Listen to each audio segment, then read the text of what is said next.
right, at Worlds. Them raising through the LPL so many times, and then on the other side, top esports sometimes struggling with some nerve issues. Yeah, I think if we were going to see the nerves issues, we would have seen it already coming in. I think they've looked absolutely spectacular. When I look at meta support picks, I think Mako has outclassed Keria in a lot of those responses. I think the only worry for me is that we end up getting another lane swap where top esports kind of get caught out, but there's no doubt to me they've been practicing and they're going to look significantly better on it.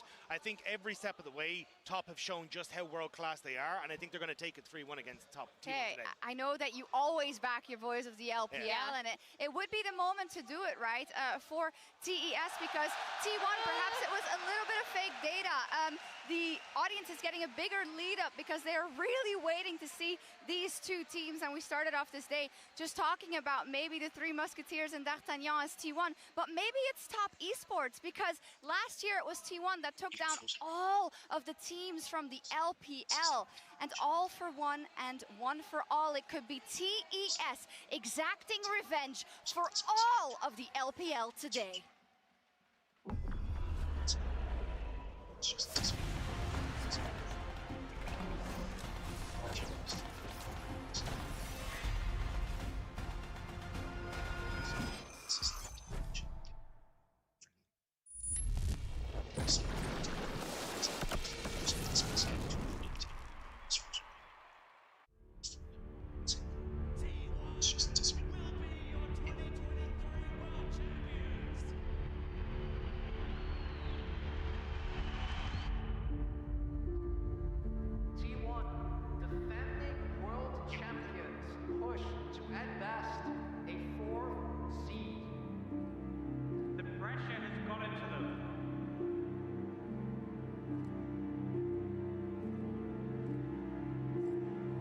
팀이 굉장히 많은 팬들을 보유하고 있고, 그래서 많은 비난과 많은 질타를 받을 거라고 생각은 했지만 개인적으로 그렇게 받아들이는 경우도 좀 많았던 것 같습니다.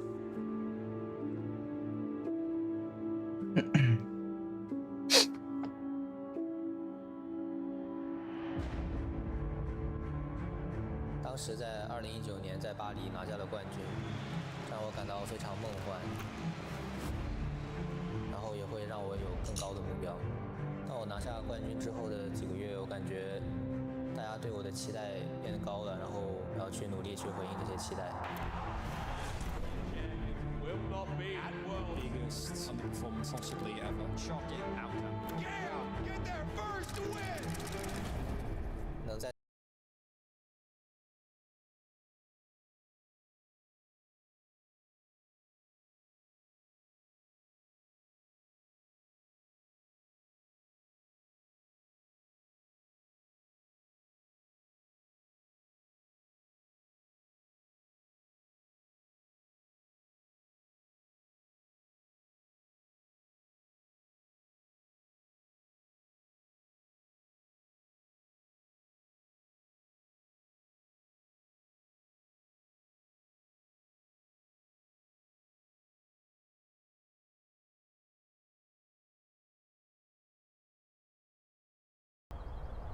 Imposant. Et le fardeau des attentes.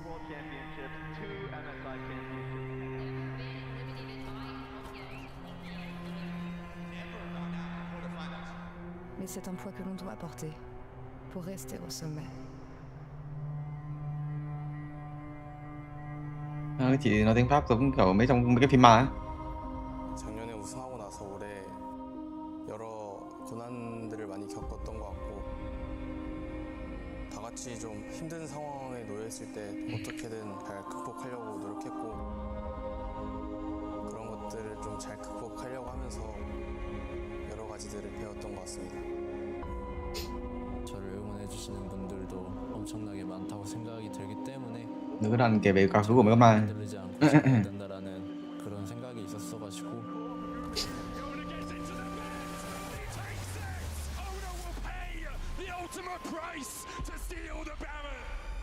최선을 다해 플레이하는 것 같습니다.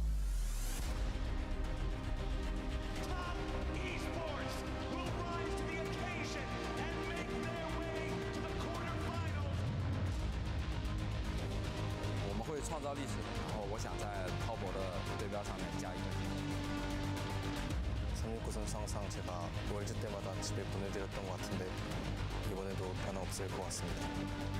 如果我们赢下这场比赛的话，可以很自信的说，我们就是宿命之间的对手。宙斯，你输定了。다시 한번 함께 날아오르겠습니다.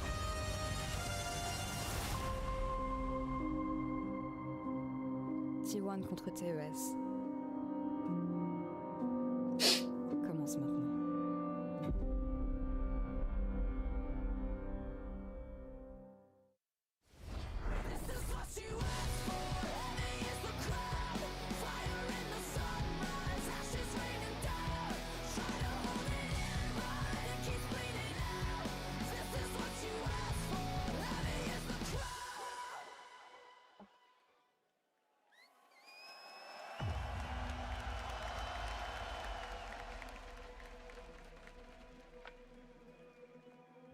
Mesdames et messieurs, bienvenue à l'Adidas Arena pour notre 3e journée de compétition à Paris. Une bataille pour une place en demi-finale des mondiaux de League of Legends. Le match d'aujourd'hui, une nouvelle rencontre entre les deux meilleures régions du monde. Premier à se présenter devant vous. Vận Veuillez động đó. accueillir, s'il vous plaît, Đâu ra nói thêm vận động gì mọi người? Thường hay xuống sang vận động cầu lông, đấu tennis chứ.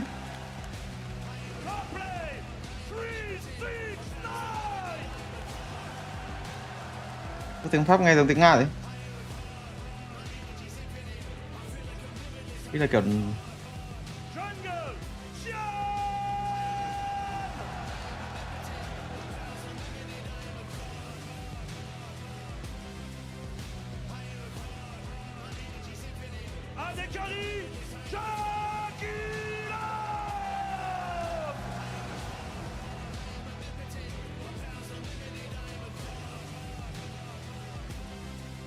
Support Michael!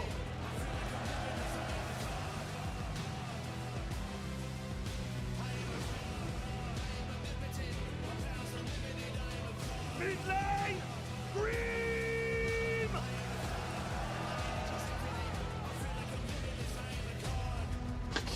Maintenant, veuillez accueillir leurs adversaires, champions du monde en titre,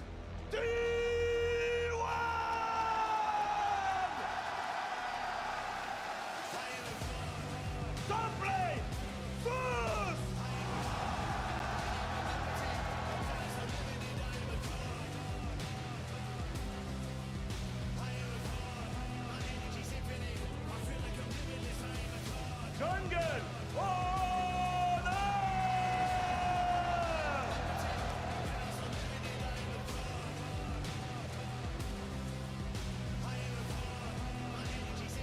Adekari!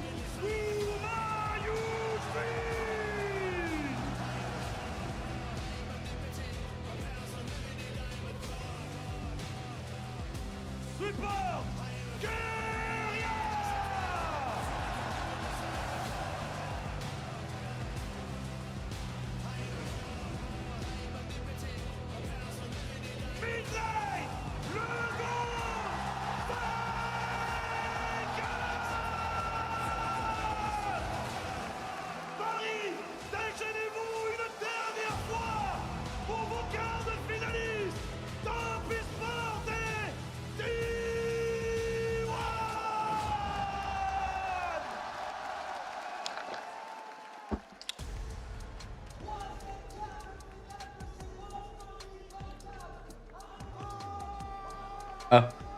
Bạn này hôm qua cổ vũ hôm kia chứ, hôm kia cổ vũ cái gaming này.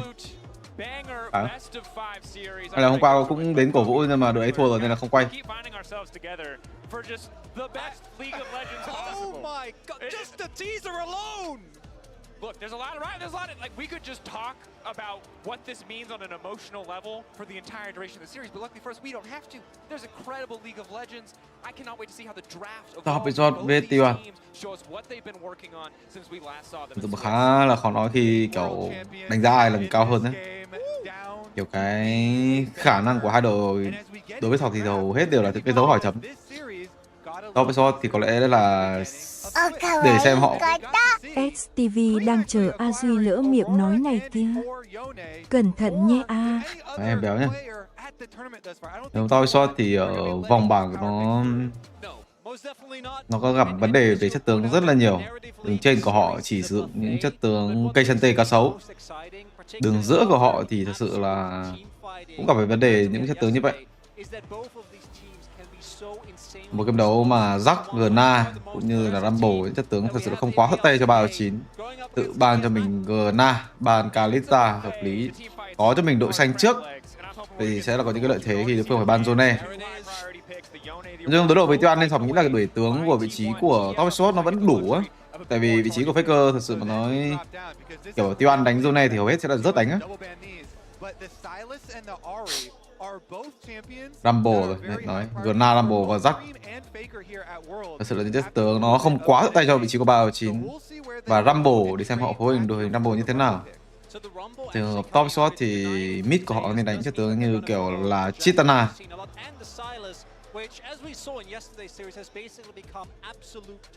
Rumble pick trước ban Gna, pick cho mình là Silas. Không biết là Rớt đánh con gì đây. Rớt đã từng đánh cho mình là kèo Camille Rumble.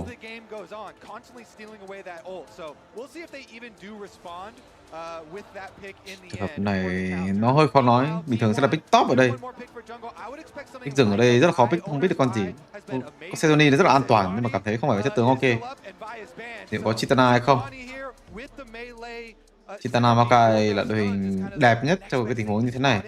Nhưng mà sẽ gặp trường hợp đó là slot 3 của họ sẽ là pick Camille. Gần như là slot 3 chuẩn bị cho những con Camille hay là Jack đổi đường mấy thứ rồi. Jack thì nó sẽ an toàn hơn. Amumu đi rừng. Nhưng mà thật sự là đối đầu với Salat thì sao mà đánh. Ivan sẽ là hợp lý nhất. Ivan Chitana quá hợp lý rồi. Tại vì đối phương có Salat nên rất là khó pick Maokai, pick Ivan đối đầu với Sezoni. Đây là Sọc bị nói tại sao tại con Sezoni hiện tại nó không có tốt ở slot thứ 2. Nhưng mà bắt đầu phải pick rồi. Slot thứ 3 Jack hay là Camille đây. Cảm thấy cái này Camille không có quá hiệu quả. Có lẽ sẽ là Jack và hướng tới những giai đoạn đổi đường. Mà tao sao giấu bài dữ ấy, giấu con Chitana tận này được luôn. Kiểu thằng này đúng bom 100 Chitana luôn á. Xong rồi hiện giờ mới chơi luôn. Cảm thấy ban pick này thì top spot nó sẽ có lợi thế hơn hay chăng? Camille Rumble đây là một kèo cấu cực kỳ khó và cần rất là nhiều thời gian xử lý. Và khi kèo này có Chitana nữa, nhưng mà Chitana nói chung là Chitana cảm thấy bên phía top spot nó sẽ có lợi thế hơn đấy. Đầu game tempo tốt hơn, đánh đúng phối hình của vị trí của LPL. Ban cho mình là Ezreal, Ace của vị trí của Maoshi cũng bị ban đi, có lẽ là Ace và Zihin. Chất tướng Black pick của slot thứ 4 được hướng tới cho Carrier Counter pick support. Những AD mạnh Zihin và Ace. Ivan có lẽ sẽ ban Kaisai chăng? Đội này thực sự mà nói nhưng mà cũng không sợ Kaisai cho lắm á. Họ sợ chất tướng thiên hướng đánh Aram mạnh hơn. Poppy bị ban đi. Sợ chất tướng thiên hướng kiểu gọi là trụm vào nhau kiểu Bram chẳng hạn. Nhưng mà hiện tại là không có Ace. Con nào kết hợp với Bram đây không có Ezreal. Slot thứ 4 vẫn đang bỏ ngỏ đó là con Zihin. Để đối phương có Zihin mình pick Kaisa. Ban cho con Kaisa của mình, ban đi Rakan Zihin rồi. Vậy sẽ là Zihin hay không? Bình thường tiêu bản đây thường hay pick Zihin và Varus. Nhưng mà top spot nếu mà luyện được con Varus thì có thể đánh Varus Bram đi với Zihin. Mặc dù kèo đấy hơi lỏng. Nhưng mà cái việc là mid rừng đang rất là mạnh, có thể nói chung là đánh theo được ấy. Đội hình nó sẽ rất là đẹp. Chứ thật sự mà nói pick Kaisa kết hợp với bò Kaisa Reo. Caitlyn pick trước. Vậy thì sẽ có Varus rồi. Varus và Reo. Hai chất tướng thường được hay sử dụng từ đâu với Caitlyn hoặc là Zihin. Zihin Reo, Varus Reo.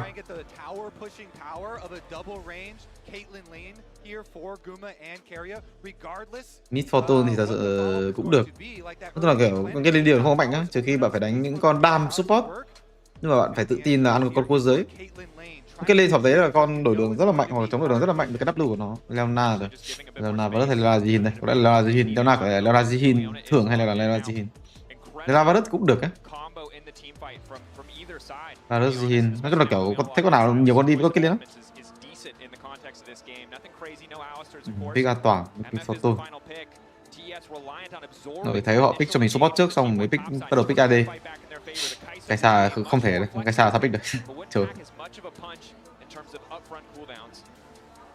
Misoto và Leona rất là an toàn. Dồn hết tài nguyên cho cái mid rừng của họ.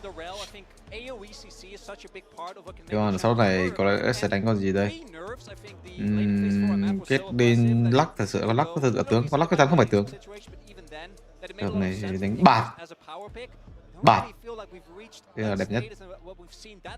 Mà cái đội hình nó rất là khó đánh. Thì con bạt ở đây nó rất là kiểu counter chứ tớ đủ với đối phương thôi, nhưng mà kiểu nó thực sự là tướng. Theo bên phía Tuyển nói chung là kiểu cái đầu game nó chơi đêm được á, nhưng mà đến cái giai đoạn vòng thứ 2 đổ đi thì cảm thấy nó không có chơi game, nhưng mà đến giai đoạn cánh thì nó bắt đầu lại mạnh lại. Tướng bạt nó rất là kiểu nó bị lên xuống rất là nhiều, mình phải kiểm soát được cái đấy.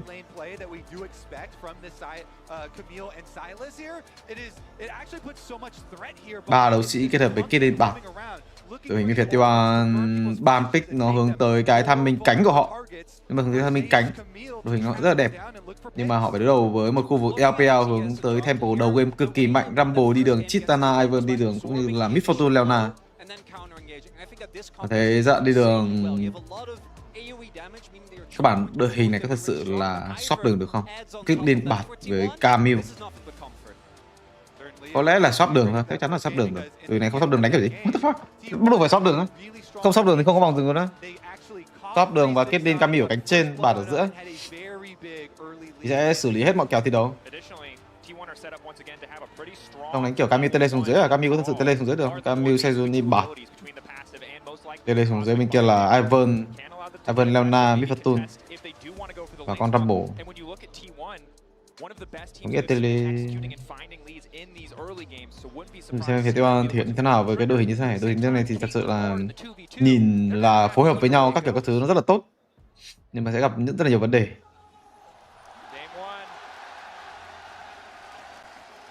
Khả năng đi đường của con Salad Chitana này không phải là vấn đề. Vấn đề của họ đó là giao tranh tổng. Thật sự là quá khó để giao tranh tổng, đi đường cũng rất là khó. Nhưng mà hiện tại nếu mà Tiêu đánh những cái tham minh cánh, tham minh tầm chấm một đồ á, cái tham minh đấy thì đội hình của họ nó đánh rất là khó chịu. Kiểu cánh của Salad với cánh của Camille liên tục là những cái áp lực của Sejoni với bạt nó di chuyển nó bắt. Cái về top spot đó là cần làm đó là dồn tới cho Chitana. Bộ đội hình đánh rất là dễ thôi, bot win, top win, rừng cũng win, dồn tới cho Chitana cực kỳ dễ. Bộ đội đánh mà họ thường hay sử dụng ở LPL, nhưng mà lần đầu tiên trong cái giải đấu lần này vị trí của Kramer sử dụng cho mình Chitana. Đúng kiểu dấu bài thế này hiện tại luôn á. Như là con Chitana là con ít Hải nó biết chơi với con Chitana rồi nên phải. Salad thì biết chơi. Salad là thứ tướng theo tuyết thì là biết chơi á, kiểu không thể đánh nhiều.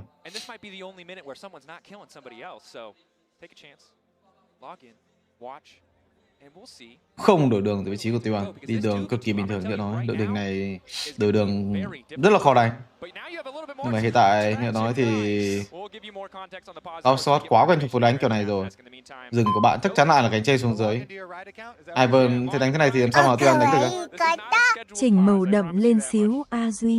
Cảm ơn em béo nhá. Hiện tại Paul thành màu hình đen là khó chỉnh quá. Đợi xíu.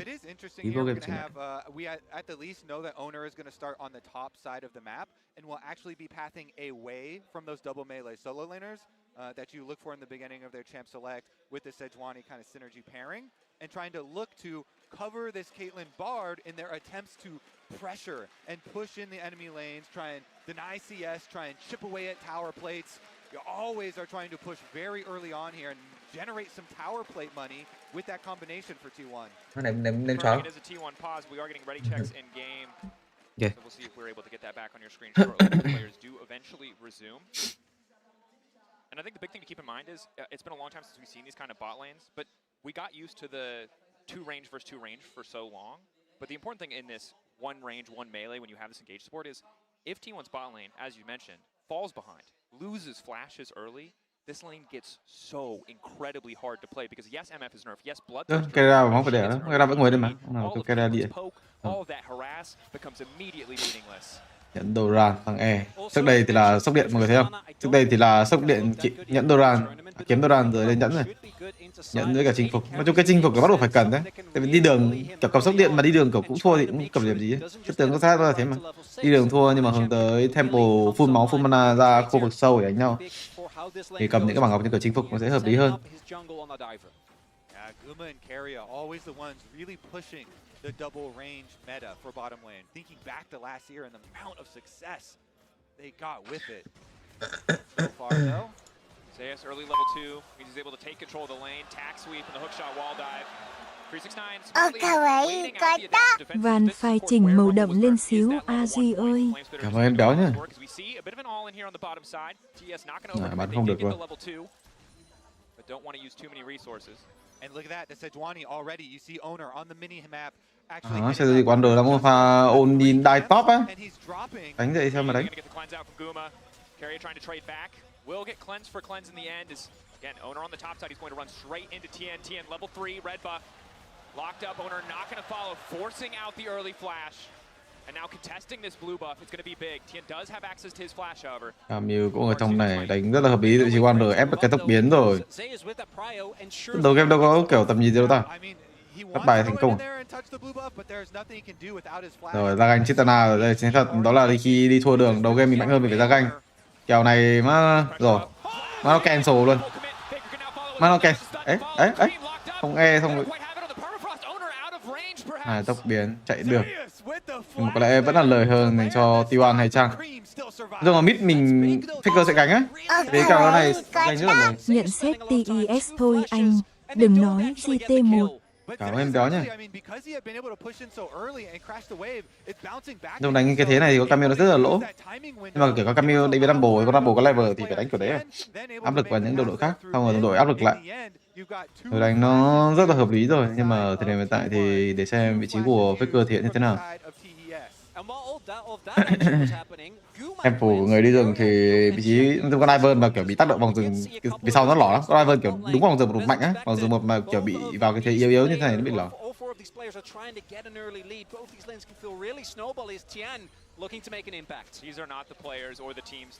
Dưới rất là khó đánh được vị trí của Tuan. Đối phương đã mua đồ rừng, đối phương thì ở dưới, bắt buộc phải có Under tới đây. Nhưng mà Under tới đây thì cảm thấy cũng chỉ đơn giản là một tốn thời gian mà thôi. Step too far forward as the recall does come through. Owner also hovering, ready for the counter gank as resets for both junglers. Getting a little bit ahead of the curve. Zeus, of course, used the pressure that he had well, but it does feel a bit that he had to spend so much time away from top lane. 369 now really just trying to crash this wave. I think it was just so smart planning there from T1, where Owner goes over, plays off the pushing Camille there. Zeus really nice, taking advantage of the level advantage for the big chunk and moving in, but bottom side. Blade stun fall. There's no cleanse available for Guma, but he has a portal waiting behind him. Ignite is there, trying to get a bit more damage down. Forced to flash out. And we're seeing the junglers actually flash on the Raptors here as Tien is trying to get his channels off, but there's no way you can channel with T1 members in your face. Such a difficult situation to be in. Cream playing with a lot of confidence here, but the sustain from Zion is decent. Carry on the way up. Drops a little health back to keep. Rồi Thiên ở đây không có tốc biến, Thiên gặp khó khăn 2-2, hai người không có tốc biến đánh theo lại Sarat đi. Thiên xử lý con Sarat tốt ác. Kiểu có Sarat đúng cần đánh trò này luôn đấy. Sarat đi đường nếu mà lên nhẫn đi với bất kỳ con nào đều cần cái tham minh quay 3 quay 4 ra, nhất là quay 4 á. Quay 3 bình thường sẽ là quay mình ăn trong trụ, xong quay 4 ra là đối phương cực kỳ khó. Cái này là cái thế Salat rồi. Kiểu sau đánh Salat nhiều với là sau đi với chất tướng kiểu Salat nhiều nên cũng để ý ấy. Teon làm quá tốt cái kèo đấu Salat này.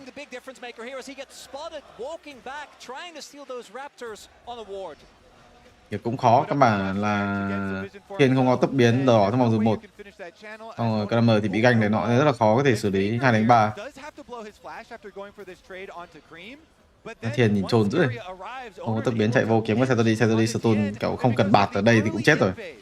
That they played off of Zeus's pushing Camille. There was no flash on the Ivern, and they do cash in on the first blood. Let's get back to live though, because the grubs as well are being taken. T1 reset looks like they were able to get first setup on grubs, shifting their bot lane up towards the top side of the map. And again, we're seeing a very similar story to the first time these teams played this tournament. T1, incremental advantages, death by 1,000 cuts in the early game as they continue to take a little bit here, a little bit there. Now a kill, some summoner spell cooldowns, and the grubs as well. And it was the flashless green that I think also couldn't play as aggressive as otherwise he could have if he did have that summoner available. Dạ, thì mà đi đường mà không những không thua mà lại còn thắng. Has the hook shot on the wall dive. No flash. 369 does have his as well as the equalizer. Going to use it for the slow root. Crucially not going to connect. Casual tack sweep. Zeus will be able to walk away. He still has 2 cookies. Yeah, his wave was in a little bit of a rough spot, so the timing there was quite nice for Tien, but Zeus, good use of the passive there. Procs it, then gets his hook shot away. Nhưng hiện tại thì cảm thấy mình bên phía T1 nó vẫn kiểu đánh cái đội hình như này mà cũng thắng. Cái là kiểu chất tướng nó chơi rất là nhiều đấy. Hiện tại thì như nói thì mid từng top của họ ở cái meta chút thế giới lần này cảm thấy toàn những chất tướng mà họ chơi không à. Mid đa dụng, rừng thì chơi được cả đấu sĩ, chơi được cả tank. Top thì nói chung là vừa đánh đam được, vừa đánh đấu sĩ được.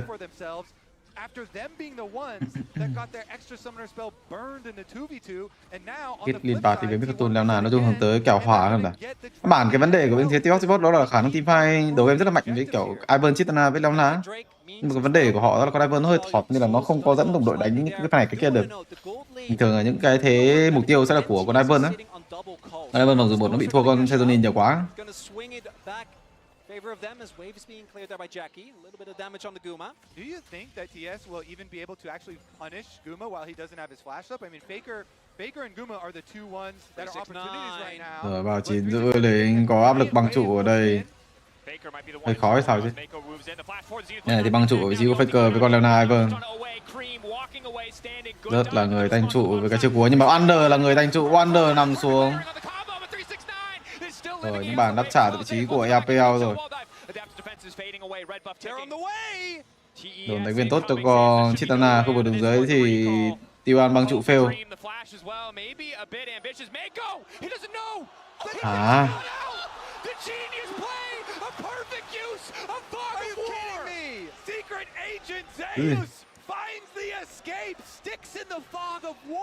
Không có cái quả đó là cái tầm nhìn ở trụ 2 ở bụi đường dưới với bụi đường trên. Cái bụi đường dưới ở đội đỏ. Nhưng trụ 2 đường dưới đội xanh thì nó không thấy được cái bụi đó.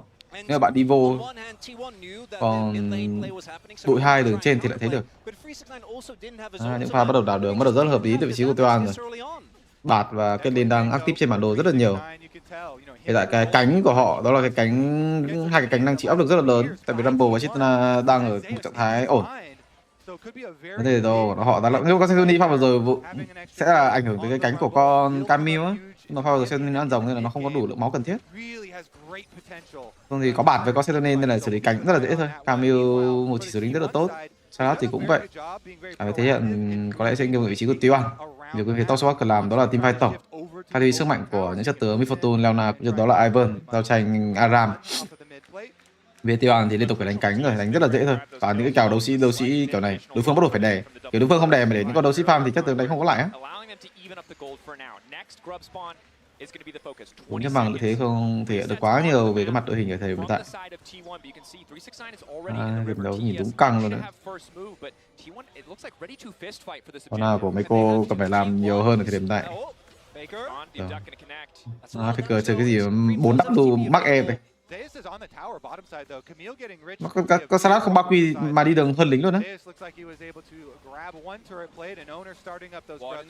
Ra để Salat đi trên là có lẽ là mắt đắp lửa.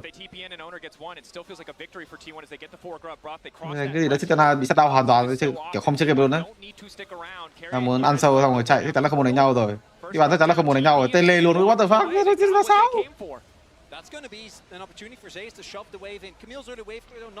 Đội hình mình là Chitana Rumble đang cần khả năng đi đường đánh cuộc tele của đấy sao đánh. Mình là Ivan mạnh hơn trong teamfight tổng. Cái mindset của bên phía của TOSWAT với T1 nhìn nó khác biệt hoàn toàn, nó làm cái gì đấy? Ý là góc nhìn của sọc ăn con sầu nữa chạy cố gắng ăn nốt 2 con sầu thì sao? Sau một tiên tele luôn, what the fuck. Tôi thấy 4-4 T1 đánh được có lại đâu. Leona với cả con Ivan tấn quẻ là mạnh á, bên kia không có đam luôn á. T1 nhìn nó đánh phản tích thế này thì nhìn mạnh chứ. Kết lên thì hướng tới cho mình đó là cái súng hải tặc. Thế rất cái thổi con kết lên rồi, súng hải tặc kết hợp với vô cực kiếm, kết hợp với thỏ thần.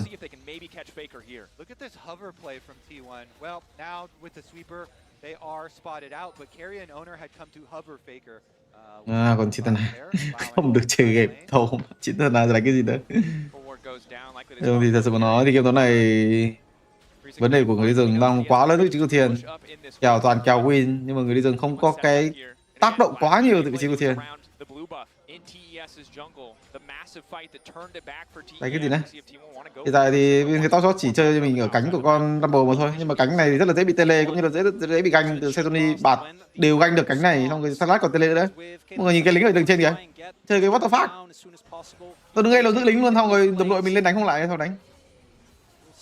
Dragon in 40 seconds. Opportunity here for either team. I do think TES, they want to get that 5v5. We already mentioned, but with the 2 TPs from 369 and Cream being invested, we could see T1 either try and play around level 9, đối phương sắp level 10 tới nơi rồi. or instead just go for the plates and try to accelerate the gold lead. Mấy con đấu sĩ tôi đừng mang lính rồi, rất khó luôn. Ulti coming in from the Caitlyn. Ult comes out from Owner as well. T1 fishing a little bit. They do manage to get the flash of Jackie Love, which will be big in the fight. Thằng anh để lấy tài nguyên. Meiko cũng như là tóc Jackie Love bắn mất cho mình cái tốc biến rồi. Thì bạn nhìn đánh ác ấy. Thế là kiểu nhìn nó đánh rất là mượt đấy. Cái vấn đề của khác rank trong đánh giải đó là rank hầu hết tức là khi bạn đẩy được đường là bạn sẽ đẩy. Xong rồi tại vì trong đánh rank nó các cái vấn đề của đánh rank đó là kiểu bạn không có thiếu việc làm á, bạn đẩy xong kiểu gì có việc làm, kiểu chạy ra giết thằng này giết thằng kia ấy. Đánh giải thì nó khác, cái việc làm của bạn hầu hết đều là tập trung vào khoản đi đường đúng không ạ? Nên là sẽ những cái timing 12 phút mọi người thấy thì như là không có mục tiêu ấy, thì người ta vẫn nắm băng lính à. Ví dụ cái pha 11 phút rồi, cô lính 11 phút không có mục tiêu gì cả, cái cơ vẫn nắm băng lính mấy thứ bình thường. Xong gọi đội tới để gây áp lực. Chitana gần như tầm này chơi Chitana cái gì đó, Chitana tầm này đánh mai đánh lại con sát luôn đấy. Cô lính xong rồi đồng đội đối phương cũng mạnh hơn Sezoni và bạt kiểu nó cơ động hơn con Leona Ivan rất là nhiều. Ivan Leona hiện tại đánh nhau teamfight tổng Aram vẫn rất là mạnh, nhưng mà cái tác động của nó lên đấu lên những cái đường nó rất là ít, kiểu chỉ đơn giản là teamfight mà thôi. Mày thắng được thì ra teamfight. Tại đang nhìn thì trận đang rất là cân bằng nhưng mà thật sự là hơi khó thở trong vị trí của top spot rồi. Đánh thì vẫn đánh được nha, nếu mà teamfight nếu mà đối phương chịu teamfight. Tại cánh Rumble không, rất là kiểu cái Rumble không thể nào chơi được game được luôn á. Con Ivan tầm này không thể nào đánh theo con Rumble được. Đánh theo Rumble xong tí con support hoặc dừng xuống nó thì đánh không lại, xong rồi còn bị áp lực còn setup tele. Buộc phải đánh theo cánh của Chitana xong rồi hướng tới cái teamfight. Nếu mà T1 chịu teamfight, chứ thật sự cái độ cơ động của T1 nó đang hơi khó rồi. Đấy, T1 pha này muốn đánh teamfight tổng nha, teamfight trôn rồi. Đời này đáng lẽ bình thường là cái thế bạt ở cánh trên gây áp lực AD này nọ. Nhưng mà đang ép teamfight từ vị trí của T1. Tự tin dữ này. Thấy gì cái tự tin kiểu này này. Chứ là có thật sự tự tin như thế không?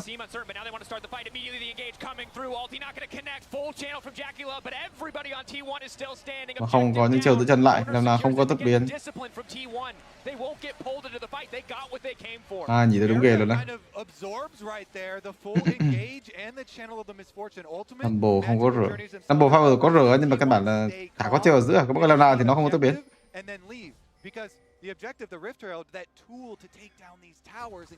Nhà cảm thấy cái pha đấy nhìn nó hơi nguy hiểm cho T1 á. Nhưng có lẽ họ tự tin như cả bạt mình có tốc biến, có rửa nắm từ phương ra thì tốc biến chả biết. Cơ ở đây thì hơi trôn. Không phải là vấn đề gì cả, vẫn có tên lên.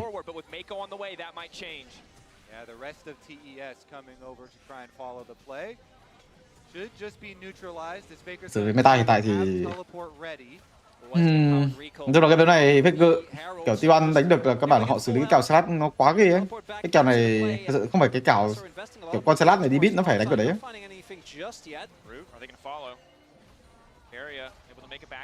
Xong rồi từ tư thế họ có lợi thế. Khối đội hình nó cũng đẹp nữa. Kiểu vấn đề của họ thì đơn giản là cái vòng tường 1 nó cũng đúng khó đánh nữa, nhưng mà họ xử lý được. Nhưng năm này thì có lẽ bên phía Toxbot khó rồi. Hiện tại là Tham mình hiện tại dòng 3. Đây Killer cũng như Meiko đã hồi tốc biến. Đánh teamfight thì phải đánh được. Nhưng mà đối phương không đánh teamfight, đối phương hiện tại đổi vào những cái mục tiêu như kiểu là trụ 1 với dòng với trụ 2 thì đánh cái gì?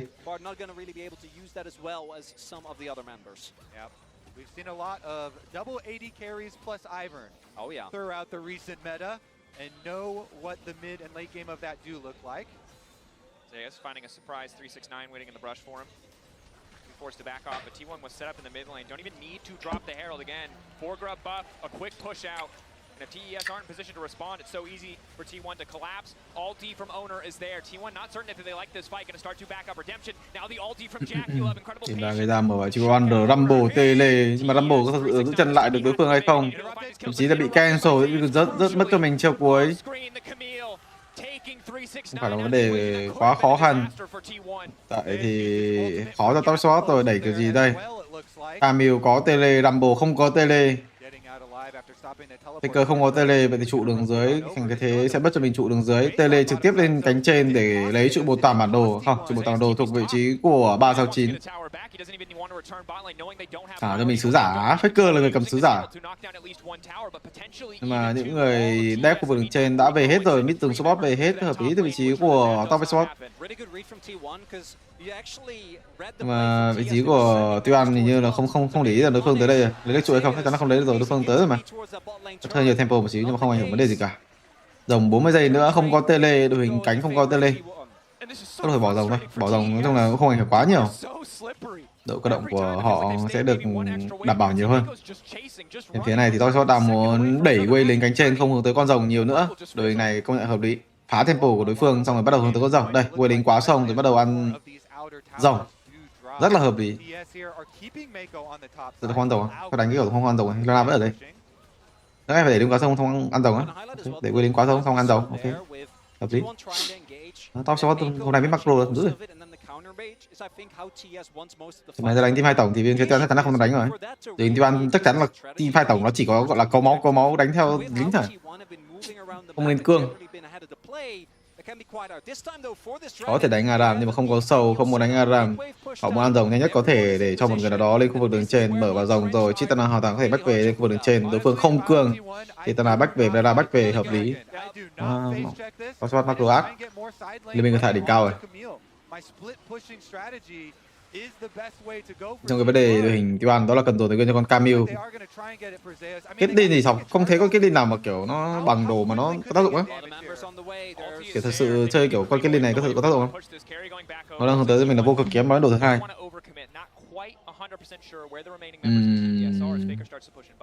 Đội hình thì rất là nhiều CC, đối phương phải lên không phép. Chẳng biết là có tác dụng không. Titana hoàn thành 2 đồ rồi, nhưng mà thật sự là bắt đầu đến cái timing này là timing bắt đầu khó thở cho Toxbot rồi này. Timing không có mục tiêu. Không có mục tiêu thì cái đội hình do anh tổng nó rất là khó đánh. Lắp đồ để cancel rồi Setoni, nói chung là cái này không làm được nữa thì đừng chơi Titana. Hiện tại là cái timing khó thở này. Mình cánh nặng không có mục tiêu. Kiểu đội hình mình không có mục tiêu thì mình rất là khó để có thể ép đối phương ra anh tổng á. Bình thường cái đội hình bên trái nó sẽ là ăn rồng ăn sâu liên tục để ép đối phương ra với mình á. Kiểu mình có 3 rồng đối phương đâu phải ra. Nhưng mà mình không có rồng nào thì hiện tại đội hình festival nó cứ farm xong rồi nó cứ mở thôi. Setoni R với bạt R rất là dễ để lấy tài nguyên. Đây, mọi người fan này thì có lẽ sẽ là ra mid để lấy được Mifatun không? Mifatun nhìn hơi mạnh. Hơi khó lấy. In that first fight, Carrier walked away from a full channel ML fault. It did not finish him, but with 2 items completed, I don't think that's going to be the case anymore. Nó đánh nhanh dữ vậy, không sợ tele à? Kéo cả 39 tới đây, 39 không có tele, đánh kiểu này thì tội cái trụ đường dưới quá. Chỉ là cái thế đổi trụ, Faker hoàn toàn có thể ăn trụ. Biết được 39 tới không? Có như phát hiện tầm nhìn vị trí có 39 rồi, cố gắng phòng thủ và Faker sẽ là người hướng tới cái trụ 39 không có tele. 39 bắt buộc phải đứng công đồng đội. Đánh một quay lính từ vị trí của Toxbot nhưng mà không có sâu. Thả R ra tiếp tục là ép trụ. Không có sâu ở tham mình hiện tại ở cái đội hình như thế này. Faker thì đang tấn công trụ. Những người chơi ở đây thì đang cố gắng lấy những cái tài nguyên tempo mà mình có. Thấu kính không? Thấu kính để bạt R cancel các kiểu back về không? Thì cũng là cái thế 1 đối 1 trụ mà thôi. Tempo không quá hơn từ vị trí của top spot. Vấn đề bắt đầu nói chung là đánh thì đánh vẫn được, cái cánh không thua quá nhiều tại vì bắt đầu dồn thành viên cho Chitana rồi. Chitana hiện tại cũng được làm một trận thái ổn nhưng mà không quá xanh. Bình thường trong Chitana, trong cái kèo đấu Chitana Ivan Sezoni Salat này rất là xanh luôn á. Nhưng mà ai ngờ có lẽ 3-5 mil đứng bên trái nó tự biến vào mặt mình thì mai mình xanh ấy. Mai xanh nữa, thật sự là mai xanh. So often when it's split pushing, well, maybe not so often anymore, you talk about Hydra items, but instead, Sterix is just universally incredibly powerful, especially against a composition like this. So the sooner he gets in, Thôi chịu áp lực tốt ác. Có lẽ là cái thế quen thuộc của họ rồi, đánh theo mid 3-9 tự chơi. Nhưng mà 3-9 thật sự có tự chơi được không? Đánh của 3-9 đang chịu áp lực rất lớn luôn á. Hai đồ hoàn thành từ vị trí của Faker kính ngưỡng sức mạnh hiện tại thì con Salat rất là mạnh. Nhưng mà đội hình đối phương con Salat rất là khó đánh ấy. Kiểu con Salat gặp con Ivan khó đánh lắm. Đội 3 hướng tới cho mình là cái nỏ thần. Đội hình 2 AD đối phương đã có khiên băng.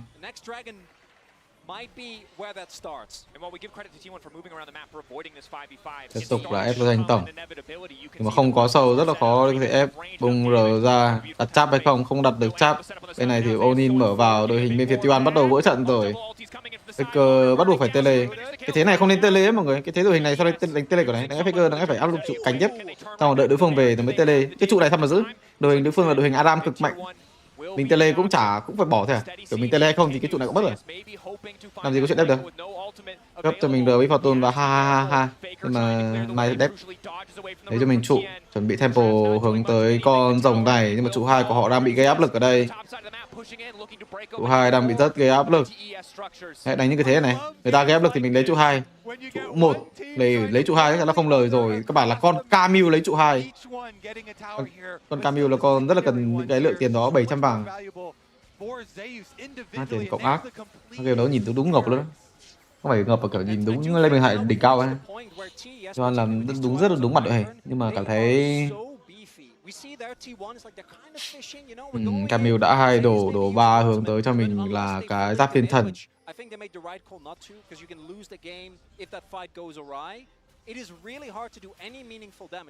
Bản T1 này cái đội hình này tốt đấy, kiểu họ đánh con bà Sezoni Salat, Camille rất là tốt, có lẽ là tốt nhất rồi.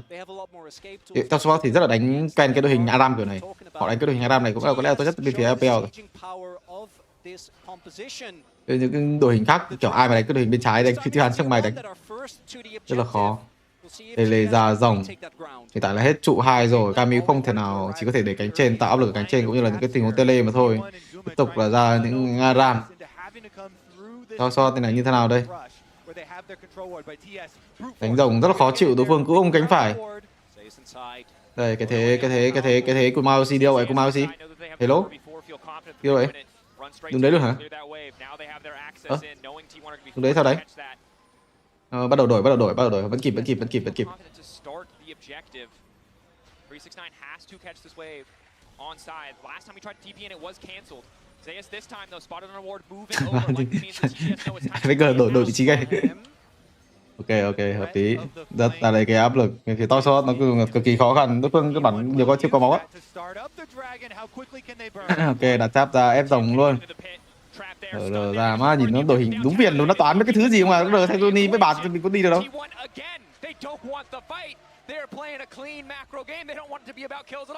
Rồi, có thành công và phía to bắt buộc phải Onin, bắt buộc phải Onin.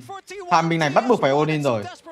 Kiểu cái thế mà đội hình đối phương mà ôm cánh phải, mình ôm cánh trái thì mình bắt buộc phải đổi Carbadon đó, phải đổi Carbadon sớm hơn. Nhưng mà hiện tại là kiểu AD họ không có biết nên họ không biết, nhưng mà bắt buộc phải Onin pha này rồi. Bắt buộc phải đánh 19-1-10 pha này rồi.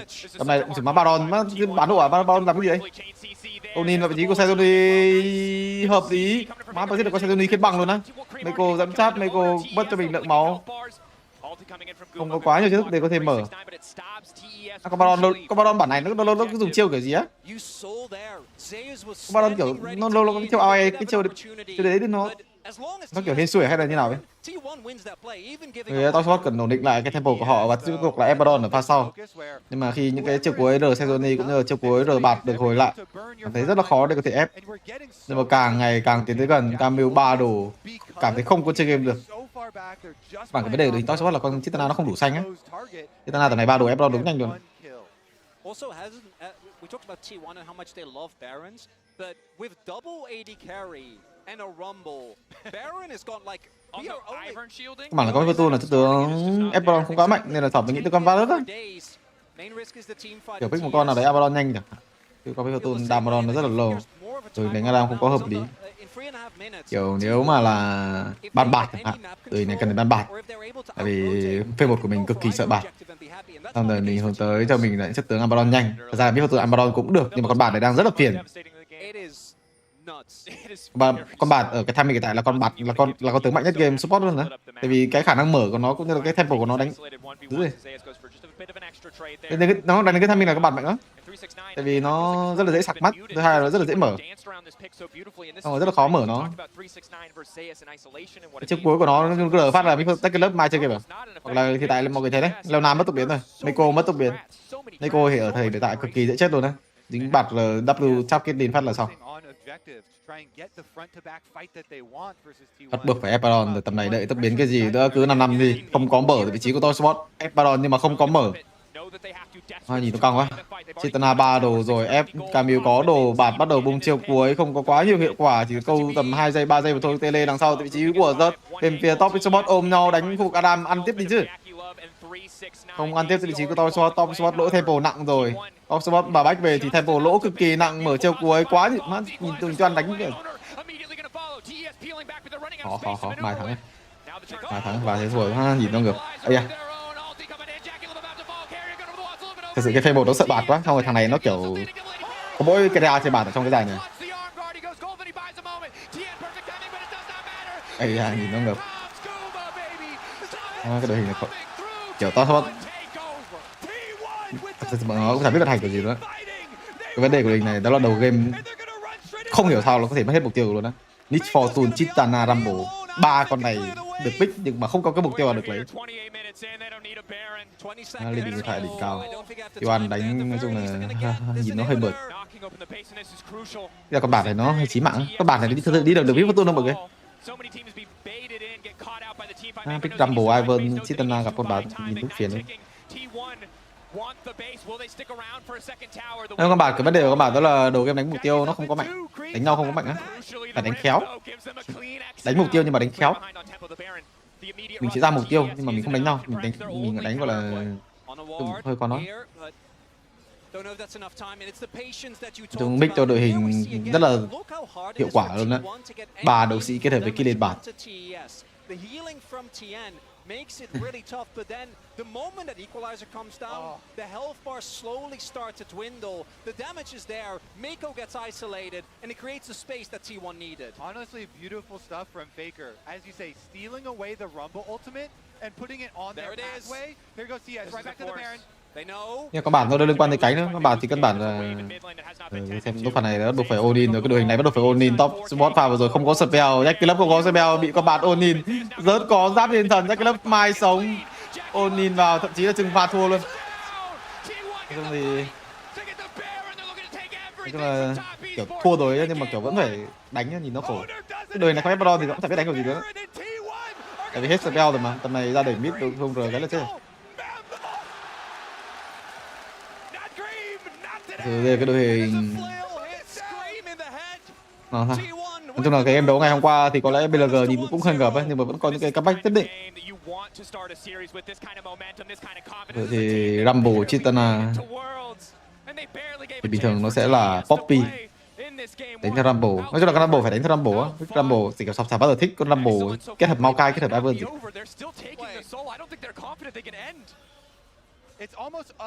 Ba lên win không ăn được một mục tiêu là kiểu con Ivan nó bị thế á. Ivan là chất lượng ăn mục tiêu nó không có mạnh. Tại vì cái vòng rừng mà khi mục tiêu ra vòng rừng 2 nó lỏ lắm.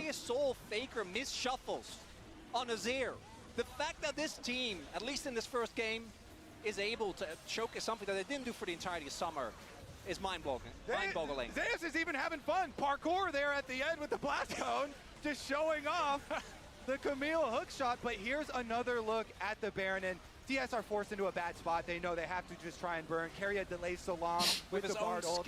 But look at this, as they can't burn it down quick. Thật ra thì ở cái giải đấu này con Rumble nó như kiểu không phải đội nào cũng đánh được ấy. Rumble thì nghĩ là đánh đấu sĩ nhiều hơn, hoặc là đánh kiểu pop Rumble Poppy. Thì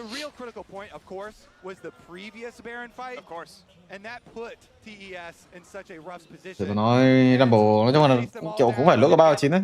Một cái Rumble, cái Ivan thì chắc chắn là Rumble tự chơi rồi. Camille đẩy đường chạy ra ganh mid mình cũng chạy được rồi. Kiểu nói mà nó lỗi thì nó rất là khó nói. Em thấy bên phía T1 nó vận hành cái đội hình này.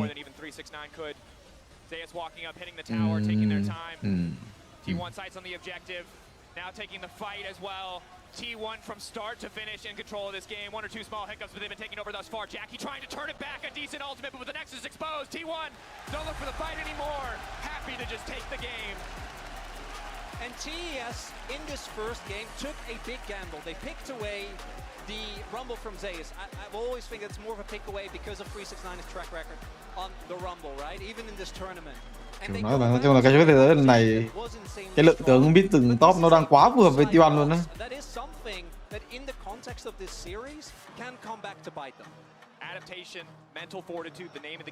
Cái đánh bạc thì khỏi nói rồi. Thật sự chắc là để hôm nay có một carrier đánh bạc thôi. On thì trước đây có đánh bạc á, nhưng mà mid rừng của họ không có đánh những cái thế Sezoni của đấy. Bà đấu sĩ kết hợp với cái đền bạc. Nói chung thì cái cách mix đội hình nó rất là nhiều cách á. T1 thì nó rất là linh hoạt rồi, bởi vì nó biết chơi cũng như là mindset của nó tốt, xong rồi tướng chơi nhiều tướng mới thứ quá. Chơi mà chơi đến đoạn kiểu carrier mấy thứ, chứ chơi gọi là biết chơi nó bình thường quá.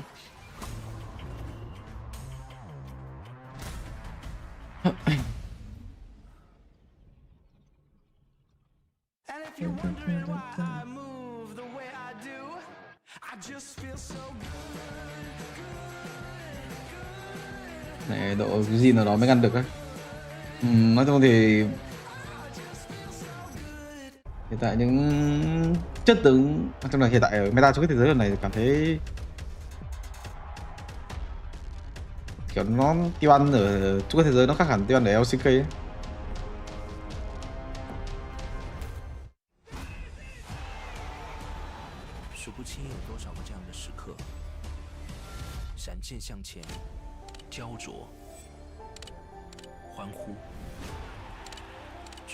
Nhưng mà nhìn những cái đội như kiểu là Genji hay là T1 thi đấu luôn kiểu mình học được rất là nhiều bất ngờ, cách phối đội hình, cách họ thi đấu,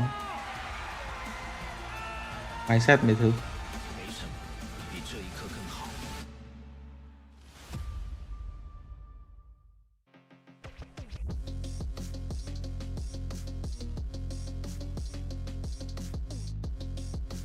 Sau đó thì có lẽ là cái đội hình gần như mapping của họ cũng không biết phải đổi thế nào. Meta hiện tại là Jack, Rumble với Gna đang hơi phiền với họ, tại vì họ là một đội thực sự mà nói từ cái EPL tới hiện tại chỉ có cho mình là cá sấu, kiểu không phải cá sấu thì là cái chân tê thôi à, không thì Gragas, sau rồi đánh teamfight chỉ có đánh Aram rồi, nên là cái kiểu muốn nói thì bán big gap thì nó cũng rất là khó nói. Nghĩ là mình trên như thế xong rồi mình đánh như thế, xong rồi mình tiến tới chung kết thế giới xong rồi kêu bán big lỏ, đâu có như thế. Nếu đánh Rumble không tới thì hai năm Rumble không phải. Nói chung thì có nhiều cách đổi á. Nói chung là thống nghĩ ban Rumble hoặc là không ban luôn á, xong rồi 3-9 đánh cái Sente đi với Rumble chẳng hạn, cũng chẳng biết nữa. Nói chung là Kramer là một người đánh Salad được, nên là tình hình này có lẽ là nên pick Salad. Nhưng mà cái vấn đề đó là khi có Rumble có sát thì đâu đánh lại Rumble đâu, kiểu đội hình sát không đánh lại đội hình Rumble á. Chứ cái đội hình mà kiểu từ cái đội hình vừa rồi là make sure là mình sẽ pick đấu sĩ á, đối phương mà đánh Poppy là endgame mà. Kiểu mình đánh Sezoni Salad gặp Rumble trường hợp đấy đối phương đánh Chitana Poppy là kiểu sau cũng chả biết đội hình đánh kiểu gì nữa. Bản cái con rừng Ivan nó hơi tham á, đối với Sọc này nó hơi tham. Nhưng mà con Ivan đấy mà không gặp bản, nếu mà con Ivan đấy gặp một con rất là cute như kiểu là Bram hay là bò hay là reo gì đó thì Sọc nghĩ rất là ok, là chất tướng rất là đẹp. Nhưng mà con Ivan đấy gặp bạt thì nó hơi phiền. Con Ivan gặp phản. Cái gameplay của con Ivan nó hướng tới bị con bản nó counter nặng ấy.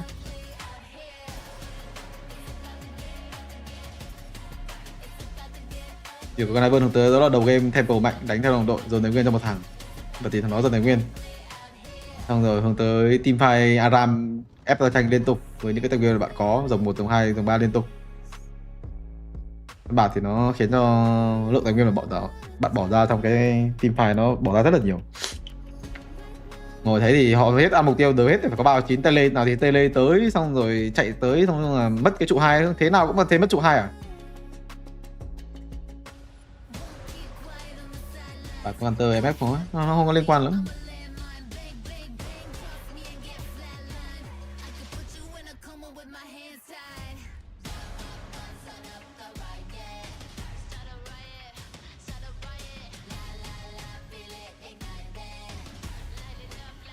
Nhưng thì nói cái đội hình đấy rồi mà, Mid Fortune, Leona với Rumble thì hết là dồn tài nguyên cho mid rừng. Nhưng mà rừng thì fail, xong rồi mid thì bị ganh.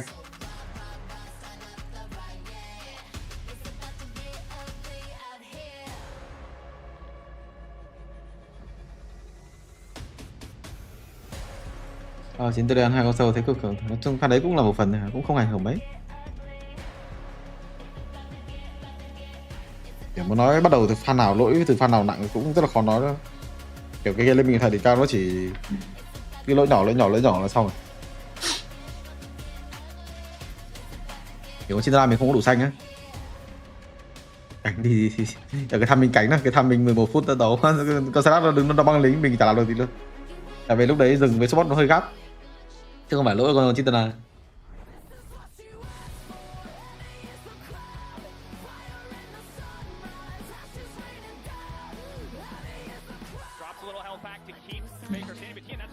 Nhưng meta hiện tại thì cảm thấy nhìn những chất tướng như kiểu là Sylas, xong rồi Ari, xong rồi chất tướng đấu sĩ rừng, tanh comeback thì gần như là meta của T1 rồi.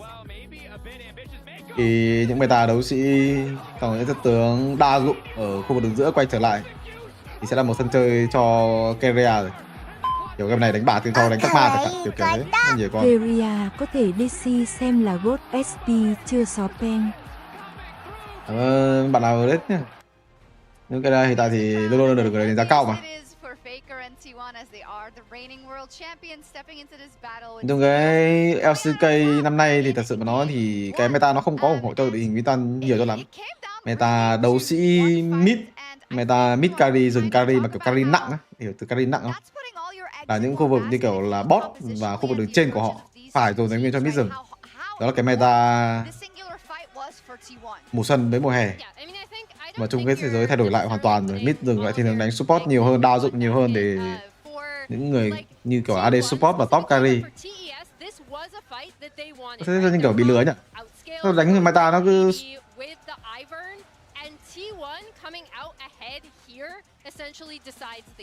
Yeah, and I think this really does show how important Keria is when he can get this counter pick for the Bard. This guy has been absolutely incredible when he's on this red side and can get these funky picks like. Đấy, nick của Weibo chính có thế giới này lên trình không? Nói chung thì sau là một người, nói chung là kiểu theo dõi nhiều đấy. Mấy cái đấy kiểu bị người ta đánh giá underrated nhiều quá. Sau và top của họ đang là người chơi gần như là bay nhất rồi. Chung là Weibo Gaming cũng rất là mạnh, mid top của họ. Nhưng là đi đường mấy thứ chất tướng nó rất là ok, toàn chất tướng carry, xong rồi dừng thì đánh tanh, rất là phù hợp với meta này nọ. In 5v5s, I definitely think top do outscale. I think especially in a front to back fight, I think T1 had little to no chance. Meta mùa xuân hè một kiểu, meta tuyết thế giới một kiểu. Thì đúng rồi đó, nhưng mà cũng kiểu nó T1 sống sót được tới tận chung thế giới này với giai đoạn seed 4 nó cũng ác cái chứ. Anh Duy ơi, cho em hỏi nếu anh Optimus quay lại thì còn thi đấu chuyên nghiệp đỉnh cao nổi không anh? Cảm ơn Optimus rồi. Có nói.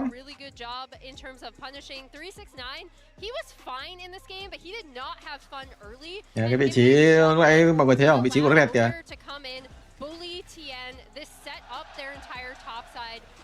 Pha này là pha quan trọng ấy. Wave 4 của con Salat. Thật ra thì bất kỳ chào Salat nào cũng sẽ cái wave nó cũng như thế này à?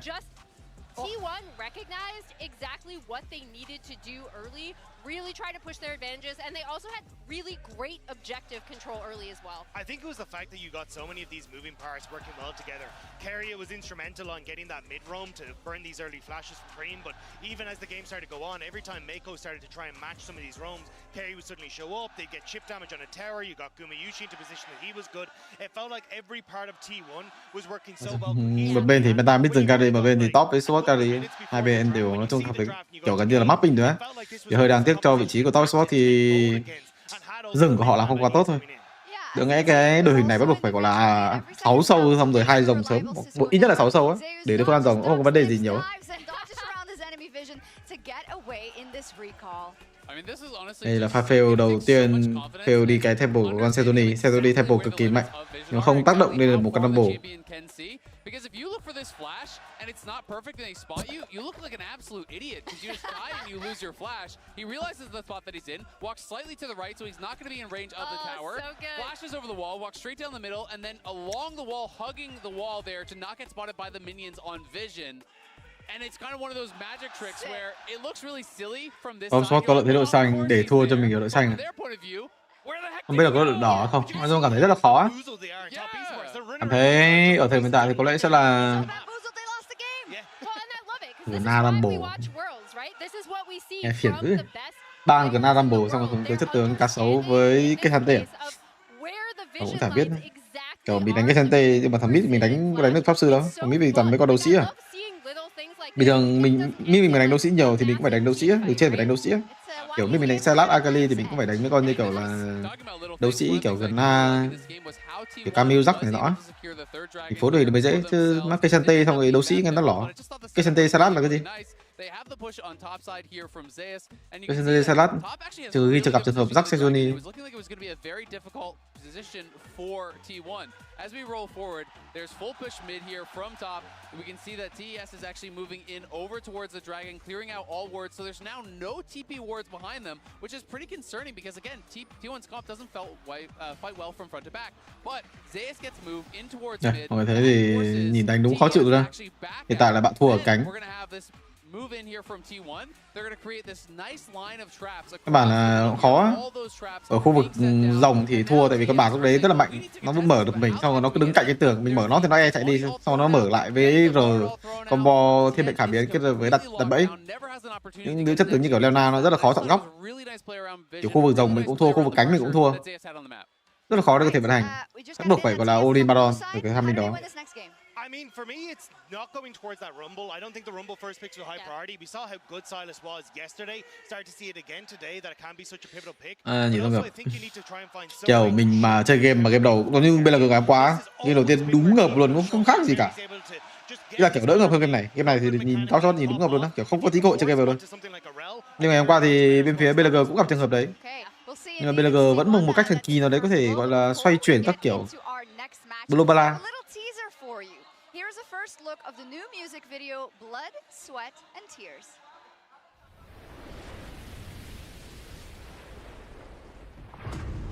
Tôi nghĩ là nên cần đánh như kiểu là T1, đánh như kiểu là BLG, pick AC ngăn chặn được swap đường, xong rồi đánh mạnh ở cánh dưới kết hợp những chất tướng như kiểu là AC, một là AC kết hợp với rừng tanh, hai là AC ra gì đó. Dùng AC rừng nhưng nhiều kiểu mà. Top mình thì cứ xuống P2 pick con nào pick con đấy. Không phải cái chân T thì cũng là cá sấu, Gragas, nhưng dùng ABC XZ. Không có liên quan tới thêm cho lắm.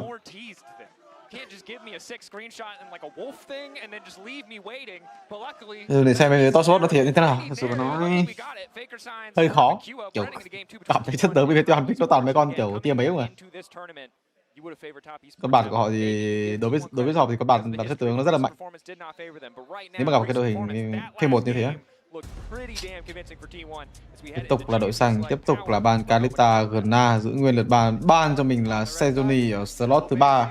Thì đối phương pick Maokai cũng chẳng khác gì, không khác một cái gì cả. Vẫn quyết định là pick Rumble, vào 9 đánh Rumble được. Nhưng mà họ có đánh, nhưng mà tại sao lại phải ban Sejoni kiểu Sejoni Salat pick như thế, đâu pick kiểu đấy ở đâu. Gặp cái Poppy là đúng trừ luôn á. Tiếp tục là ban Scanner. Rồi thì Salat gặp con Scanner mai đánh. Pick Salat. Rồi, Salat. Vậy thì đối phương đánh Rumble mình đánh cái gì? Đoan trả lời kiểu gì đây? Rumble là một tướng rất là khó phối đội hình tại vì Faker không có đánh Titan nào. Ủa, pick Rumble ở đây, Faker đánh Yasuo không? Đâu má. Rồi cái thế Yasuo rồi mọi người. Hasagi rồi. Đúng cái thế Yasuo rồi. Nhìn này, nó đang bỏ tướng này, nó pick Rakan trước xong nó bỏ tướng này.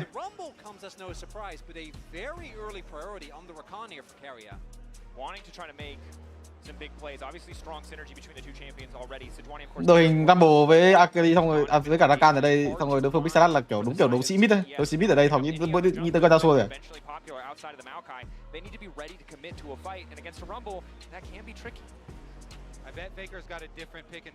Đối phương pick Rakan pick trước. Rakan ngày hôm qua prio của nó cũng lên rất là nhiều. Tại vì hiện tại là toàn chất tướng đấu sĩ mid top không à, nên là con Rakan có cái bàn đạp. Con Rakan rất là cần cái bàn đạp để có thể e bằng những chất tướng đấu sĩ đấy ấy. FD và copy.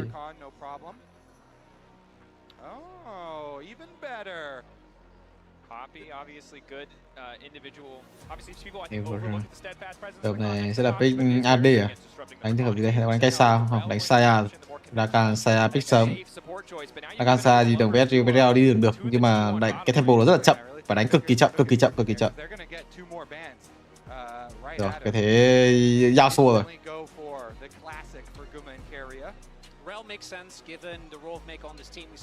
Combo mid rồi. Xem như nào đó. Có lẽ đơn giản sẽ là Ari Norton chẳng hạn, hoặc là Ari Lee Sin, Ari Wukong gì đó. Hoặc là Nico thì sẽ là hợp lý hơn đó. Kiểu đấy là cái thế bình thường á. Nhưng mà cái thế Maokai Yasuo nhìn nó hơi, nhưng mà hơi có cái thế Yasuo trừ khi slot 4 phải pick từng sớm, kiểu pick con Maokai này thì rất là khó. Bình thường có lẽ sẽ là Shinzao Wukong kết hợp với Ari Nico. Một con mid utility đội hình nó không quá đẹp tại vì nó sẽ là Nico với Rumble ở cánh, nhưng mà không sao, có Rakan chất tướng cực kỳ gánh nên sẽ không phải vấn đề. Bàn đề Orianna hợp lý, Orianna đấu sĩ cũng rất là phiền. Rai cũng được. Mà đến pick sau xem slot 4 là slot 4 Maokai là có thể Yasuo mọi người. Slot 4 thổng nghĩa là đấu sĩ thôi, đấu sĩ rừng thôi. Bàn đi cá sấu.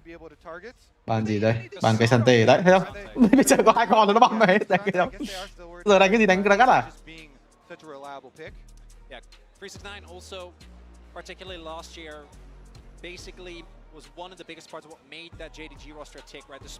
Giờ phải đánh Gragas đi với Rumble nghe đúng lỏ luôn.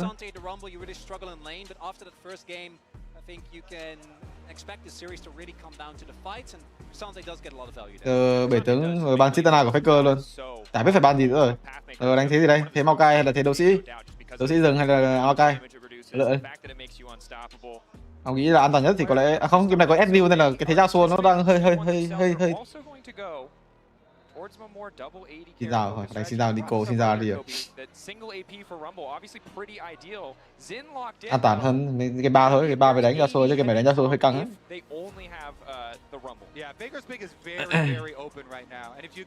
Xin rào Nico Ari. Trường hợp này sẽ là đánh gì đây? Wukong Lee Sin. Thực sự không đánh quá nhiều. Galio Kindred á, Galio top, mạnh nha. Galio gì đây? Galio Gravet không? Galio Gravet không? Gravet không? Thế Gravet không? Game này tôi sợ cái gì nữa, má thua ngợp như thế phải đánh á. Đi xin là Gravet đây. Diego. Nhìn nó lỏi. Ta cũng được ấy, Diego Saratreal Galio nhìn cũng ok lá. Nhưng mà không. Được, Diego này gặp con Nico, gặp con Ari sao đấy? Kiểu phải đánh ghê VGL mới. Cái LB à? LB này rất tưởng không? Thế sao biết LB đó? Nico Ari được đâu? Ui. Nhà Yasuo kìa. Biết xin rau Yasuo gì nữa? Rai là hợp lý. Ari Nico Rai. Ari. Nhà không cái thật. Còn LB sao mà pick được? Con LB Rumble không phải tướng. LB thì mạnh, LB đi với sát rất là mạnh nha mọi người, nhưng mà LB Rumble thì nó bị giảm sức mạnh. Jungle mid 2v2 here for you to have. Chronicle, you mentioned how much owner loves to. Yasuo cả đấy là cái ba cái Yasuo hay sao chứ? Đối phương Big Salad mình đánh Yasuo Maokai. Ra thì Maokai đi với Salad nghe hơi loạn đấy. Charm Flash very reliable. This game, I know in game 1 we got a lot of promises of action. I think it was an incredible game, but there weren't that many actual fights. I think this time around it's got to be different, right? We have, particularly in terms of mid-jungle 2v2, such volatile matchups. The Viego really relies on being able to start those resets early. You have set up on every side. Cái này thì hai bên không có quá nhiều khả năng đổi đường nữa. Top support, top của họ là Galio, họ có thể đổi đường với tướng Galio, nhưng có lẽ không cần thiết. Dùng thì đi đường bình thường thôi, chiếu chiếu. Ông nghĩ nếu mà đổi đường thì sẽ là Tiêu An đổi đường á. The Silas would just be so much more tanky towards the mid and late stages. You know, would scale really nicely. Whereas the Ahri would always be so squishy that you have to really be perfect with your plays later on in the game. Pressure on both sides. Thật ra thì nếu mà Big Salad ở đây thì tới là ban Rumble á, tức mình ban Sentoni làm cái gì, đúng không? Hiểu ý. Chứ mình ban Sentoni làm cái gì? Salad gặp con Rumble hơi phiền. Mà sao đội hình đối phương cảm thấy nó không đủ mạnh, Rumble với Ahri kết hợp với Shinzao mà. Không phải đội hình kiểu Rumble Puppy gì đó. But Chronicle, to your point, this game, there's no more low stakes engages. There is only really full commit. There is only death. There is only full. There's Ahri fishing and Ezreal fishing. Everyone else is going all in. And particularly, again, I want to go back to this. One of the champions you're not allowed to pick, or if Silas picks it into it, is Alistar, because it makes him so insanely tanky. I know a lot of the members on T1 are low range, but even then, Xinzao Ultimate to me is so insanely strong when you have the damage and the ability to get in the middle of a fight and split it up. And let's take a moment to talk about Trong đổi đường thì vị trí có hai bên rồi. Support để cầm máy quét. He's the only player that's not been to a World Championship here among all of these veterans, and he is an excellent Silas player. His second most played of all time. You talk about really good ults to steal. The Rakan ult is another very, very good option for him to steal. Tự cầm quét ta lấy kinh nghiệm luôn. Rồi, Faker đánh vào đấy luôn, rồi bị E. Rồi. Đánh phát nữa luôn. Thế đây là cái thế Salad lời hơn đấy mọi người. E hồi lại là Faker hơi khó này. It's very, very big for him to không dám đánh luôn. W. Show us what he can do when Silas has really been so much a part of the recent meta. A champion with so much individual agency. Mako and Jacula looking to take control in that level 1 bot lane. Ezreal, of course, before that first back, notoriously very strong as long as those Qs are connecting. But it's well highlighted. Kobe, I mean, it's so tough to be. Thì đường không phải Ezreal với Real. Vì thế có cái thuộc rồi. He's coming in clean, he's coming in fresh. Nhìn cô tệ. First time in a series like this, in a stakes like this, at worlds like this. And so he knows it's important for him to do well, to show up to make sure that his teammates with those stories against T1 can really find those victories. Yeah, there's really like two ways you can respond to so much pressure and so much hype. Sometimes, you know, you get a little worried and you can get Salad nhìn chơi lỏ dữ rồi. Thì thường mình chơi rồi thì tăng quy thì chơi nó sẽ khó hơn tăng W. Mà cái thế đẩy lính nữa. Tăng W là kiểu lính đẩy về, kiểu lính gần trụ bình ấy thì mình tăng W được. Tăng quy xong rồi tăng tầm này tăng 2 quy không? Tăng 2 quy để đẩy với 3 hay 4 vô. Hiện tại là đang giữ quy, nên tăng quy, nên tăng 2 quy.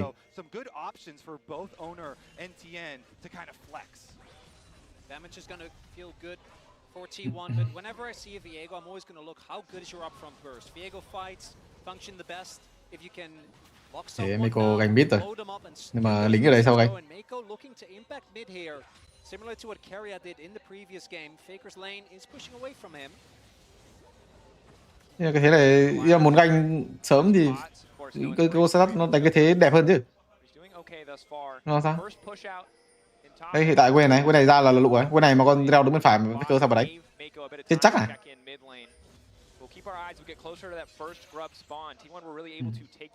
Đi vào đấy là sao? Of course, for Cream with Conquer, it's going to feel great later in the game, but early on, it's so difficult. Charm flash response from Cream. Phản xạ được cái E tốc biến luôn.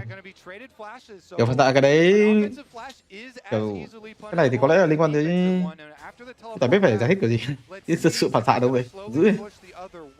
Nó là phản xạ hay là đoán mọi người? Mọi nghĩ là phản xạ hay là đoán? Đoán, nghe nó đoán nghe nó lỏng. And should be a little bit ahead of pace in the jungler's options for maybe affecting these flashless mid laners. And there's a limited window of time, as we know, because both of these post-6 are going to be either extremely hard to kill, extremely mobile, or both. Thực ra cái đấy là cái thế thiên đoán nhiều hơn, kiểu đối phương ấn E thì mình ấn tốc biến đấy. Chứ không phải là đối phương ra cái E flash thì mình ấn nữa. Đối phương ấn E thì mình ấn tốc biến thôi. Còn đối phương flash.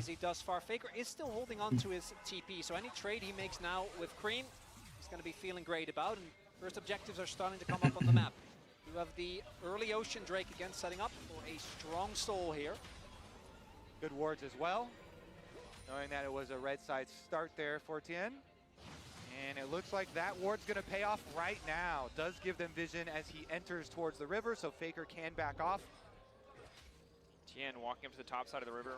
Has one camp to clear if he wants to go for wolves, but I suspect Grubs Có áp lực đánh biết. Hai bên thì đánh thế strat rất là tốt. Và Kramer cái tham minh đồng đội ra giữ thế lính lỏ quá. Back về để lấy tempo. Chứ tầm này mà không back về thì cái sâu của họ sẽ gặp nguy hiểm. Đánh rất là hợp lý, rất là hợp tempo. Sẽ có 95% game thủ Việt Nam nó sẽ đứng lại và đi đường. Nhưng mà đi đường thì vẫn đi đường được thôi. Back về thì tempo của bạn ở con sâu nó sẽ mạnh hơn. Mạnh hơn rất là nhiều luôn đó. Bạn về back về mua đồ, sạc lại báo mana. Nhiều cái thế người ta sẽ đứng lại ở thế đó. Hiện tại timing sâu đang cực kỳ quan trọng, nhưng mà T1 đang có lợi thế ở đây. Di chuyển ra khi đẩy wave 530, đâu wave 500 đẩy đi ra chuyển ra rồi. Bỏ hẳn một wave lính luôn, nhưng mà rất có tele ạ, rất có tele thì chuyển kiểu này hợp lý chứ. Cần di chuyển kiểu này là cần người có tele nhá, chuyển rất là sớm kiểu này. Bạn sẽ có lợi thế hơn, nhưng mà cần người có tele xuống khu vực đường dưới. Đánh sâu xong sẽ tele xuống dưới. Mà Top Shot đã bỏ cho mình là khu vực đường dưới và chuyển ra để khu vực đánh nhau chuyển ra rất là chậm. Đi chuyển ra thì là không thể nào bằng Salakan được, đánh nhau cho đồng đội thì đã vẫn đang mạnh hơn. Có cho mình là Vigo, cần bớ mạng cho Vigo. Ăn được một sâu, hợp lý rồi. Bên phía của Top Shot chắc chắn là có lợi thế rồi. T1 chia đường hơi lỏ, có lẽ là nên bỏ sâu và hướng tới cho mình con cua dưới. Nhưng mà hiện tại là bị ép sang cánh trái, không có hướng để có thể xuống khu vực cua dưới. Bị mất sâu free nhưng mà không đổi được toàn nhiên ở đây. Bắt buộc cái thế rất phải xuống cánh dưới, xong rồi Kumauchi ở cánh trên. Nên cái thế của Kumauchi cũng như là thế của rất thì đánh tempo nó rất hợp lý. Nhưng mà căn bản là under, người không nên đứng ở cánh trái á. Ăn sâu xong kiểu chạy ra cánh phải chẳng hạn, nó có thể biết nó không có để ý như lắm. Hoặc là chạy thẳng xuống á, kiểu ăn xong vòng xuống sớm cứ đứng đấy nhá. Small early advantage here for TES, but because they did also commit 5 people, the cross map for T1 not available. If the duel does break out in mid, the flash is still not available too, so we're going to see them make their way down. Slight vision. Nhưng Salat đang thể hiện rất là ok rồi. Tại vì những động thái canh rất là nhiều rồi đấy. Chứ ngày hôm qua một con Salat đối với Ari auto mất 2 sách trụ rồi. Silas, the potential to steal away this Ori ultimate, the additional sustain he has from his W means 100-0 with a support who does rất là ok, have chỉ có Top Shot. Gap của họ có lẽ là khu vực đường dưới mà thôi. Ezreal Verial đi thua đường Salakan thì thật sự là hơi khó đánh. Đổi đường hợp lý, cái thế này thì bao chính có thể ăn cho mình là sách trụ. Khu vực đường dưới, khu vực dòng nước bên phía T1 đã chủ động mở vào, tempo đang quá ao. Real còn đồ support đối phương đã hoàn thành đồ support tới vị trí này rồi, nhưng mà Meiko vẫn chưa hoàn thành đồ support, còn ra chậm hơn. Tempo đang quá tuyệt vời từ vị trí của T1. Đồng đội thì chưa tới, nhưng mà Thiên đứng đây đợi con rồng chẳng hiểu đang làm gì trong khi không farm. What the fuck? Thiên đang làm gì vậy?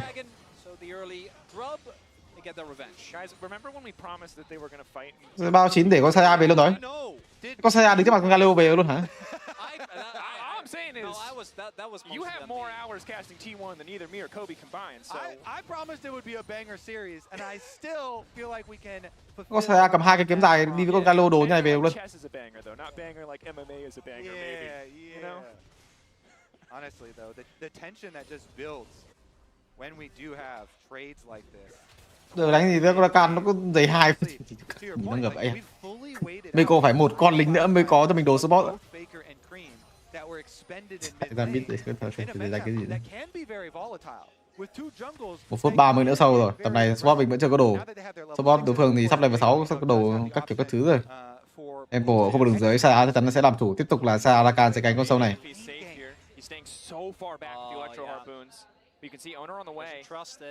Who's baiting who? Wait, Creamy's on his way though. They know. TES now he spots that he's going to start to back up. Owner there to shadow if he needs. Gì đấy? They know Cream is on the way first. Nice Không, layering có into tên lát. CKTG as he Nó 2-2 cả thì đánh không lại luôn đó. happy to just get the flash. Good play from TES. What does Faker get here in mid lane? How quickly can he push on the tower? Giờ không được hết lính luôn, trôn rồi. Rất vẩy ốp hơi lọ nha, vẩy không chết hết lính luôn. Vẩy như chết 4 con luôn rồi. Bot gap rồi ok, nhìn con Sa Rakan này. Sa Rakan muốn đẩy quay nào thì đẩy 38 lên nữa. Nhìn nó ngập. Đây là sống bot, Edriu ra mid. Giờ thì mà nói thì Edriu với Reo đang gọi là chống trả trước Sa Rakan. Nhưng Edriu với Reo nếu vào đánh nhau thì sẽ mạnh hơn Sa Rakan rất là nhiều á, nhưng mà đi đường sẽ thua á. Cái điểm mạnh của chất tướng như kiểu là con Rakan.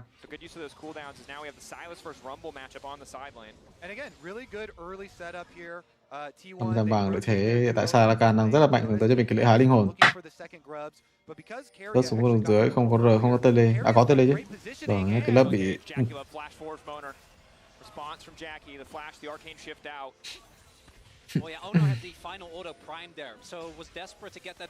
nó chỉnh xong cái chỉnh lại là sao?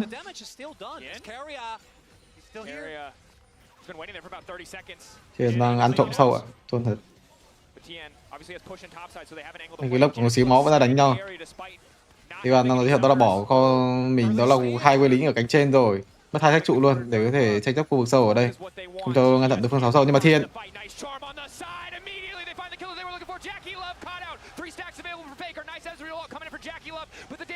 người mạnh nhất là con Salad thì nó bị kẹt ở cái dưới khó quá.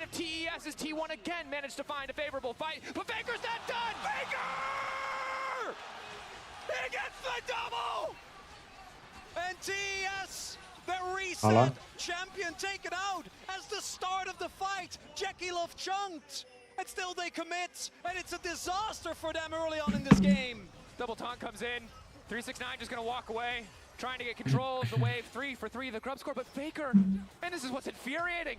You talked about it, the man didn't have the best summer, but when it comes time, when he needs to step up, he just always does. And again, the call from TS, look how low Jackie is. That alone is a big risk, but disengage the CC, charm into knock up. And that's so much of your early damage and skirmishing power already gone, and Jackie can't approach.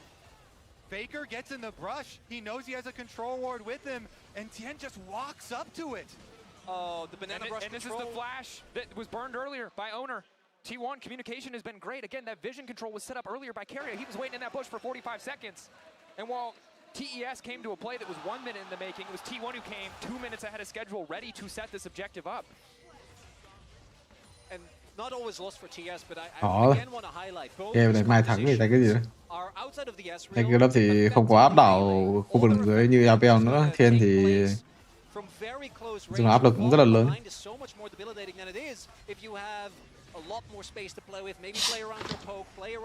Mà nói thì game này bot gap hơi nặng. T1 are showing the killer instinct here in the game, and TES are just looking sluggish, walking up to them, not respecting vision control.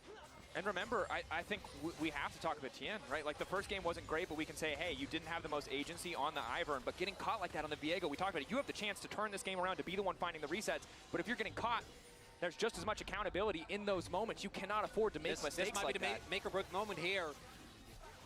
TES trying to take this dragon, and it looks like T1, they are just going to trade, so no breaker fight, and particularly on Viego, the reason why this champion has so much safety is because of the ult and the buffer. You can buffer basically any form of CC by just making sure that you hit the timing right. So As a Viego, just being in that position and having to use your ult, that's rough. But you need to stay alive, otherwise that fight is always a wash. Just looking sluggish.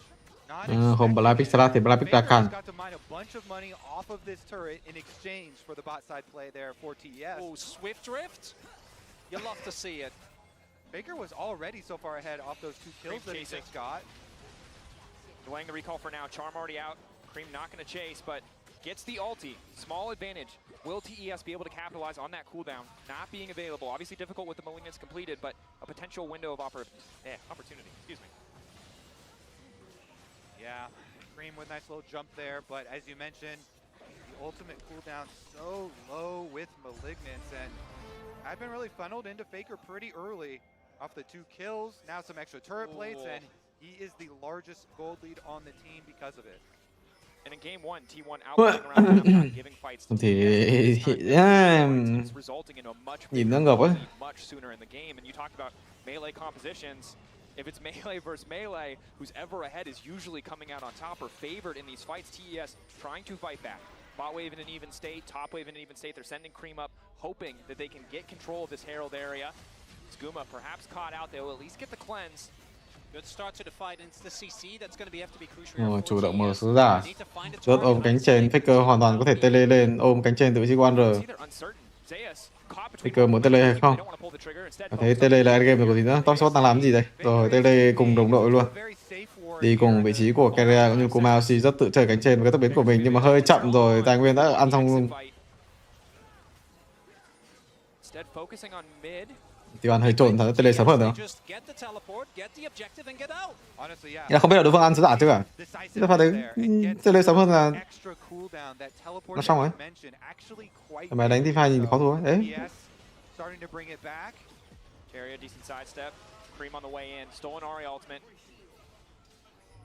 But giving that respect, not having perfect information, not wanting to fall face first into a waiting rumble in his ultimate. TES instead looking at the objective. TES might be forced to use the equalizer to clear the wave here.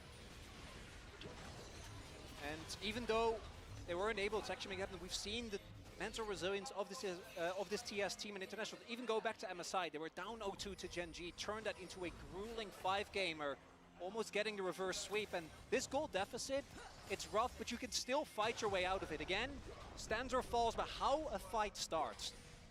All of these last objectives go the way of TES. They get the Dragon, they get the Rift Herald, they get the top tower. Breaking open mid is big here. That much more control over the map, potential. That's Jackie. Jackie Love in. T1 starting the fight, spinning around, not quite sure where they want to go. T1 stopped the Herald charge from being effective, and they're going to keep the fight going because they see Jackie Love hightailing it out of there. Bit of an awkward exchange. TES get no value out of this Herald. Jackie drunk? What's going on? That was a full circle there. He ended up not wanting to go all the way in because of the positioning of Keria. It's a bad sign when your Ezreal nopes out at that point, but Cream hồ lại rồi. Cầm cái sốc điện á, lấy cái bảng Ultimate Hunter á. 3 stack Ultimate Hunter, R nó hồi sớm á. Vừa mới hồi, mới dùng một cánh trên xong là hồi lại.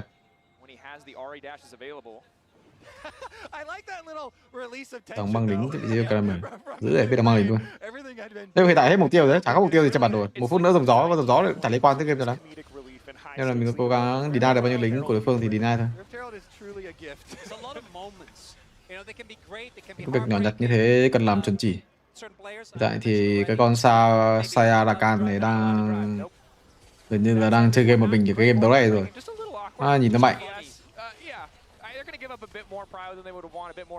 Cánh của Sarat rất là mạnh từ vị trí của Toy Sword, nhưng mà những người chơi khác như kiểu là Thiên hoặc là như kiểu là Meiko rất là khó để có thể xuống tác động vào khu vực đường dưới, khu vực Sarat này.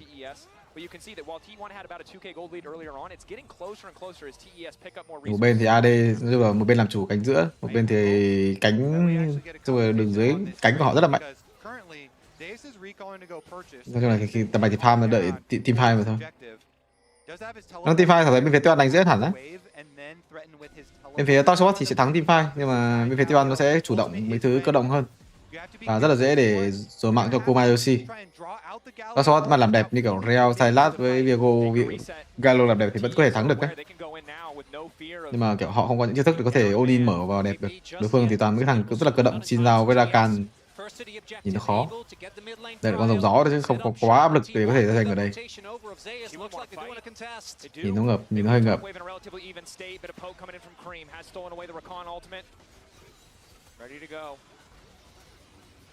Zoning away, 369. TES, priority setup. T1, what's the angle here? Tiếp tục là ép tổng, ép vào tài nguyên tốt nhưng mà Faker tới rồi. 3K, owner looking to get involved. Good interrupt coming in from Mako. Equalizer now coming out in the midst of the entire team. Excellent with Galio to follow, but Mako's getting damn low. Cream getting lower as well, and Faker finally getting involved in the fight. Guma untouched on the backside, but he can't get any further forward. Jackie Love. Rồi, cứ 39 này không tốc biến. To TES. No flash on 369 though. Likely to fall here. He's a chicken Đó, trap. hóa sự cơ động, mặc dù tao spot có được con rồng nhưng mà cái độ cơ động của vị trí của T1 quá khó chịu. Nói chung là kiểu mọi người thấy thì top shot vẫn thắng team 2 mà thôi. Họ có được con rồng nhưng mà kiểu T1 nó có độ cơ động cao nên là nó chỉ đơn giản là mình lấy tài nguyên thôi. Lượng tài nguyên mọi người bỏ ra mà xem. T1 mất cho mình là support mất tốc biến. Bên top support thì sao? 3 cái tốc biến. Kiểu nó đấy là kiểu khác biệt về đội hình nhé. Kiểu họ hướng cái mindset của họ rất là hoàn hảo. Họ biết team 2 họ sẽ thua nhưng mà họ dùng cái sự cơ động của họ để họ lấy tài nguyên để thực hiện những cái pha sau. Đây, pha sau team 2 này thì có mọi người thấy đó là T1 bắt đầu ép trụ 1 ở giữa với cả trụ 1 cánh của Galio chẳng hạn.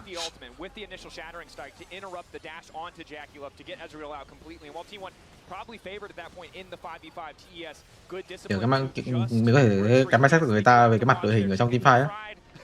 Hiện tại thì chắc chắn là sẽ ép trụ cánh Galio. Đây, trụ cánh Galio là từ dưới. Cái trụ của con Salakan thì quá dễ ép rồi. Hơi khó cho vị trí của top support. 3 trụ được đâu. Cái thế 3 trụ được đâu. Ép 3 trụ được. Faker về thì có lẽ là ép trụ cánh trên với cả cánh Saya rồi. Galio không có tele, Galio pha vào rồi vừa mất tele nên là cái thế này ép trụ cánh trên rồi. Trụ cánh trên thì hơi khó đép. Rồi mất trụ 1 rồi. Nhưng hiện tại thì sau pha con rồng rồi thì lượng tài nguyên của mình hiện tại là không có khả năng giành được nữa rồi. Hết tốc biến mấy thứ các kiểu rồi. Kiểu nhìn mindset nó rất là hoàn hảo luôn đấy. Whichever team is going to have to try and play in the Baron with the wave clear that they have on either side is not going to be feeling too hot. Definitely not. But I'm just going to call Jackie Love right now in a fantastic position. Ezreal has the extra range. He should always be able to get mid push. He's on 2-item spike. We've talked about it for 10 years of League of Legends. It's as good as it's ever been. So he has the potential to turn these fights around if T1 cannot find a way to shut him out. Especially since Cream on this Silas has cut down a lot on Faker's gold lead, and he can create room for Jackie Love in these team fights with a Galio on top of now a 2-item Silas and really good ults to steal. You saw the idea last time around, stealing away the Rakan ult, being such a tanky possible engager here. Both Cream and Mako to set up for possible 369 ults. I do apologize for setting false expectations as we have 4 kills at 22 minutes. It's okay. We forgive you. I feel guilty about it. I can't say I just say the fans will forgive you, but we forgive you, man. You never hold a grudge. That said, I feel like Baron. Vô cực kiếm kết hợp với nhìn cái điều đồ nhìn cũng ghê chứ.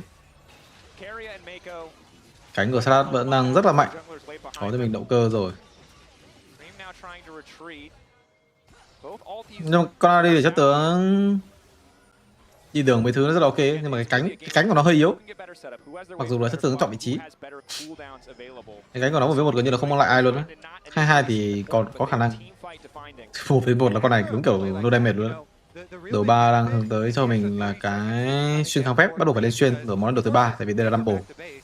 Và một game ở đấy thì lên cho mình là xong kiếm Tây Ương đồ 3. Game này thì có lẽ sẽ là đồ xuyên xong rồi để đồng hồ cát. Với cái ngưỡng sức mạnh của vị trí của top shot thì ta đang rất là mạnh. Salat 2 đồ, SU 2 đồ. Một timing cực kỳ mạnh của những chất tướng của họ. Thì họ cần làm đó là một pha team 2 giao tranh ổn. Nhưng mà họ không có độ cơ động đó. Tiếp tục là một cái tình huống đó là team 2 giao tranh tổng. Nhưng mà game đó này họ có cánh, đó là cánh của Salat. Không như game vừa rồi. Không có quá nhiều khả năng mở từ vị trí của top spot. Cái độ cơ động từ chất tướng Rakanari cũng như là nói chung Saya nó kiểu cái độ cơ động của nó cao, nó chủ động hơn rất là nhiều. Mình không có thế chủ động, nó muốn đánh thì đánh, nó không đánh thì đánh. Đây là cái thế trận với phía T1 mà thật là đẹp khi đây là một game đấu rồng gió, không có quá áp lực được linh hồn rồng. Nhưng mà những linh hồn rồng khác thì có lẽ top support đội hình này nó sẽ dễ dàng chiến thắng hơn. Đội hình Aram mà. Ở vị trí của Keria. Con này thì Salad không có R-Ari, có lẽ sẽ phải cướp R như kiểu là Shinza hoặc là Rambo. 15 lên giữa rồng. Ôm khu vực đường giữa rất là không hợp lý. Vị trí của T1 thì đối phương có Ezreal hai đồ rưỡi đang cực kỳ mạnh, nhưng mà Jackie Love giống xong chuẩn bị nhìn ghê đấy. Má phải đến Meiko chống E sao? Meiko cứ làm cái gì đấy? Làm cái chọn vị trí kiểu gì đấy?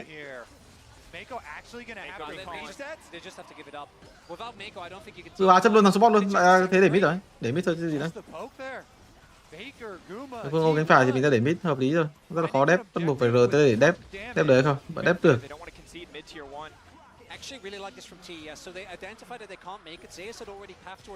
Thế là cái vị trí của con support mọi người bị sai á. Kiểu support mình đánh tanh nên mình lên đứng đầu á, nó bị sai á. Mình là thằng support mình lên đứng sau á. Những cái thằng đứng trên đường như kiểu là Salad như kiểu chẳng hạn. Đồ nó toàn cộng máu với cộng kháng phép thì nó đứng trên. Xong rồi nó mạnh đấy. Mình đánh con yếu, con reo làm gì có tiền đâu mà đứng trên.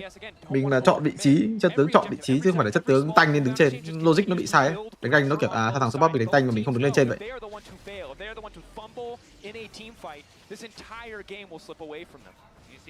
Cái pha vừa rồi thua được là hơi nhảm ấy. Cái pha này đội hình này rất là cần đánh cái pha rồng đấy để ép vào linh hồn rồng gió. Đội hình này có linh hồn gió thì vẫn đánh được. Những sức mạnh của họ rất là mạnh, Ezreal hai đồ, Slash hai đồ, tự nhiên mất con rồng thì nó lỏ.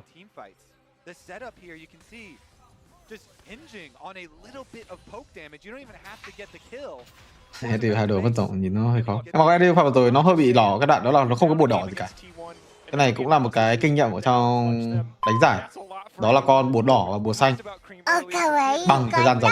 Kiểu này đợi Jackie Lab có Sojin rồi một versus 5 may ra win. Catinat nữa cả bạn. Một cái trích đó là bùa đỏ và bùa xanh nó sẽ cùng với thời gian rồng. Cái pha rồng vừa rồi có Ezreal không có bùa gì cả. Nó cũng là một điểm trừ. Nói chung là chỉ có những cái gaming mình thải đỉnh cao thì nó mới có những tình huống gọi là giữ bùa đỏ, giữ bùa xanh thôi.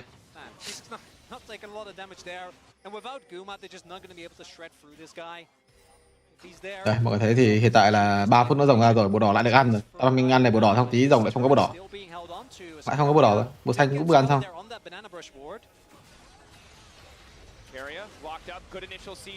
Tại vì lên mình hiện tại có một cái đó là bùa xanh, bùa đỏ nó cùng gọi là cho tất cả đồng đội á. Kiểu đồng đội ai cũng có á. Nên để bắn với cơ bung R ra để chạy. Nên là cái việc là bùa đỏ và bùa xanh trong team fight rồng rất là quan trọng.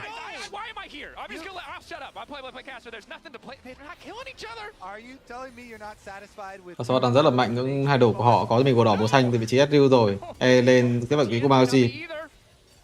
Cái lớp đánh kiểu này bắt đầu hơi bị áp lực nha, tự áp lực cho bản thân nha. Tí xin giao Q3 mọi người rồi Q3.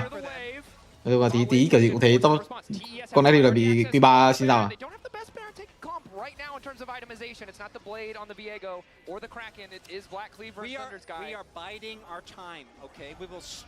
Đồ 3 lên xuyên từ vị trí của Ari. Hiện tại cái cánh của bên phía T1 không quá mạnh, nhưng mà AD của họ đang quá xanh, cần đánh theo Under cũng như là cần đánh theo Komaoshi. Hai người đang rất là mạnh ở thời điểm tại. Thì cái đợt thì đang hướng tới cho mình đó là cái phích kiếm ở món đồ thứ 3, món đồ phòng thủ một xíu với khả năng những chất tướng bên phía đối phương. Đồ 3 thì Salad chắc chắn sẽ là đồng hồ cát rồi. Nhưng mà con Salad thì tại muốn chơi game rất là khó, con Salad thì tại thì cái khả năng đa dụng của nó rất là cao. Đối phương toàn phép rồi mà muốn mình gánh rất là khó. Hiện tại chỉ có đơn giản là cướp cái này cướp cái kia để CC lại ông đội vậy thôi. Nhiều cánh team sẽ là vị trí của Viego cũng như là vị trí của Ezreal. I wasn't joking when I said the tension is building. All it takes is like every time a support is in a brush, just like this. 1 phút 40 giây nữa rồi, con shop vẫn chưa lấy được cái trụ mid. Dù cái bài set trong team fight nó không rõ ràng á. Nên là cái pha vừa rồi không lấy trụ mid thì bình thường lấy trụ mid rồi. Hai dòng má nhìn game đấu căng dữ rồi. Navodi đó thành vị trí của Komayoshi rồi. Rồi cái thế này cái chuẩn bị rồi. Cái thế T1 sẽ để mọi người thấy những cái phế vừa rồi toàn là T1 chạy. Nhưng mà khi AD của họ 3 đồ, Saya 3 đồ, mọi người sẽ thấy gọi là E tốc biến từ vị trí của Faker hoặc là Wander. Rồi bắt đầu sự chủ động hơn, trực tiếp là đánh Aram bên phía đối phương luôn, không có bùa đỏ, bùa xanh gì cả từ vị trí của Top Sport. Rồi bắt đầu tích Q3 các kiểu các thứ nó bắt đầu ép lên, AD 3 đồ rồi mà họ chủ động lên. Có máu tốt từ vị trí của Jack Club nhưng mà quay lính đường mid của Mao chỉ có đi cùng quay lính để áp lực luôn. Tiếp tục là bốc từ vị trí của Mao nhưng mà vị trí của Mao không sao cả khi có cho mình hồi máu được ra bùng Kerea. Nhìn vào cái phía top spot đang làm gì đây? Tôi hiện tại là không có bùa nên cảm thấy đánh nhau rất là khó. Cái bản này hiện tại Jack Club rất là mạnh ấy, nhưng mà team mình không có mở, cái vấn đề ở chỗ đó. Xa thì rất là xanh. Chỗ này áp lực rất là lớn luôn á. Jack Club cần phải gánh team trong pha tiếp theo nhưng mà hiện tại là gánh được không thì chưa biết. Nhìn nó rất là dễ bị vấp á. Cái xin nó chỉ cần là Q3 tốc biến E mình cái ở bên phía tiêu ăn và Baron rồi, bên phía top spot không có tầm nhìn. Đây là cái này Thọc nói rồi, đó là bên phía đây là cái support gap á. Áp lực bên phía tiêu ăn làm tốt hơn. Kerea bách về được, cầm mắt tím mắt xanh chạy ra, Meiko vẫn chưa, cái này nói chung là cũng chả biết phải nói kiểu gì ấy. Nhưng mà hiện tại là bên phía top spot vào thì khó để đánh cái gì nữa, không có mắt thì ép tầng kiểu gì. Viego solo dòng, Saya 3 đầu solo dòng chắc chắn đúng không ép đâu. Faker với Kerea chọn vị trí Wonder lao vào tanh Baron. Wonder hình như là hơi khó để tanh. Nhưng mà Meiko cúc rồi, end game. Không có mắt xanh mắt tím chả biết đánh kiểu gì luôn. Cái này là cái liên quan tới macro của những support. Giả vờ ép xong rồi đẩy game mid xong back về. Nếu mình đẩy được game mid mình tạo được áp lực giả đó để thằng support mình giả vờ để back về được ấy. Meiko ở pha vừa rồi nó rất là khó. Tức là kiểu support những cái pha đấy như vị trí của Meiko nên cũng tìm có back về sớm hơn đấy. Chứ đánh vào cái thế người ta ép Baron trong khi mình không có mắt tím mắt xanh thì sao mà đánh.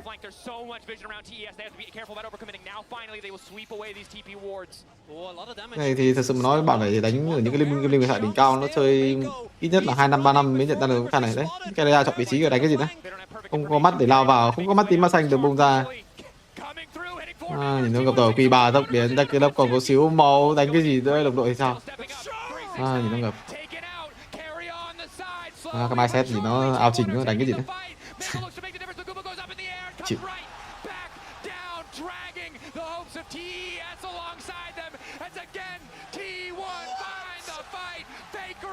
Rồi thì mọi người thấy chất tướng của họ đánh được Andrew 2 đồ, Salad 2 đồ rưỡi. Nói chung là kiểu vẫn có 19-10 về đối phương á.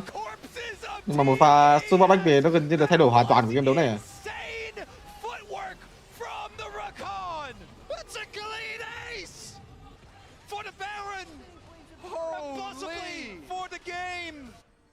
Mình cái này cái bản đó là tempo của mình nó phải chuẩn bị đầy đủ mắt xanh mắt tím để gọi là ra rồng hoặc là ra Baron để ép. Top shot chạy ra rồng ép. Xong rồi cắm mắt các kiểu bung hết mắt ra xong rồi mất mắt.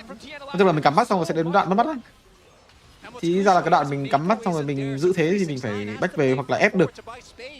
Xong rồi đối phương cứ ép một hồi mình cái thế nhìn nó lỏ.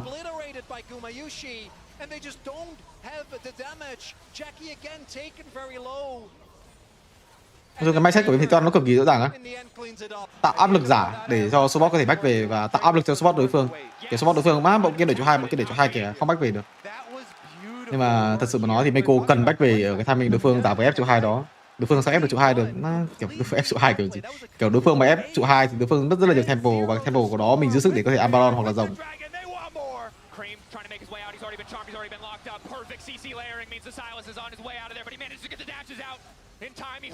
Thì muốn nói thì nó cũng rất là khó. Mà những cái đấy đó là một cái kinh nghiệm ấy. Cái mục tiêu của mình đó là liên quan tới cái tempo của thằng support đó. Một là support nó tự nói, hai là mình nói chung là giao tiếp về những cái vấn đề như thế.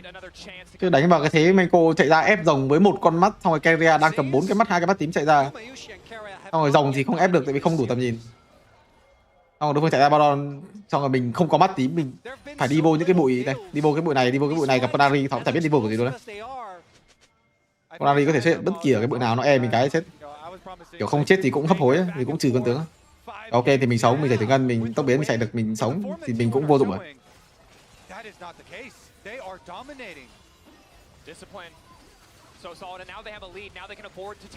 Thế nên nó liên quan tới mình dòng Baron của bên phía support. Cái đấy thì support vs thì mai lắm.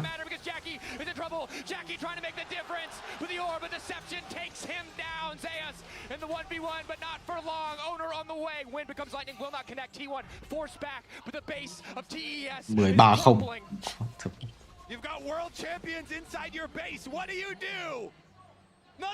Meiko với top tech club kiểu gần như là bố không có đường dưới ở EPL luôn.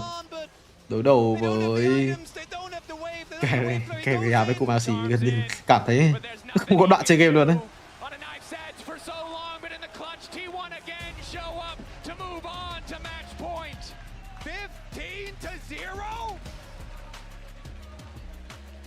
Watch this team barely make it past KT. I watched this team lose to DK. And now they're up 2-0 in this quarterfinal. Absolutely boggles the mind. The tenacity of this team starting to feel impossible to surmount. T1 moving up to match point. We're going to head to a quick break. When we return, will it be the final game for TES at Worlds, or will they bounce back in game 3? Một game đấu bạt, một game đấu Rakan. Thật sự thì meta tướng đa dụng mid cũng như là tướng đấu sĩ mid top nó quay trở lại thì hầu hết là những con như kiểu bạt Rakan nó sẽ xuất hiện nhiều.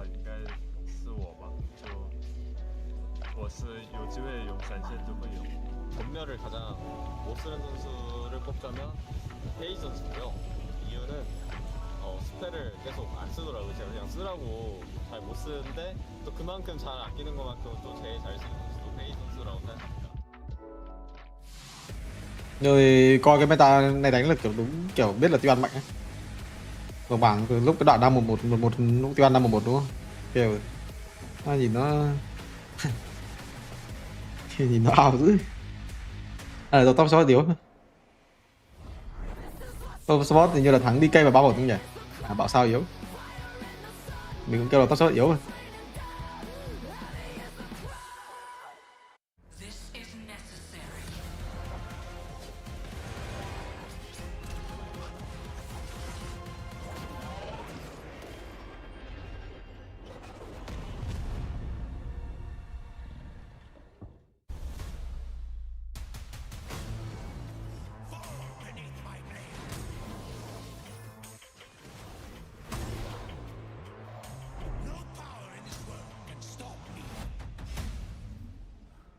Những cái chỉ có những cái game đấu kiểu gọi là ở cái vòng top 8 này mới xuất hiện.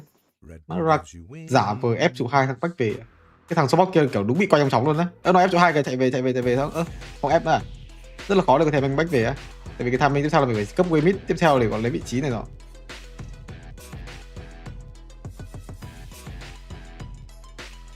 Thì khó lắm.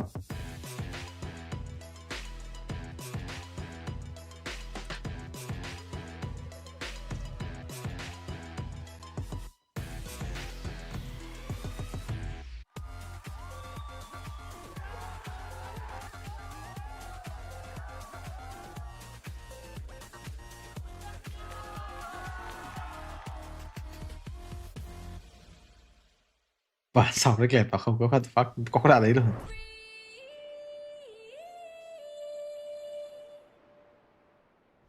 Rakan saya.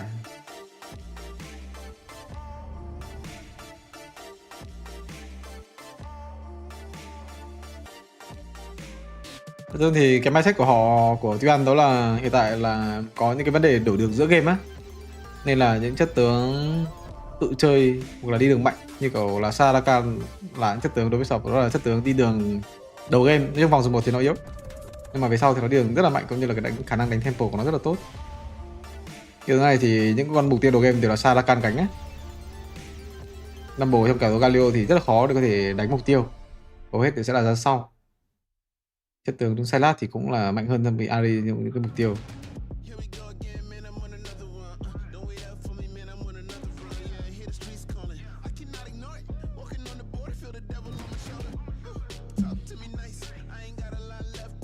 Nhìn game kiểu chả biết phải nói sao.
Thắng được gì không ấy? Nói chung thì Genji Tuan nhìn nó hơi mạnh. Genji các bạn đánh đâu ra cái cách đánh team. Nhưng mà thật kiểu Sofm không tin là kiểu nó có thể đánh như thế đâu luôn. Nên là cảm thấy nó hơi fake ấy. Kiểu những trận đấu quan trọng thì không đánh được như thế. Gì mà đánh cây xa với chuột xong rồi đánh cánh này nữa.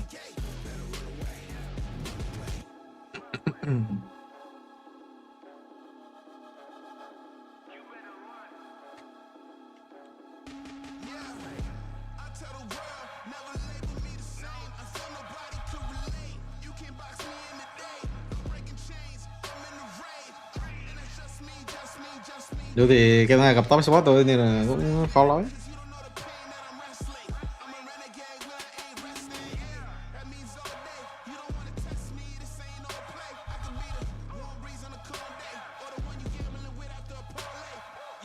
Top spot kiểu ban pick mấy thứ nhìn rất là ok ấy. Chắc là kiểu gặp đối thủ hơi mạnh à.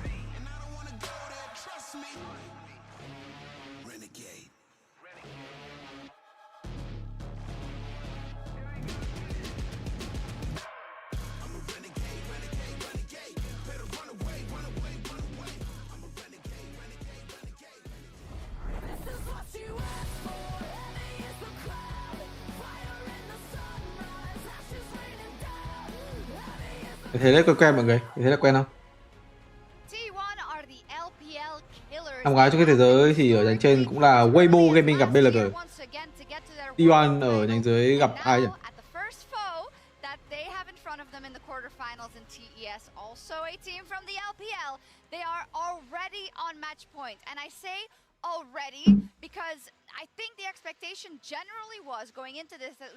T1 gặp GDG à? Có thể Genji gặp ai? Genji bị BLG đấm. Genji khá dịch Akali à? No, we haven't at all. You know, I was looking forward to this most of any quarterfinal because I thought it was going to be a slugfest. I thought it was going to be both these teams going right at each other, fighting non-stop, contesting 2v2s, contesting mid-jungle, and it has been this kind of slow burn where the teams are scaling up, and T1 is just out-executing at the end of the day. Yeah, and my thing is, both of these teams have looked hesitant at times, but when it's come time for TES to actually do something, they don't necessarily make the right decision, right? I want to return everyone's mind to around 11 minutes in the game, where, first of all, in mid lane, as we pull up the clip, Jackie is going to take a massive amount of damage here, as Owner is going to essentially jump on him, right? So we roll through, he ends up getting chunked out significantly from this. Blowsums, now they're like, okay, we're still going to try to contest these grubs. Tien starts it up. If we can pause right here. So Tien is still going to go in. Galio is coming down from top side. They have pushed out top. And as we play through, Tien actually does get one of these grubs. And so you're like, okay, that's fine. You know what? We have 3 grubs. That's 3. T1 can't, you know, like T1 are not going to get the 4. Jackie Love is still very low health here, but no, we're going in, and it's just really disjointed. They don't seem to be super coordinated in a lot of these decisions. And, you know, Rob, you and I have watched Jackie Love for years, and it's really frustrating to see these decisions from TES. Yeah, it blows my mind. Jackie Love is never going to beat this Ioni Arcane Shift Cái forward. năm nay chất lượng của T1 sử dụng chả khác gì năm ngoái đâu đấy. Nó không khác một tí gì, khác gì mọi người. Năm ngoái Faker đánh cái gì nhỉ? Như rừng thì vẫn mấy con Shinzao, Vigo với Sejoni đúng không? Top thì thêm được con Camille. Năm ngoái thì là con Zone. Zone gần nạn thế dày xề gì đó. Năm ngoái đánh Asia với Orient à? Để thì support chắc không có thể đánh bản được. Có trường hợp đấy chắc đánh mấy con tanh. Leonardo. đừng reo mid Asia. That is not something you want to see happen in a quarterfinal in a game 2. No, and it's infuriating because it's not just on Jackie Love, right? No. But when we talk about narratives, when people only see a team on the international stage and a player performs like this, it's infuriating because this TES team, Jackie Love was way more stable, to your point, Rob, domestically, but then they've executed on team fights so well, and they have not been able to get one in either of these games. But for every misplay, there's also an outplay. There's someone capitalizing on it, and in this series, it has been T1 taking advantage of the mispositioning, and it's been Faker who is really stepping up in this game. Any mistake, it felt like hai game bot gap hơi nặng. Bình thường bot của top bot thường hay gánh á. Mà hai game thì hơi gắt. He's chasing down kills at the end of the fights, and he's really becoming an X factor in this series. Yeah, and on Ari again, right? And everyone was really playing out of their minds, I want to say, for T1. Carrier also, and in our Baron fight, it is our HyperX reflex replay, just a little bit of the minutiae into kind of how they play out these team fights and why it is so impressive. Yeah, and I think Carrier was incredible here. He even gets spotted coming into this bush, hops over the wall, sidesteps the chains from Cream, but flashes crucially onto Jackie Love, which sets up then for Owner to follow through, and once more Jackie Love out of position is capitalized by T1 thanks to incredible performance by Carrier, and the rest of T1 then, with Jackie Love out of the fight, are just able to chase down these ragged members on top esports. We just got the information that TES will be on the blue side, but I do want to talk a bit also about kind of T1 going into this last game now, and the fact that it's summer, nobody would have ever thought that they would have been as good as they have been so far. Yeah, I mean, this is not a T1 team that came into this World Championship being like, they are going to defend their title, right? Like, they're one misstep, KT misstep away from not making it to the World Championship at all. So to see them dig in and show up, I think makes those struggles that we saw from them in summer mean so much more to see this team be able to show up once again on the international stage. I'm going to say, it just adds to the aura of this team. It just doesn't feel like the summer split ever matters. You know they're going to deliver at Worlds. It's crazy, and it happens so many times. Now, TES, Dagda, as your prediction hangs into bounds. Actually, it's already dead. It's already at the window. It's already good. What are they going to do? They're going to stay on the blue side here. I think it's already too late, to be honest. Oof. I think this is a team that has definitely had struggles when it comes to mental. And I think at this stage, they have been way too hesitant. We haven't seen them play to their game. And what has been exceptional for them domestically has now disappeared on the international stage. I honestly think at this stage it's T1 3-0. Wow, TES, I mean, your Savory has deserted you. Even Dagda has no faith in you. Well, maybe this is when they can rally, as we see that pose we know so well out of Faker, getting into the zone to perhaps book his ticket to the semifinals next. And here we are. Will it be the 3-0? Will TES be able to mount that comeback? The potential of a reverse sweep. The pressure on this team. I think that's a fair call. We have to see more than what we've seen across those first two games from TES. Yes, it was close, but close is not enough. It's not enough to trade cooldowns evenly when you're going to lose in the clutch fight. So now they're back on blue. What will change? How will they adapt? What can TES show us in this game 3? And they need to give us a good amount of creativity, because what we have seen from them so far has not worked out. And the B1 Silas now no longer seems to be on the table, as Faker was able to make that Ari counterpick work for what feels like the first time consistently throughout this tournament. Look at that respect.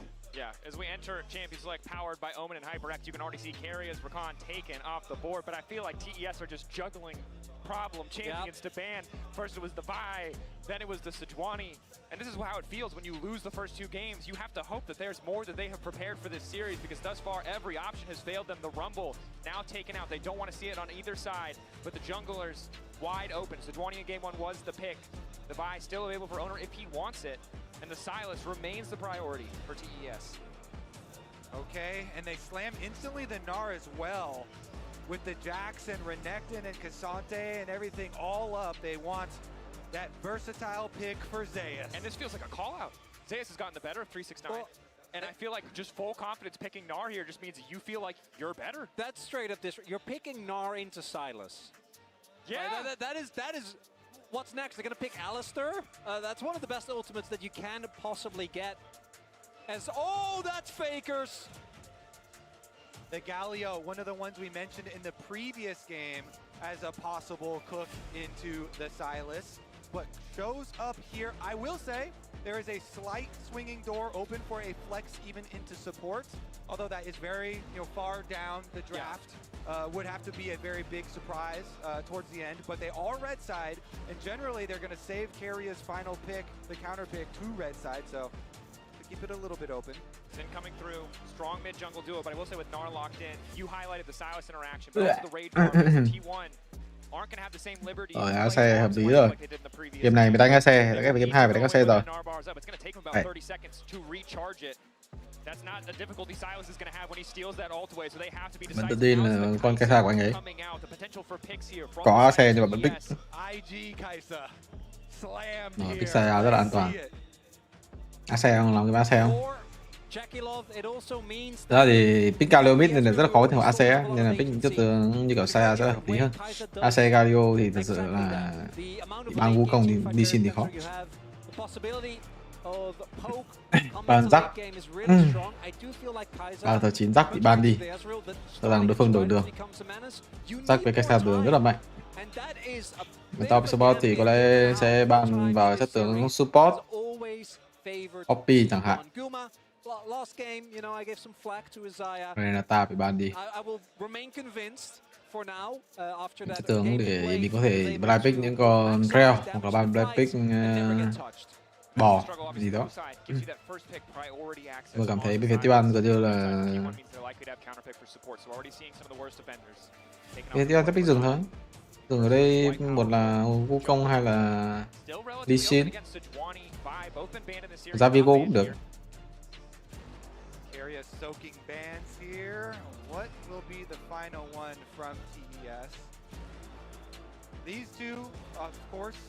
Đấy, game này giống cái thế classic vậy mọi người. Mà Under không có đánh nhiều. Bàn vì bàn cho Jack Club có thể chơi game. Nhưng thì mindset nói chung là cũng hơi cụ tè. Mà không sao. Under đánh gì đây? Chắc là một game đấu Lee Sin chill chill. Lâu rồi không đánh. Ra vũ công cũng được. Vũ công hoặc Lee Sin thôi. Viego thì thật sự là không nên.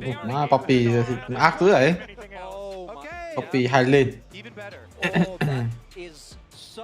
À không, ban hai lên gì nữa? Ban reo thì hai lên chi? Poppy dừng lấy chứ. Đấy, mà Sadat không có Poppy dừng đâu đánh ở đâu. Sadat có đủ phải pick những con đấu sĩ như kiểu là Senoni hoặc là Shinzao gặp con Poppy nhìn đúng phiền luôn á. Nhưng mà Thiên không có đánh, Under thì đánh. Rồi, phải đánh gì đây? Chỉ có thể pick Leona. Leona gặp bò khó. Kèn nền á. I think you need to go for something like a Hail Mary, but it's still a flex. You're literally diving into anti-dive right now. Yeah. You are full diving into full anti-dive. That is a scary proposition for TES. That's not great. That is a very scary proposition for TES. But you can't pull off the brakes now. You're already really committed to full dive, so they're going to full send it. But T1 have literally some of the best, if not the best, anti-dive in the entire game drafted for themselves. Also, just Mertrez is insane in this game. The damage reduction, the tenacity. Bài kè thì với Leona, có bài này đi với con Kaisa hơi lỏ nha. Đi với Leona thì ok, chứ đi với con Kaisa hơi lỏ. Sen. Sen. We don't trust Carrier, guys. Don't worry. He's a Bram free rồi mà. I do think continuing with the theme of counter dive definitely is the way to go. Bài. Bài. Poppy Galio. Một game bạt, một game Rakan, một game bài. Đây là Ryu. Ra có bài đi cũng làm được đấy. Nhưng mà có bài nên tránh trường hợp đi với cái xa mà. Ra thì chắc đánh giải đi với cây sao ok, tại vì mấy con cây sao đánh canh nó xanh quá, nó double cái chết mình luôn rồi. Chứ con bài này Leona gặp con bài đúng phiền đó, không có chơi game được. Nó có quy xong nó e mình chẳng làm được cái gì cả. Mình e vào không được luôn đó, tại vì nó e đi. Không có chơi game được. Leona đi với bài khó lắm. Mobility, which is very limited to begin with, and Pyke can punish it over and over and over. You burn that Xin flash one time, it feels like support jungle is massively in the favor there of T1. Poppy, Galio, Pai, Saya, Gana biết dừng làm nền. Tiếp tục là những người khác được gánh team. Cùng nhà Yushi kết hợp với Keria, kết hợp với rất. Leona bình thường gặp cái Pai không có sạch sư được luôn á. Mình chạy vô gần thì nó quỳ, mình e từ xa thì nó e, không có chơi game được. Cái cào ấy đánh rồi. Cái chả làm được cái gì luôn á.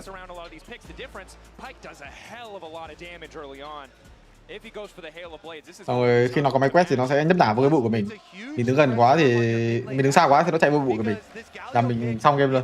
Mình đứng gần quá thì bị cái máy quét quét trúng là cũng cúp.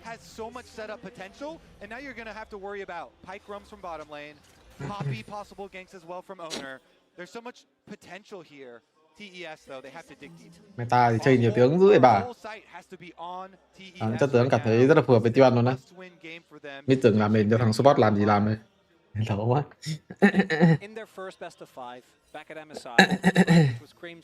Một con kênh quyền năng bất diệt. Đổi đường rồi, có đổi đường. Bọn mình đổi đường á. Nhưng thì có lẽ là hơi bất ngờ thôi, tại vì ban beat này đổi đường thì cũng hơi ảo.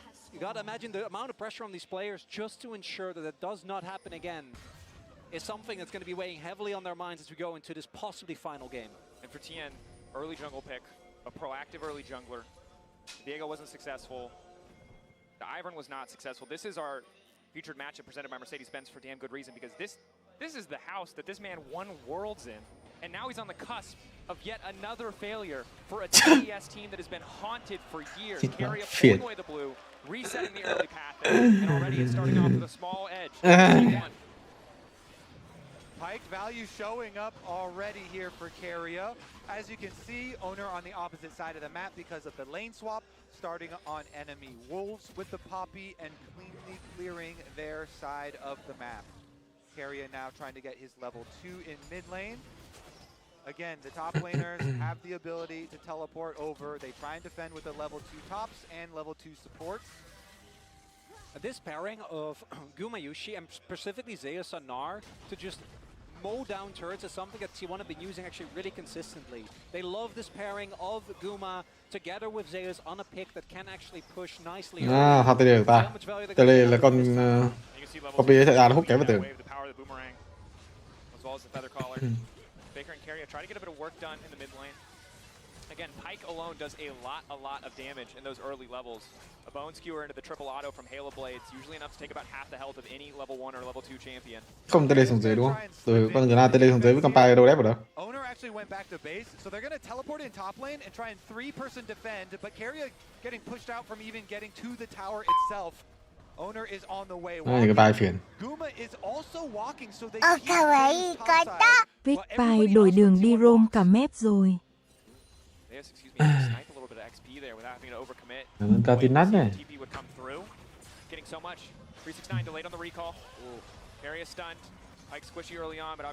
À, 9 giờ mới dám tê lê lên. Đợi đến lúc con Sa xuất hiện mới dám tê lê lên. Khó thật. Hôm nay thì không có cho mình đó là tê lê thì đi được với con Gna kiểu gì đây. Short-term benefit definitely here for TES. The advantage that T1 got out of that is that Zeus still has his TP. Whereas 369 had to use it to go towards the top half of the map. But early gold lead, as you would expect in a lane swap, goes to the team that has their normal lane or has their multitude of members towards the bot side of the map. Yeah, teleport advantage and experience advantage for the Gnar here, for Zeus. And an exceptional performer for this squad. Again, last couple of years, he has knocked out 369 as well, regardless of 369 being on a different team.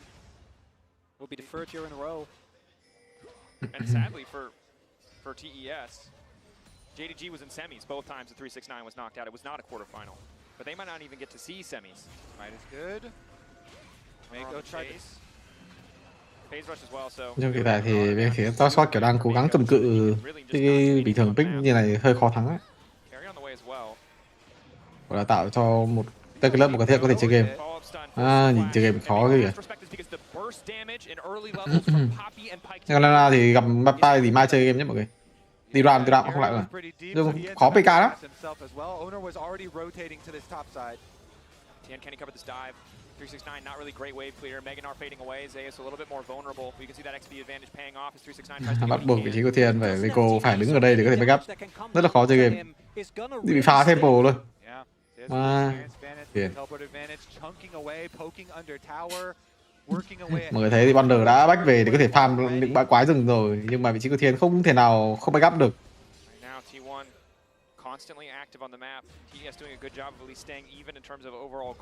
Người chịu thiệt thòi nhất thì có lẽ là vị trí của Thiên cũng bị thiệt thòi, Meiko cũng thế. Rồi, Kalam ở đây chôn rồi. Quá khinh thường con Pai, không biết chơi Pai rồi. Setup again, as we said, is always available in the Galio Silas matchup. Keria is there. They easily execute, and T1 they start their snowball. They craft it in the lane swap and in mid lane first. And it's the Pyke that gets the kill as well. And there's a lot of supports where getting an early kill doesn't feel too impactful, but this pick snowballs so insanely well when you can get the early items. And we'll see what the early itemization choice is, if it's still something like Umbral, if he wants to provide that additional utility to the team. But regardless, this is so frustrating because it feels like for 3 games now, Keria has been so active on the map for the entire duration of the game, and it's something that TES have not been able to stymie, slow down, or stop. Meiko once again on the back foot. Yes, he has Leona, such a powerful pick. But Keria has just been able to be in more places thanks to the Bard, thanks to things like this Pyke. 2 Galio ults available here as we do have our first grub fight on our hands. Ona gets the smite. Smite level 5. Probably very, very tanky. Nice interrupt coming in from Ona. That's steadfast presence. Tien still full health, so second grub is going to go over to the side of TES. Good to have that early boon. Again, 4 grubs, the threshold, but in an excellent position for the second spawn. One trying to get some bot lane priority, but don't have the best early dragon contest. What's been so cool to watch T1 in this series, of course the outplays, you know, and the execution in their fights, but also they haven't taken any of these unnecessary fights from their perspective. You know, giving up the ones that they, well, let's see about this chicken fight first. Tom being down big, but Baker is able to just punch his way out to safety. Nhìn đấu nhìn hơi ngợp. Cái thế ba, không để chảo lửa đó Azui. Chào em béo, chảo lửa có gì vui mà thôi. Mọi người rủ dữ đấy. Hãy học chơi LOL vừa bị đít game á. Nó không biết như nào.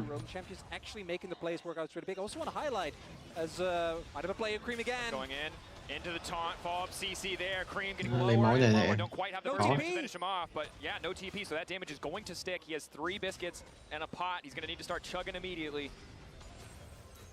Owner is on his way over on the Poppy as well. They're just pushing him out. Look at the zoning. You don't have to even go for too much more. You just push Cream away from the big old minion wave, deny a couple of minions there at the tower, make TES call the rest of their resources, call over Tien, call over Meiko, to even help Cream be able to salvage the minions. Something I do really like, want to highlight this, even though it is going to impact the team fighting, is that it looks like 369 is actually going for AD cannon. Because you already have the Kai'Sa, you have the Silas, you're not really in need of AP. The downside is that the team fighting value is really going to be struggling. And to me, AD cannon is one of those picks that is very win more. And with the way that the early lane played out, Zeus had an early level lead, so you haven't actually been able to build the lead that I think you need for this pick to work inside. It's true. And T1 also have the Pyke, which is also a win more style pick. And so it feels like whichever team, similar to last game, is able to find that edge. Dữ rồi, và chín dữ rồi. Và chỉ đây cho mình đó là gươm suy vong với con Kennen, tại vì đồng đội rất là nhiều AP rồi. Meiko ở đây bắt bài nhưng mà không bị đẩy vào tường, có Pai tới nhưng mà Pai mất cho mình cái quy rồi. Under thì ơi Onin và con Shinzao không hiểu vì sao có cho mình siêu hùng giang thế, chỉ để cover mà thôi. Ở dưới thì trao đổi 5 năm. Đấy, bị kéo vào qua tường, mất vào tốc biến rồi. Hay một con Galio full cho mình kháng phép. Vâng, đấy thì Kumaoshi trao đổi lời hơn vị trí của Jackie Love. Nói chung thì cái kèo AD này thì các sao phải xử hết lượng người lính mới chơi được. Mà rớt ở 99 độ và 100 độ thì rồi thì cái này liên quan tới bạn phải chơi con Gna như thế nào rồi. Các bạn không gọi là đang 99 độ thì bạn dùng E ấy, E ở dạng bé không người không. Pressured, low health bars, and the flash comes through into the wall, comboed into Faker's taunt, and T1 3-0 on the board. Phải làm một cái gì đó, làm cái gì thì Sọc không biết luôn á. Để muốn tốc biến quỷ, pha được muốn tốc biến quỷ á. Kiểu hai con lính này sẽ là level 8 hay chăng? Ba con lính là level 8 muốn tốc biến quỷ vị trí của Kumaoshi. Tốc biến quy để có thể ép R xong kết hợp với cái chiêu cuối. Xong rồi đối phương E tốc biến bị tốc biến này cái E tốc biến.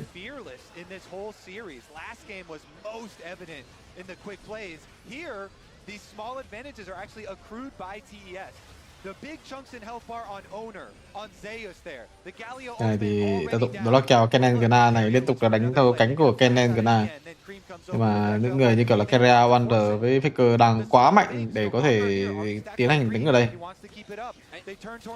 And you can see the desperation because even if they somehow get an ultimate, like Zeus was gonna hit Mega no matter what in that play. And I think it's the pressure getting to TES. They could have opted out of that play and just taken the summoners, but they don't. And that Phong độ của will be it. Này do top spot yếu quá. Tôi cảm thấy không có gặp vấn đề gì nữa, không gặp vấn đề đi đường, không gặp vấn đề team fight. Các bạn họ chất tướng này thực sự đi làm thế nào để có thể gặp vấn đề trong vấn đề đó. Rớt đi đường Kumaoshi với Keria đi đường Faker thì hiện tại là những cái kèo mid, ý là kiểu mình đi thua đường mấy con lính nó không có ảnh hưởng đến những cái pha mục tiêu mình đánh ấy. Cái phong độ của Wonder hình như là nhìn nó hơi khủng khiếp. Cái pha vừa rồi hơi trôn tí thôi, hơi content tí thôi. Nhưng mà And in this game, still the most fed member, by the way, making the impact on the side lanes as they look for another possible play onto Zeus. But now, because of those kills, or because of the assist rather, like Zeus has a lead into this AD matchup. It looks like Cream is gonna possibly get zoned off of the wave again. Keria is a menace. This whole series, T1 dominating, Cream just has to watch. And there's nothing he can do. Waits for the wave to get trimmed a little bit before he can even step up. Knows that he has to clear it, and again with Death from below available, Ignite, Hail of Blades, a Pike ahead of the curve, and a Galio that already has enough MR to mitigate any damage Cream could hope of doing. There's just so few angles to play. When you have the AD Kennen, when you have the Silas, if you get a lead, you can really take over the map. But they're behind so early. They're behind before Kennen's even completed an item. I already dislike AD Kennen, so as soon as you start talking about it. I pointed it out, and I wish you guys could have seen Kobe's face. Because I'm like, oh, maybe, you know, and Kobe was not. I mean, he's not having it. I mean, dream scenario is you can like get to a point where you're playing side lanes, but they're just, they haven't been able to play. You're also playing into Galio. I know you have Silas. Nhìn nó ngợp. Who can just collapse on the side lane so quickly as again, Keria continues to wreak havoc. Good on TES, they are able to grab the objective. We're better on the setup, did get the push out, still behind, but holding on to something in this game. The idea is we can play a large map. We can try and draw them apart. Kiểu có mid meta hiện tại toàn mấy con đa dụng cả, cứ Galio, Sylas rồi Ari ấy. But because they just keep getting behind so early here to T1 by simply outplaying them, it just seems like it is so out of reach. Cái ra cho này lên thằng thủy ngân, xong nó lên phá mắt. Nó xa, như cái xa nhìn kìa này. They have another desperation play in them, but like the gold lead is very quick. We're talking about 3.5k at 30 minutes. What's terrifying is as the series has progressed, T1 have gotten more dominant in every single game. And yes, last game was slow. It came down to 1 or 2 fights, but they out executed when it mattered. Nó gãy. This one probably won't work because Faker again doesn't take damage. He has Mercs and Hollow Radiance. Yeah, he's not taking damage. 1.7k gold ahead, fully built. Like Faker is built different, and it is going to be too difficult to take him down. I never knew what we meant by that was Mercs and Hollow Radiance, but now I understand very specifically what people mean when they say he's built different. As Pike going in, Phantom clean, 369 running. Oh, come on! Hold on to the blast, but there's Honor! The blast, the knockback into the wall, the Nhìn nó khổ. Khi nào xong trận hay Tam Minh nào chiêu chiêu anh SofM lướt lại cái donate, em hỏi vụ kiểm duyệt gear với cài phần mềm hãng để điều chỉnh nút chuột. Bàn phím đối với mấy giải quốc tế, quốc nội The Sico A. Nãy em nhắn đúng lúc A tắt cam đầu ban pick TT.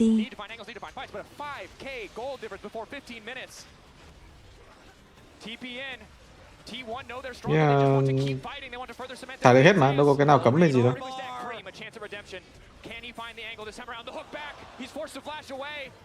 Nhưng thì nhìn nó hơi gập ấy. Kiểu bạn đánh giải quốc tế nhiều mà cũng có những cái trường hợp như thế này á. May là Thảo không gặp. Mà nhìn nó nhìn nó đúng hợp luôn. Cái gì đang chơi game vậy? Cái này là kiểu giống mấy trận đánh á. Tại biết mình thua rồi nhưng mà bạn vẫn phải đánh. Kiểu cái mục tiêu của bạn trong cái việc đấy chỉ đơn giản là có một cái KDA rất là đẹp. Kiểu vừa vào game đã MVP á, kiểu thế. Mục tiêu không phải thắng nữa rồi. Need to play this champion. Maybe it's not worth. The bards and pikes are going to be everywhere. The bards and pikes are out tonight, boys. Halloween is coming early this year. I want to give a little piece of wisdom by Carry himself. KDA ngon này chứ, đúng rồi mà. Tại vì hiện tại là kiểu thua 3-0 với Tiêu Ăn kiểu thì chẳng bị mấy thằng kia nó tấy xấu. Xong rồi hiện tại là áp lực rất là lớn nên là KDA các kiểu các thứ.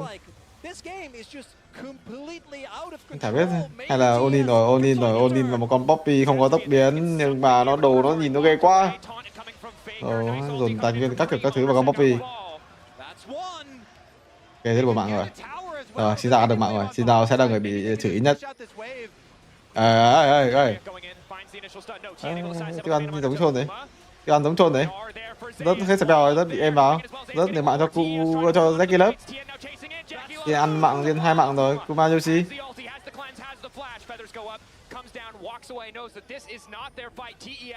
Striking back in this crucial game 3. The second kill plus, they can keep pushing. Another hook. Carry's not done. Jackie loves out of tools. Going to the depth. No, it's clean! This man, Pike, you love to see it, the ult. Not there for the execute, there for the range extension on the face. Phải chơi bài bao nhiêu game mới làm được game đấy vậy? Mới làm được cái pha vừa rồi vậy? Kiểu có highlight của mấy con pie nó hay có trường hợp đấy.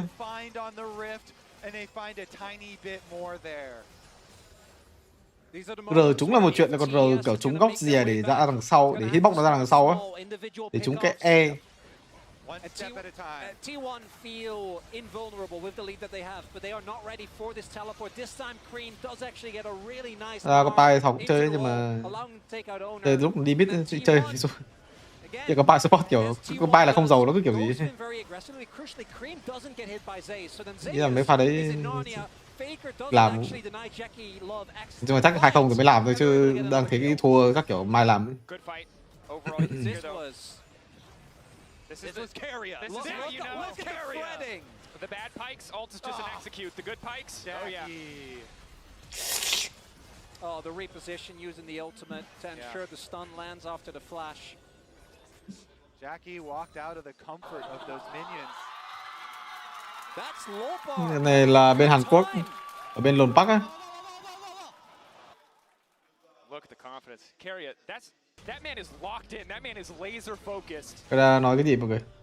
Theo à hay là đánh? Hay là nhìn? Cream, the potential to steer that Gnar ultimate in all the fights to come, only getting more and more AP. T1 over eager in the previous fight, and TES now with much better tools to punish. And again, Pike is not a champion who scales gracefully into the game. Later, he's just going to get one shot by any piece of CC. And can TES get to the point where they do pull T1 across the map? Now that both side lane towers are down, they're threatening these trailing plays, walking behind 369 as he pushes up. 369 with the teleport available as they go for the jungle invade. Owner again with the smite actually secures. Steadfast presence comes out a little bit early, perhaps.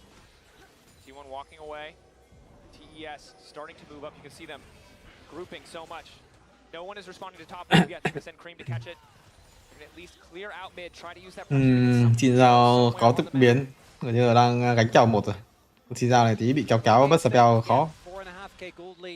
Nói chung là mấy con support kiểu Rakan với Pai với Bạt nó có một chung hướng đó là cái độ cơ động của nó rất là cao. Muốn đánh thì đánh, không đánh thì không đánh. Nhưng mà vấn đề của những con tướng này đó là khả năng team fight của nó, kiểu team fight Aram, team fight Cương rất là yếu. Vấn đề thế thì rất là khó để giải quyết nếu mà bạn có vấn đề về cánh chẳng hạn, hoặc là có vấn đề về khả năng đi đường.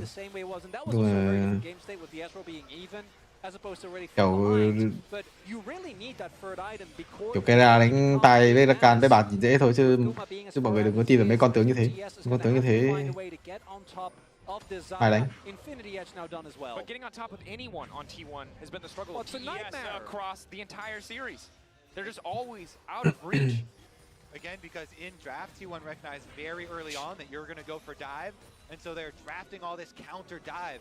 Galio, Poppy, Daya, even Gnar. And T1 here pushing out once again, sending Faker to the top side with his newly completed Riftmaker. Láo dữ ấy. Nhìn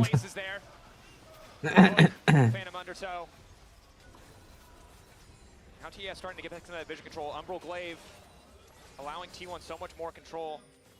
As long as it's not off cooldown, you know you're invisible on the map. Gold lead has been very stable though, and for TES, I think that's the best you're going to get in a situation like this. Try and trade as evenly as you can. As you get deeper into the game, those relative differences of items are going to matter less. I do got to say though that this 80 cannon, again, the position that you're in, you're 900 gold behind on a pick that really needs to get an early lead and kind of run away with it. You want to be able to actually match the teamfight impacts of the Gnar. Plus, the problem right now is, even if you want to play so much on side lanes and on a spread map, it's really difficult the way the game is set up with objectives to actually fully win a game that way. And so, at some point, you're going to be forced to try and go through a Poppy and through a Galio ult. T1 here, though, poking around, try and flirt with a possible red steal, but it will not be theirs. TES secure it. Carrier, again, going very deep for these plays. Constantly off to the side, but again, he has Mercs, able to walk away. Initially, Poppy all coming out, but it's not enough. Tới giờ con Pai rồi. Desperately, but Cream going in. Gumayushi. Đầu game con Pai chơi vui lắm, nhưng mà đến cái đoạn giữa game là kiểu cái thằng nào cũng giết được bạn á. Kiểu tự nhiên bị cái CC rồi Q3 xin ra chẳng hạn, hay là Leroy E cái chết, mọi người thấy không? Leroy E trong cái chết luôn à? Mặc dù chúng mỗi cái E, mình vẫn E, mình vẫn tốc biến để nãy được, nhưng mà cái xa nó bay vô khó.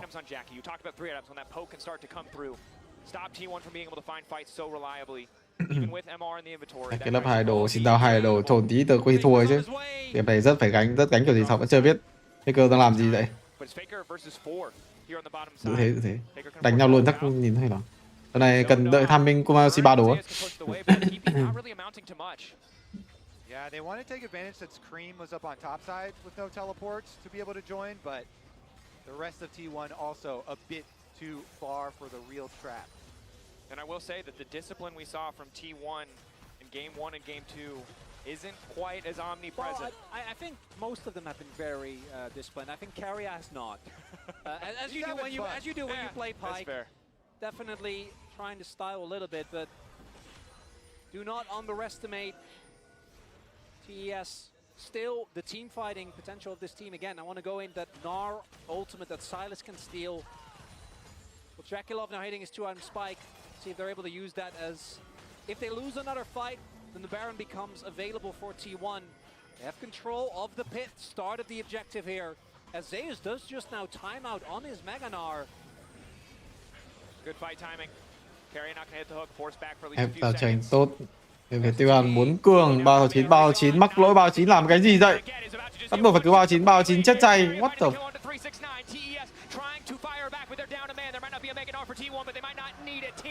Đừng đánh vào thế thua ấy. Đối phương ép vào thì sao? Đồng đội bạn ôm cánh phải. Một là bạn đi từ bên phải ra, hai là bạn đứng ở vị trí bên trái đợi đối phương chơi game thì mình lao vào. What the fuck làm gì đấy? Xin chào với cây xa đang gánh. 3-9 chắc chắn là sau game tối này mục tiêu target rồi. That blue ward is crucial. Guma going to start it. They're baiting. They're forcing T1 to come respond. Or, excuse me, TES to respond. Mako. Where's Hook going to go? Mako lên, Mako không có tốc biến, không có mắt tím, chả biết phải xử lý kiểu gì. Rồi một combo rất là đẹp và vị trí Wonder giết được mạng Wonder rồi, nhưng mà Kumashi đang bắn lời 14 thì Kumashi vẫn còn cho mình đó là cái tốc biến. Hai spell Onin vào vị trí Jack Club tốc biến được, Jack Club E được, Jack Club. Đúng rồi bro. Jack Club thôi rồi. Jack Club bị bay kéo á. Bây giờ có bay kéo vào. Đó là thiệt thì chắc là gì đấy. Nè, thì chúng. Cái club ăn được 2 mạng nhưng mà đang là ngưỡng mà đối phương có thể ép Baron ở đây. Nhưng mà sau đánh với bên phía APL có cái gì hay người ta hay chấm điểm á. Thử coi thằng này đã. Neko không có spell, không có tốc biến là một người đi đầu tiên đúng khó luôn á. Thường cái thằng đi đầu tiên là cái thằng phải có độ cơ động cao, vừa tanh vừa trâu vừa có mắt tím thì mới đi là thằng đầu tiên được. Jackie flashes both Faker and Zeus for the re-engage. The Galio shield barely keeping him up. Jackie commits to go finish him and Guma punishes. But at that point, like that Galio is out. Bên Trung Quốc đánh xong hay có chấm điểm á. Ngày hôm qua trận BLG vs SNG á, Doran đánh con nói chung là 3 game được chấm điểm tổng điểm của 3 game ấy, chống được 8,7 điểm hay sao? 9 điểm cho điểm cao á. TES showing some life though in these fights, fighting back. They are not going to go down that easily. Let's see about the next attempt because they're grouping for it. Lên hàng 8 rồi. 2.5 items to 3. Guma's looking powerful. Good interrupt on the initial engage coming in from Mako. No re-engage option there. Locket gone. Zeus on the side, but he just went mini. Tumultuous blast cone. A little bit awkward. Look from Carrier. Follow up, Cream forced to dash and Protobelt again. T1 just chipping away at these TES cooldowns. Jackie has to be so careful now too. No summoner spells on the Kaisa. With Guma having both, you have to think that Xayah will just be so They do have vision with the crab that they got, so know that Baron isn't being started. T1 still fishing. I don't think they're really going to get anything here. Guma trying to do a little baiting maybe even here with the Xayah, with ult and double sums. Very confident to take the minion wave. This is such an easy Baron for T1. Kaisa 3 đồ nhưng mà đối phương đã ép Baron rồi, làm thế nào để di chuyển vào đây? Không có quá nhiều tài nguyên, chỉ có là có tốc biến vào thôi. Đối phương thì có cái bài sẵn sàng kéo tốc biến của mình bất kỳ lúc nào. Đó, vị trí của Miko chạy đi, Baron thì đã mất rồi. Poppy giờ đập đi nhiều chiêu thức dữ rồi. Nó Onin rồi còn làm nào luôn rồi. Làm nào vẫn còn tốc biến đấy. ADOR bùng ra bên phía top shot phải né. Jack Club chơi game kiểu gì đây? Saya 3 đồ full spell kéo vào vị trí của Silas. Bắt buộc phải lao vào, không muốn đối phương bắt về bộ đồ. Again, the AP he needs to continue to harass, but T1 crucially walk away with the Baron. Mako has to go back to base. They actually got such a good Poppy ultimate combined with Faker, trapping Mako for the big damage and earning the extra health bar lead. After they had already acquired the Baron, now they can push out. Guma still had his sums, had his ultimate available there, right? If you over dive into that and he can just kite back with the feathers. Now he's level 16! I mean, and the thing is, you have to fight him. You have to go into him. Your wave clear on this team is abysmal. Yes, you're so good at these scrappy fights, the side lane Kennen, but it's not AP Kennen. He can't just one-shot. He can't one-shot clear away. Em có thấy kiểu mindset rất là rõ ràng. Tao giữ KDA kiểu cái tốc biến này sẽ thường dùng phát nào luôn đó. Có rất là nhiều thế, có sao có thể dùng tốc biến đấy. Nhưng mà không. Kiểu game đấu mình vô game chỉ để thế thôi. Vô game để gọi là kiếm FMVP.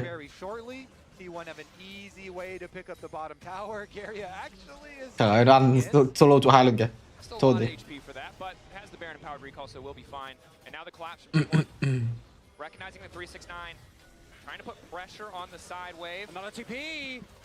Nhìn vào vị trí Kumaoshi không bị CC, không có R sợ. W tốc biến tới vị trí của Thiên không thành công rồi. Wonder ở đây thì sẽ bay trở về rồi. Mà chạy cái gì? Knockback, the Poppy zooming, the chain lash should surely get the job done, and it will. Carrier won't be able to save the jungler, but it costs so much for TES. Dragons up! TES, they just keep holding on by such a small margin.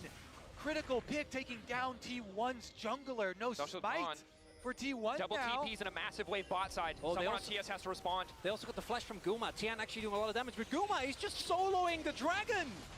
Can TS look for something while Owner is down? Zeus, again, stacking that rage. TES have to be careful. They can't afford to take the fight when Meganar is present. Jackie Love's summoner spell cooldowns right around the corner. Flash about to be up. Maybe then TES can try to find their fight. And TES, they don't want this to be a repeat of their 3-0 at MSI. Trying their very hardest, still clinging on to this game, even though it is tenuous.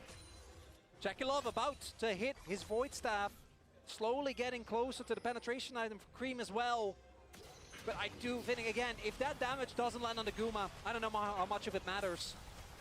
Initial hook, just a bit of poke though, at least no Mako's there. He's low. Guma isolated, forced to ult a little bit earlier than anticipated. Phantom Undertow to try to cover the retreat. T1 backing up. TES looking to get control. Meanwhile, 369 to the bottom lane, pushing up, putting that pressure on T1, but T1 might just look for the 5v4. Area hook going wide. Still has the spell shield for now, however. Guma can just heal up off the jungle camps right now, but the split push is taking its toll. Another minion wave here up to the tower. 369 taking away extra turret health. Meanwhile, T1 actually make the cross map play. Nhưng hiện tại bên phía T1 vẫn đợi xa có spell. Ra mấy pha kiểu mất tốc biến xong rồi đẩy trụ mất R nên là không có chủ động đánh đối phương được. Tiếp pha vừa rồi nó mà có đồ nó đánh.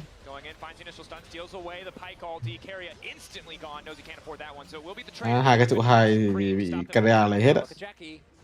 Support gấp 2k5 tiền, AD gấp 2k5 tiền. Dương tiền, thế là bú. Dương không bị chửi, hợp lý không? Baron này đánh cái gì đây? Hết trụ rồi, không có cái trụ nào cho bản đồ luôn. Hiện tại là Dương không có tốc biến, support không có tốc biến. Để xem bên phía của tao so thì vào tầm nhìn kiểu gì đây. Không nhìn đúng khó luôn đó, đối phương thì toàn kháng phép. AD đối phương lên kiếm năng cưa. Mò tía xong rồi thằng nào cũng có kháng phép. Pai thì tại nó cũng lên kháng phép. But he kind of has to with the comp, right? The reason he's doing it is because Jackie wanted to go AP Kai'Sa. 100%. And AP Kai'Sa is incredibly, like, the poke is so good against the T1 comp that really doesn't have any poke of their own. So there's a world where Đó, nhìn vào. as it starts to even up, as Nhìn thấy không? Cảm thấy không có tí cơ hội đâu vậy. Thật sự là có sao tướng bên đối phương chết được không? Kiểu tướng bên đối phương chết hơi khó.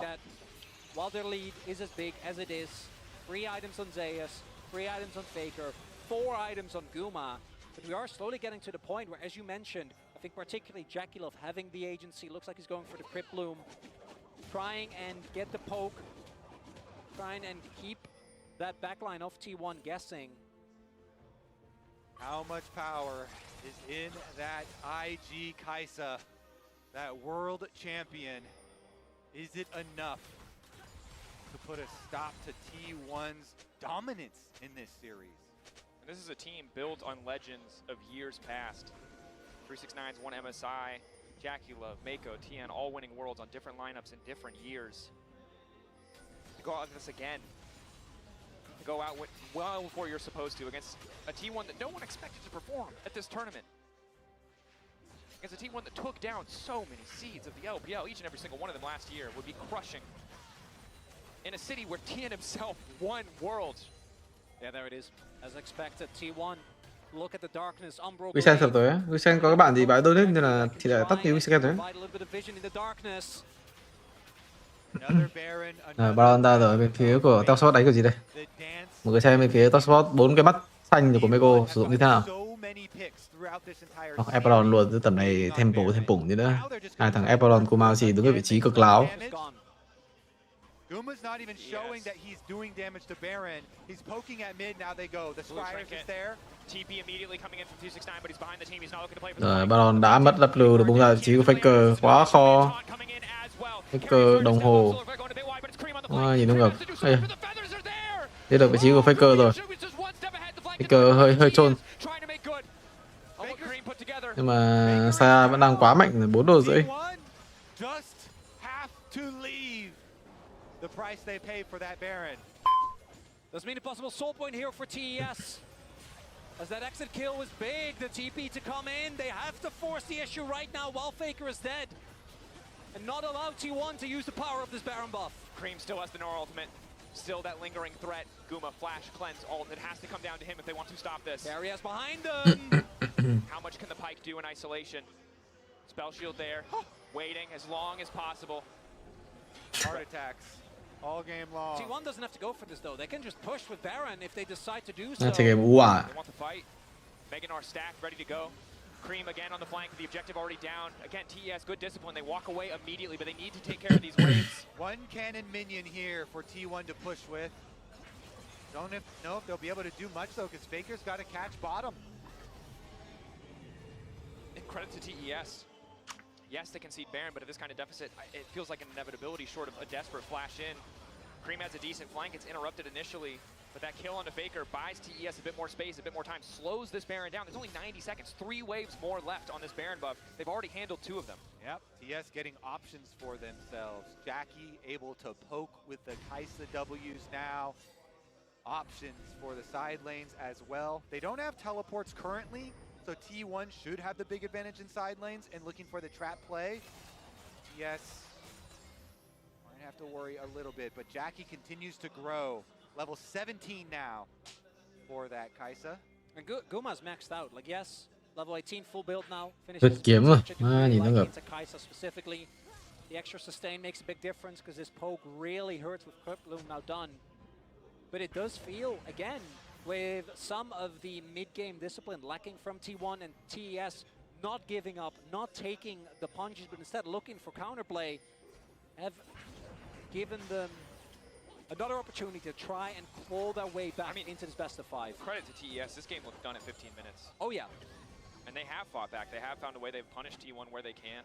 They bought the time that they needed for Jackie Love to scale up, and that's the most you can do. And now the question is, as the fights are starting to get closer and closer, and the gold lead means less and less, can they find one more fight to even up this? Hiện thành công trình thứ 3 từ vị trí của T1 hình như là hơi khó để có thể đánh họ. Hầu hết là chỉ có Kai'Sa đang chơi, con xe của họ đang chơi game. Nếu mà tấn công một trụ thứ 3 thì rất là dễ bị lấy tài nguyên, xong rồi vào thế thua, xong rồi bị đuổi từ thế từ nhà tới trường. And that side wave is getting pushed in again. Mako has pulled out a few plays though. See if he can do it again. Some snappy flashes. We talked about it earlier, but Carry is at the point in the game where if he missteps, he dies immediately. Both not going to connect. Mako taunted. Wind becomes lightning. Fighting in the choke though. Difficult against Guma, who does so much work. Easy kill. Muốn đi ra ngoài, đối phương chưa về. T1 obliterate them in the blink of an eye. Khó. Is that really how it ends? Just like that? There's no Jackie, there's no Cream, they can't go these waves! T1 continue to march forward undeterred, unstopped. TN barely escaping, but T1 aren't done, they don't even have a wave, they might not even care. Zayas goes in for the crunch. Kết thúc với game đấu, và game đấu 2-0-2. T1 looking to knock TES out. Mua 2 cái bát tím, một cái giải thủy ngân. Ok, hợp lý rồi. Refuse to lose a best of 5. Ok, chắc tới. They add TES to the long list of teams that they have taken down. T1 at Worlds are Titans, and they move on to the semifinals.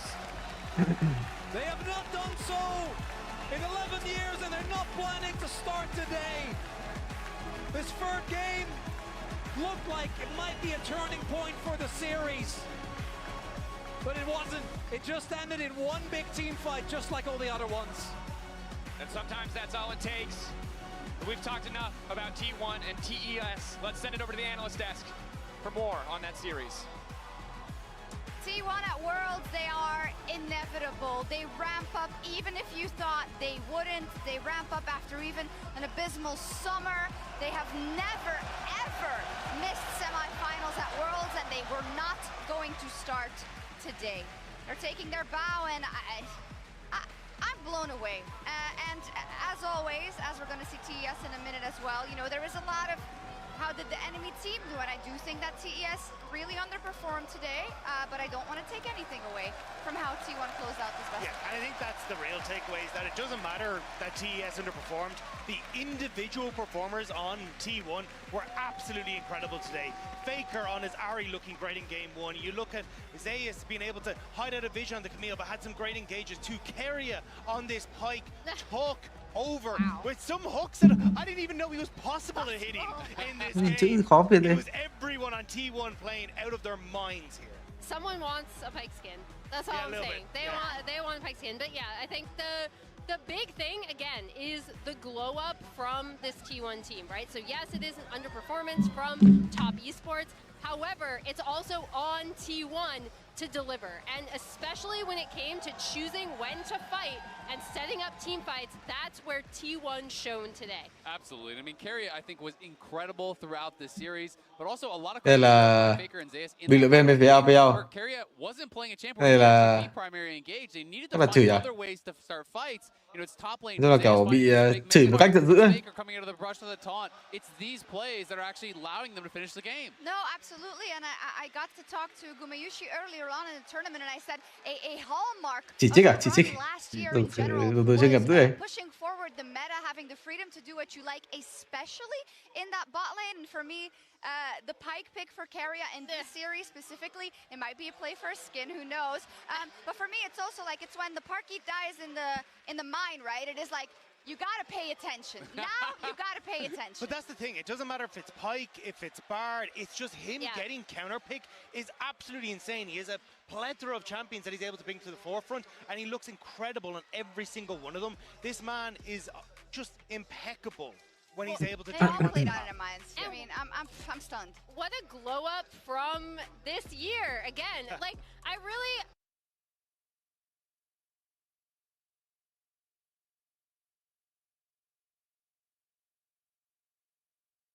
Rồi chơi game à? Hôm nay 3-0 đây là chơi một game hợp lý này.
Lính phân. Lính phân tiếng Việt là cái gì? Bọn nào có chuyên ngành tiếng Việt của cái từ lính phân là cái gì ta?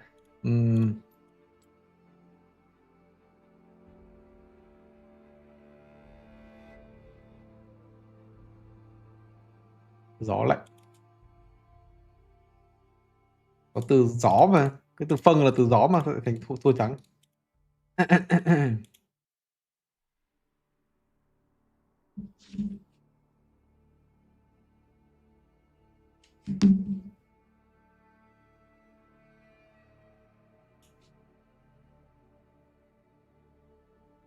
Hiện tại đã có người đó, mình cứ chơi game không có gì, không có người họ đợi. Trời ơi, trời.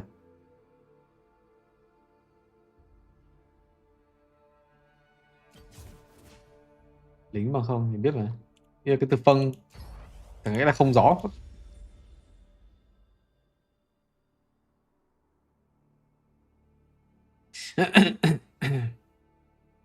Giả sử thằng Pampic á. Ý là cái game Pampic đấy nó bị lỏ mà vô. Chắc có vô làm thử nhìn nó đúng lỏ luôn á. Chả biết lấy logic gì.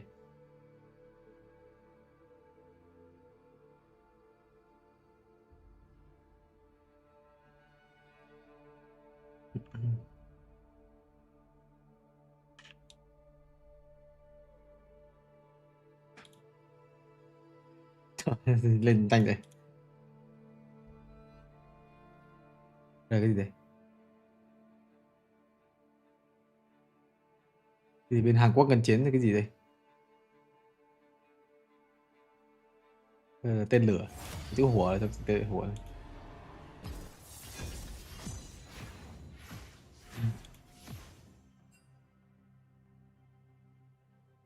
Hiện tại có đủ người đâu, mình cứ chơi một game xong chơi xong rồi đủ à. Cùng lắm thì tuần sau mình đợi.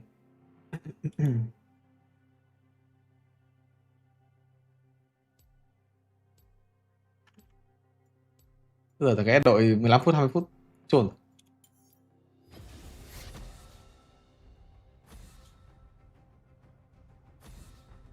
Hai cái à?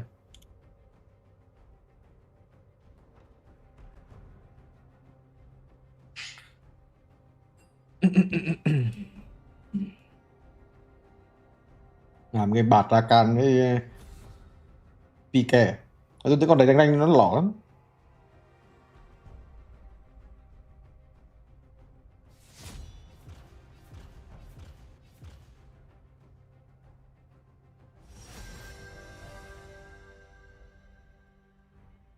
Rồi nói bể tướng mấy thứ rồi.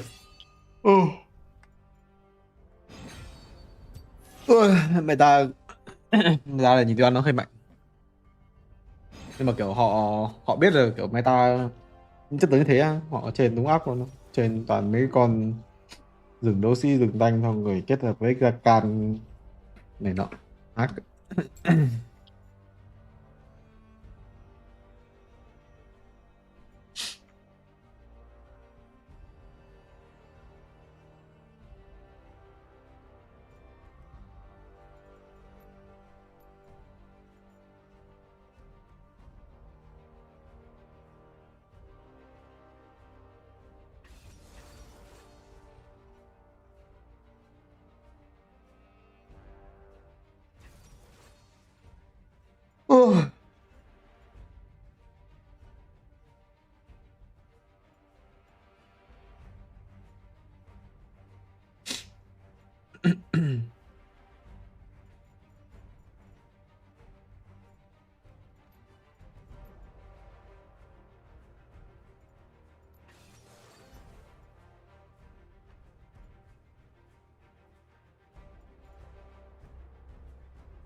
Cái này chắc tôi phải chơi nhiều hơn rồi, không chơi vậy ta. Không chơi đến mid nép rồi đúng không? Nép nhỉ?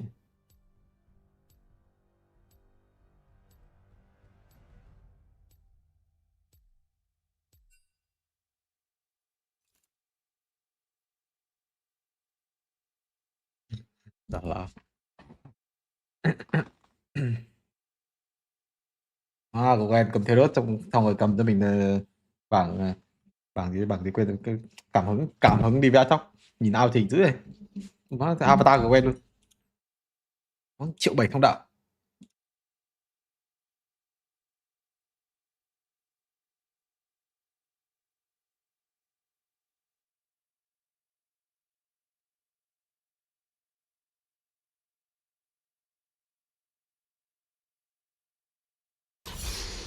Don't trust any liquid that you can see through.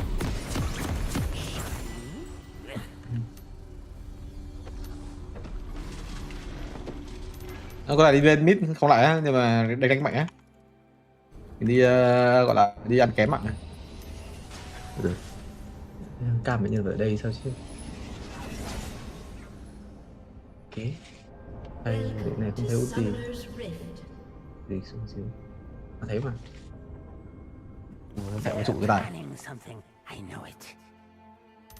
Nó lắp lưu đi đường nữa mọi người. Nó quy ra. Quý.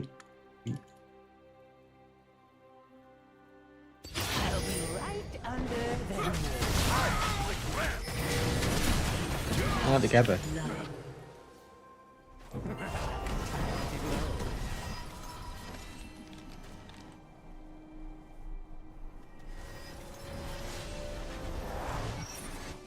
Hello.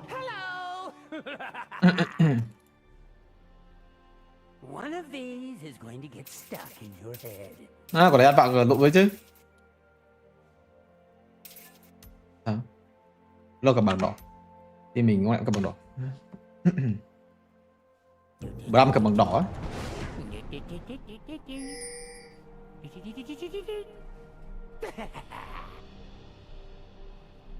Hope that gets infected.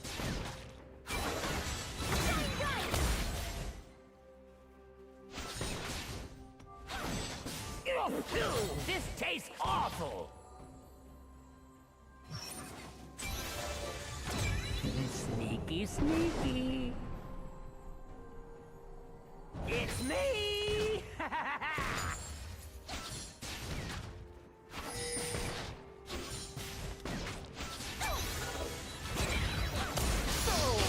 Not even stale yet. Yeah.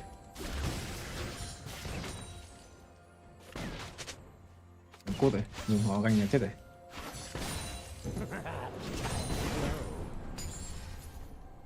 I was hiding. Thì ganh chịu.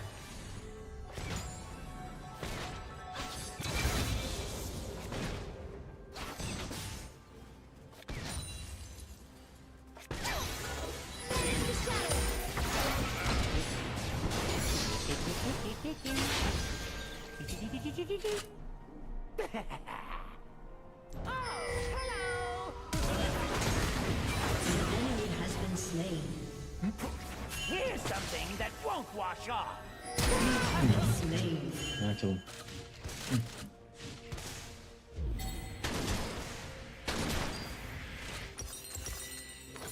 Cái tốc biến. Who's following me? Sao?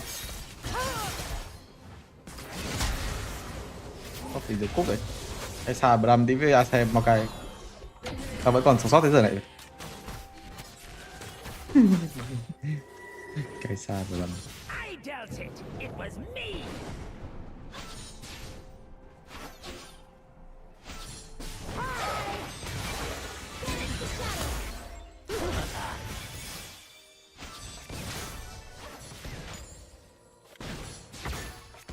Nó lóc mạnh dữ đấy.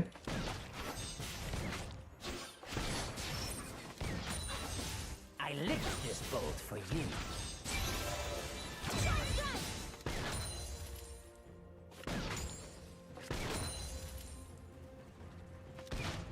I'll be right under the noses. It's me! You have slain an enemy.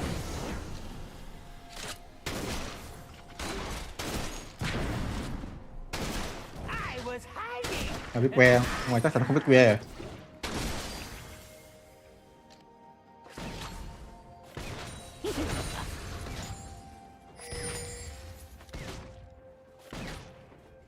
Nó để lên nông thôn thì sao à? Để cái gì? Nó chuột để nhanh lắm mọi người. Cái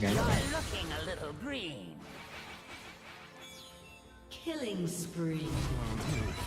An ally has bom been mình chết slain. rồi. Bom mình bị 2/2 băng trụ luôn. Mà 2 đổi 2. Double kill. An ally Thì has cái băng trụ been thôn dữ đấy. Cái băng trụ có thật sự là lỏ được không? Hai cái con này bịp.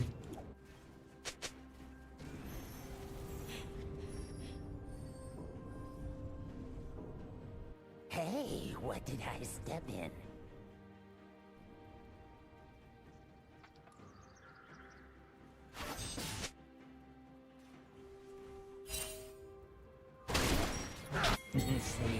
E về trước luôn. What the fuck? Áp lực sớm rồi. Áp lực đấy. I can't even taste the air up here. An enemy has been slain.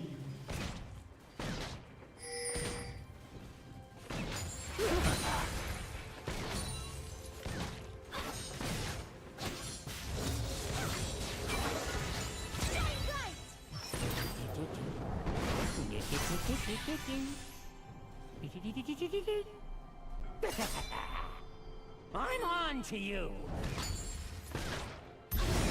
I'm gonna want that back.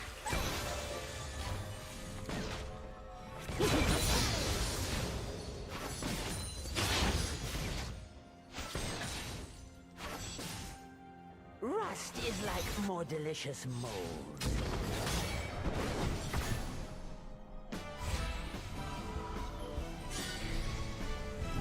Shut down. Enemy double kill. Nhưng mà quay để lại thì mai đánh. How do you aim with all this light?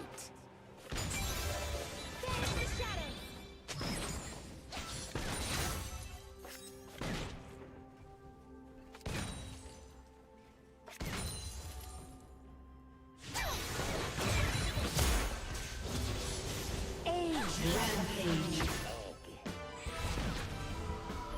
Enemy killing spree.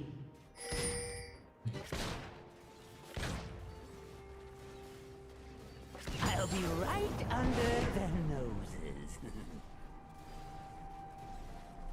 Who let all these plants survive? Hi!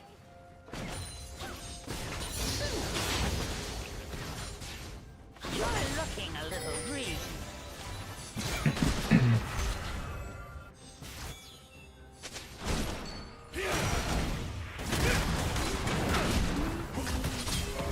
Enemy has been slain. Ông này vẫn đứng đây là sao? Không sợ chết à? Vậy thật ra thế đốt là chết rồi. Oh, hello!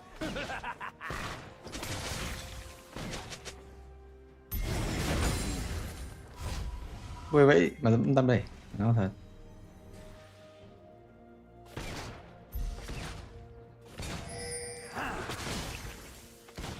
No touching. Vẫn đây rồi. Đánh vậy thì mai ăn sâu á. It's mine. I licked it.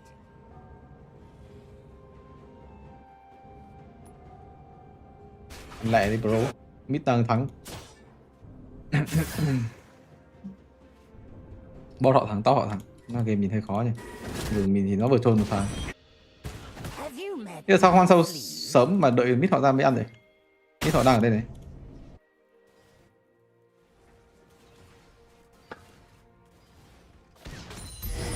Now, there's a smell you can Dừng họ ăn luôn. What the fuck?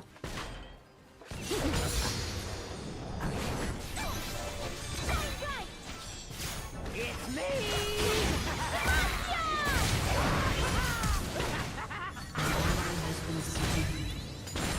You have slain an enemy.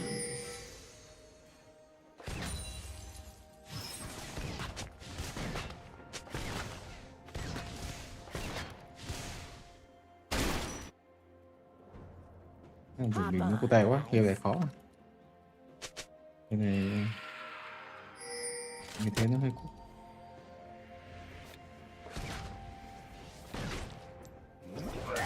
An ally has been slain.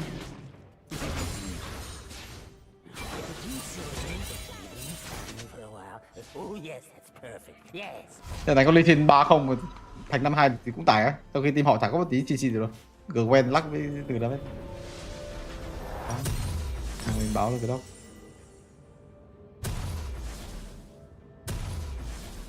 Thế là mid win thì nó vẫn win, nó đâu liên quan gì đâu. Các bạn là con rừng nó phải xử lý cái kèo khó top này. Kèo top mình thua thì mình phải xử lý pha thành thắng chứ. Nó lên nó làm pha hết luôn.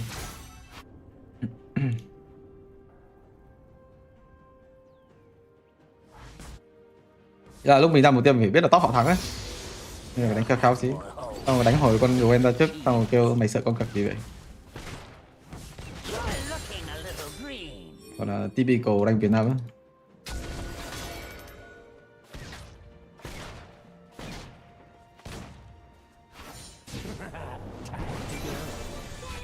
Watch your step. I was hiding.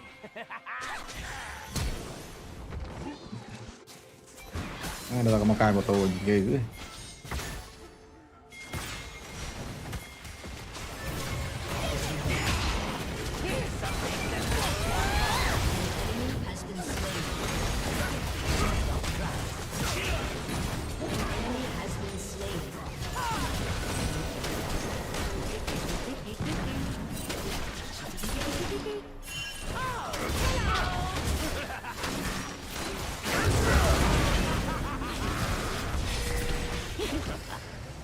thì tôi bị bắn lên cái chứ.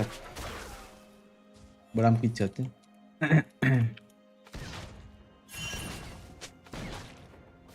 I'm gonna want that back. I demand tribute.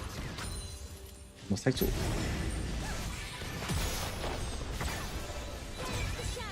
I'll be right under the roses.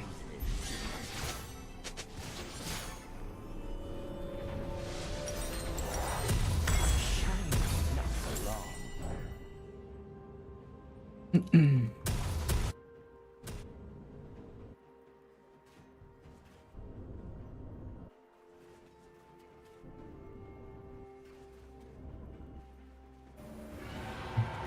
From out of the sewers comes doom.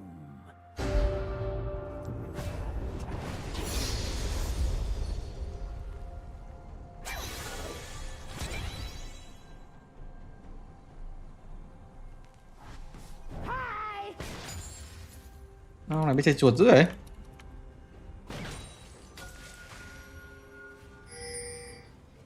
Ally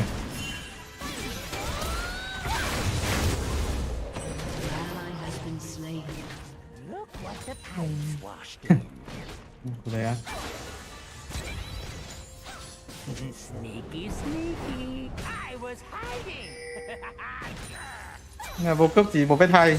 Không 1,2 không được. Chả biết sao. Không, nó có dám chỉ sọc đâu. Sọc đi thắng đường thì nó không chỉ được ấy. Cứ sọc vào thằng Atoc kiểu 70 lính thua 40 lính thì chắc cũng bị chửi rồi.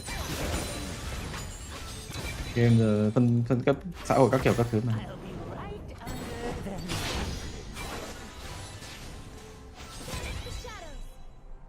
Oh yes, yes. It's me. Game nó khó, chả biết chơi cái gì. Rừng mình có phá không à? Chả thấy làm gì. Turret plating will soon fall.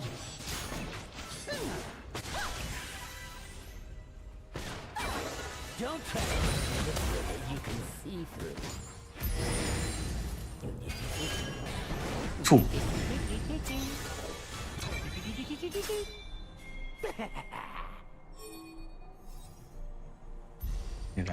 Đánh cái what the fuck không ai đánh. You're welcome.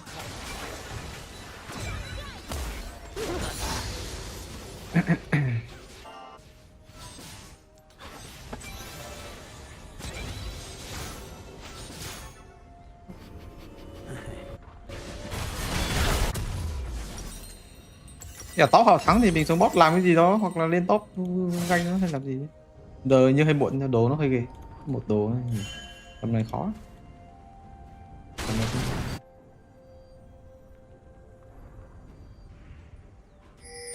They're planning. I know it. Time to go.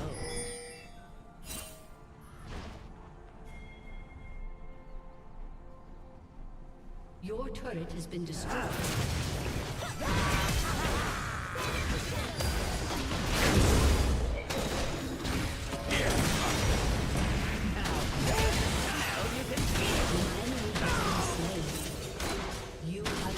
Là cái what the fuck, tao không biết nó sao.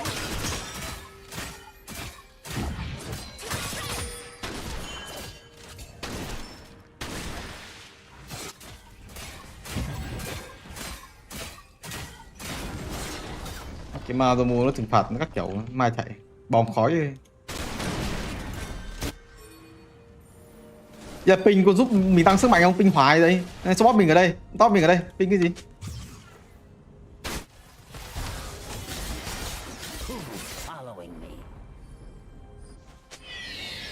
Chơi game nó chả làm cái gì, sao nó ngồi nó tắt mà.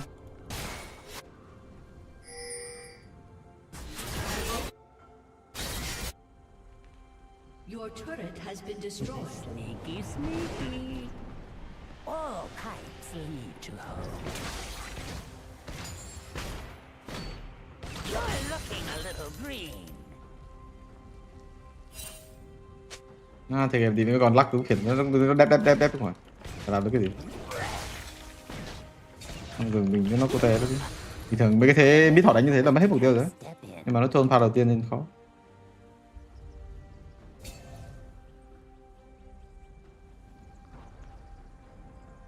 I'll be right under the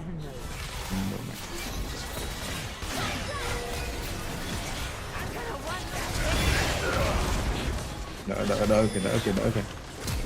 À, cái game không nhìn mắt luôn, cay thật.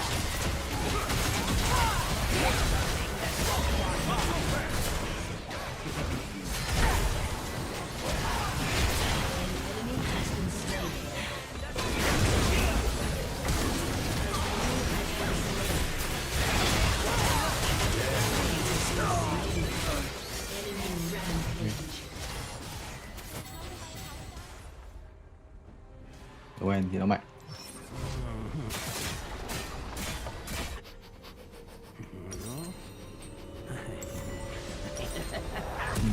Cái này đồ 2 lên gì rồi? Đồ 2 thế không khó có đồ lên này. Mặt nạ có cái nút lên gì?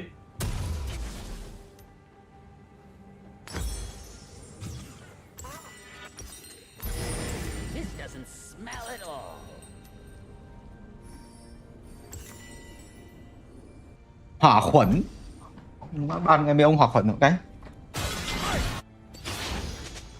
Một đam phao rồi không che rồi một cái mới tôi biến thế.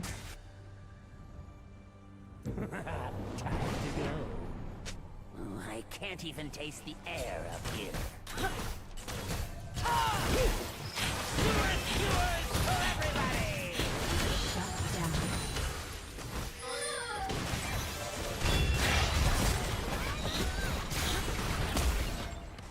Sneaky, sneaky.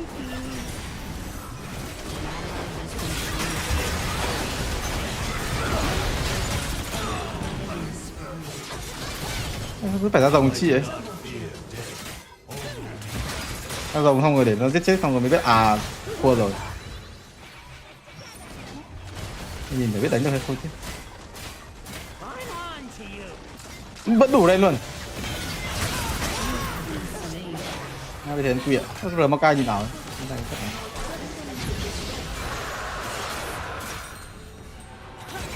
Rồi rồi. Đấy quỷ chạy.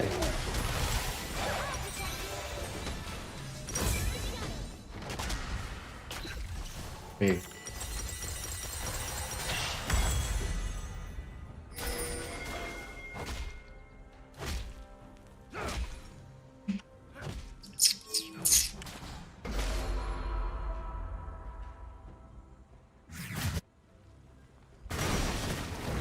Giờ game thì chẳng có ai gánh đâu. Team họ thì bot thắng, top thắng, rừng cũng thắng. Rừng mình thì đầu game nó các bạn chẳng biết tao đang làm gì đâu.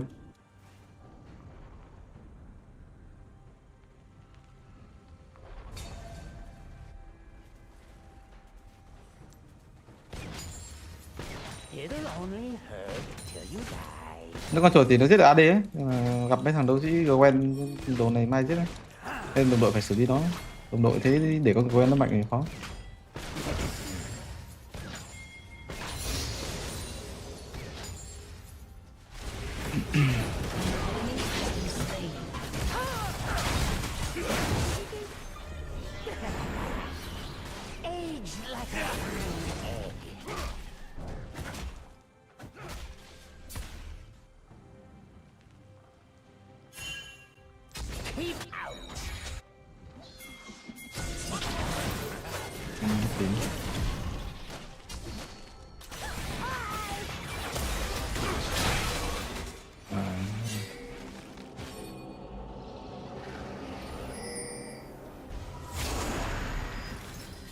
Giết nó cái AD xuống giết boss là hợp lý rồi.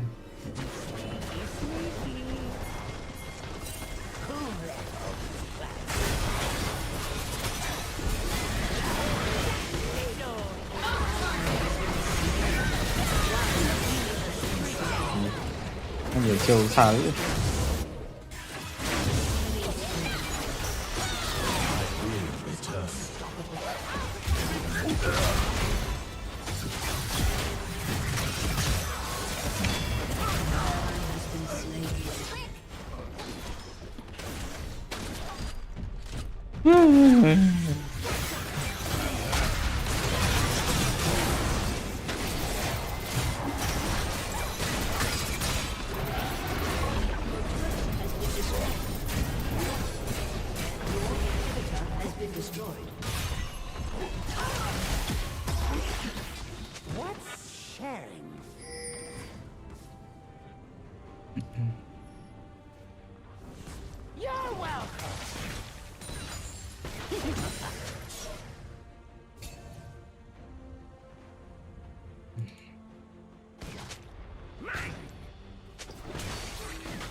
Thì game thế mà, game xã hội, cái thằng 16 chửi thằng 03 là đúng rồi.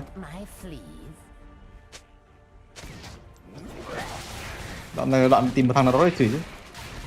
Tìm thằng nào kiểu nó sức kháng cự nó yếu thì nó chửi.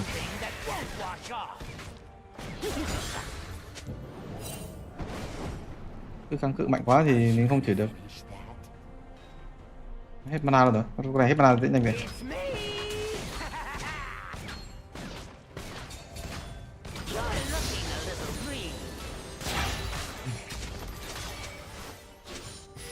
Nó kiểu không làm được gì đấy. Mình không có làm được gì.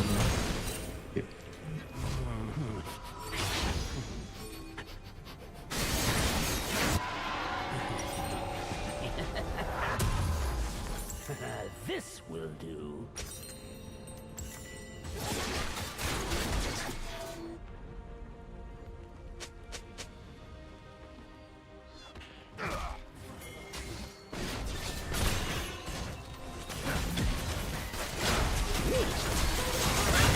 Viên. Đây à. Rác này.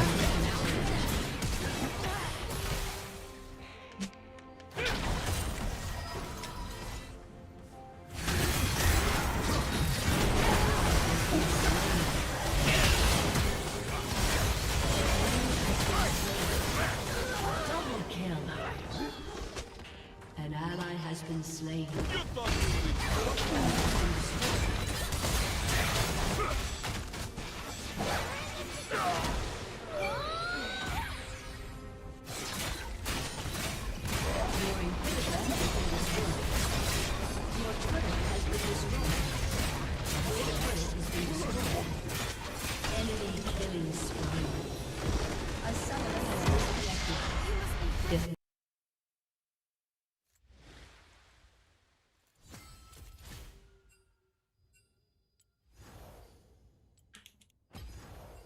Không biết là vô game làm gì.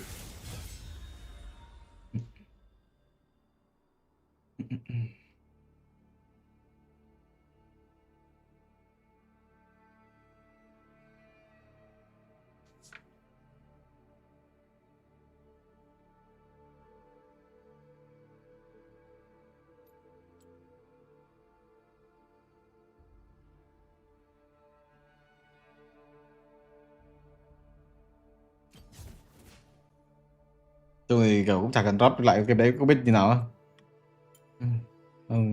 Cái bản đồ nó không có, mọi người hơi khó coi. Kiểu giờ thì nó chỉ thằng top, tại vì thằng top nó không ra, thằng top thì đang thua được.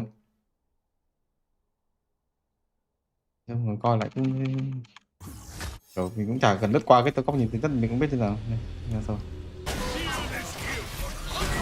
Rồi.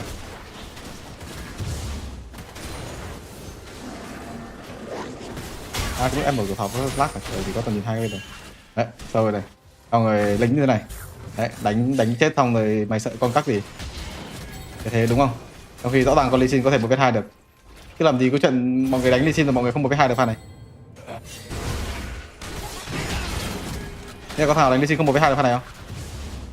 Thế có thằng nào đánh Lee Sin pha này không 1v2 được không? Đấy, đánh thì như này.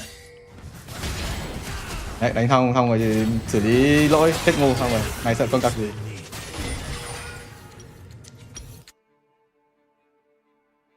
Thế nhìn ta biết rồi.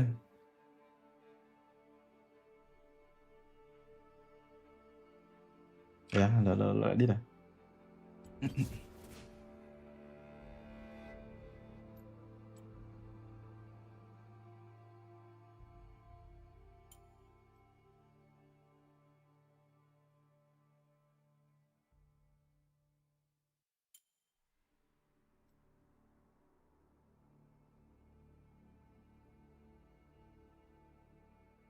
Cái pha đấy học chơi game kiểu chơi trong game học biết mà. Cái con Lee Sin nhìn nó mạnh như thế làm gì có chuyện thua hai cái con rác.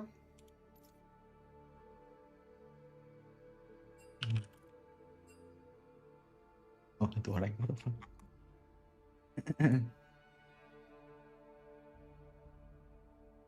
Nhớ đánh sang vào đấy xong con Gwen nó ăn được mạng sát đao đó. Con Lee Sin đang 300 gold sát đao mà. Không chả ăn cái ăn sát đao không, nó cho ăn mạng xong rồi ăn được cái bùa đỏ bùa xanh gì đó.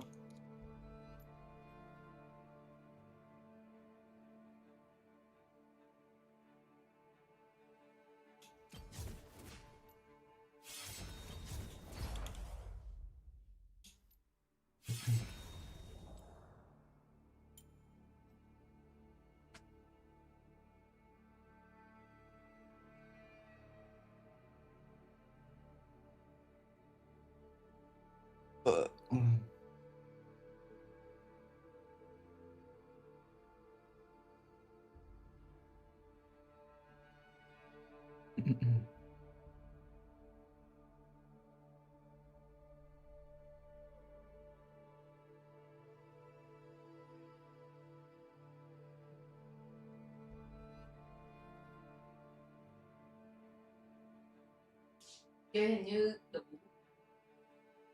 Hả? Thế APM gì đó? Không phải.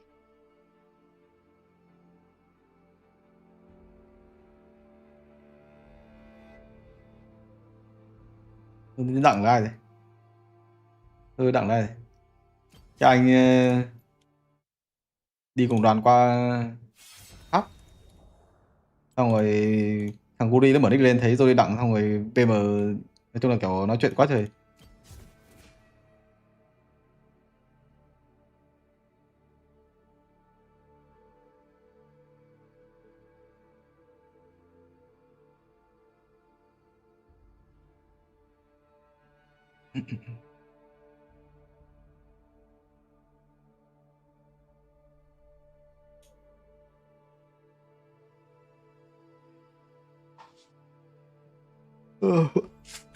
Dùng game vừa rồi khó đánh, nghĩ là kiểu phải có một thằng nào đấy nó cùng nhau gánh cái game đấy thì mới chơi được chứ. Bây giờ top trừ trong rừng trừ bot cũng trừ sao đánh. Bot thì kéo khó, top thì kéo khó, có mỗi rừng đầu game nó ăn mạng nhiều nó gánh được thì nó không gánh.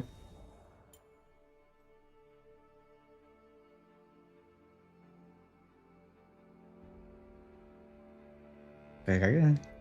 Bây giờ game làm gì có chuyện 1v9 được như cái thế đấy. Cái thằng mid họ chơi đúng kiểu cầm chân luôn, nó chơi game đó, nó cứ kinh nghiệm thì không ăn thì mục tiêu cũng không ra, nó cứ đứng trong trụ là làm gì nó.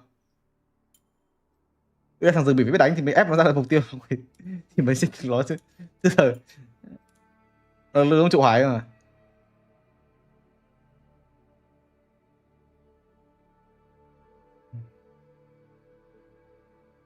Giờ thằng rừng mình ăn sâu xong ăn rồng xong rồi đối phương bắt buộc phải ra mục tiêu thì lúc đấy mới thắng rồi chứ.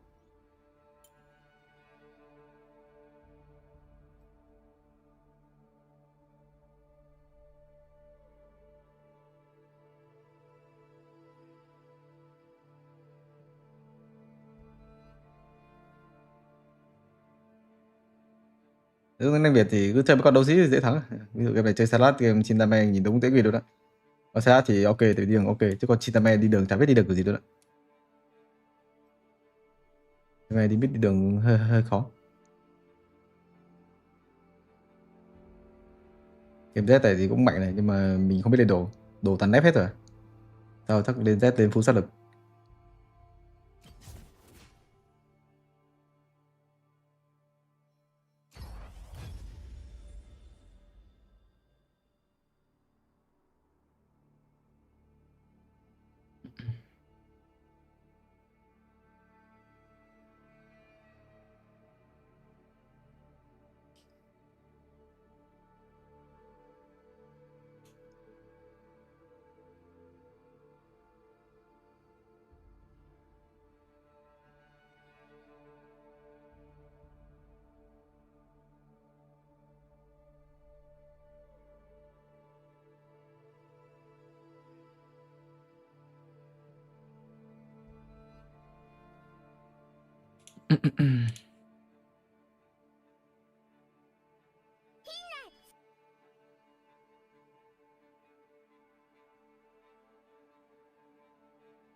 830 đã gửi 10.000 đậu.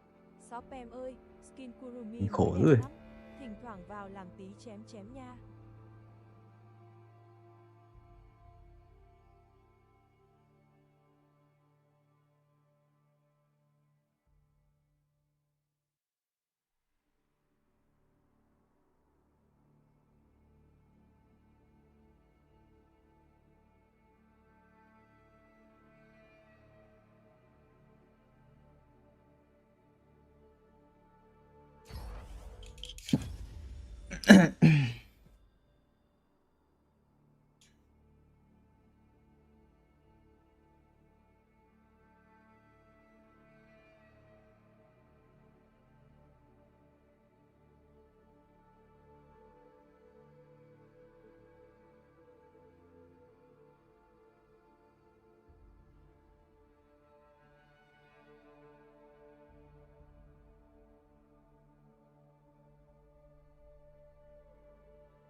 Tôi đánh đâu gì Poppy, what the fuck.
Siêu bát.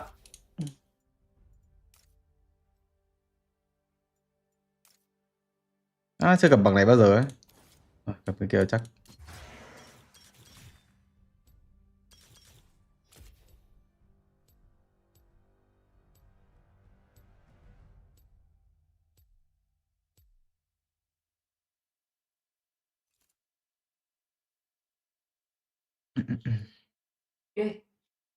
Xem tin nhắn TikTok. Coi gì, coi lâu rồi biết à? Không mới mà. Coi lâu rồi. Biết khoe cái gì?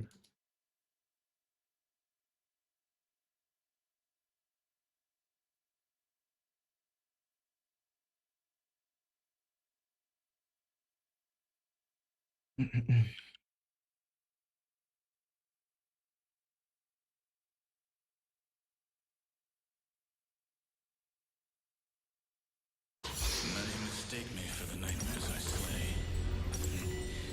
Let them.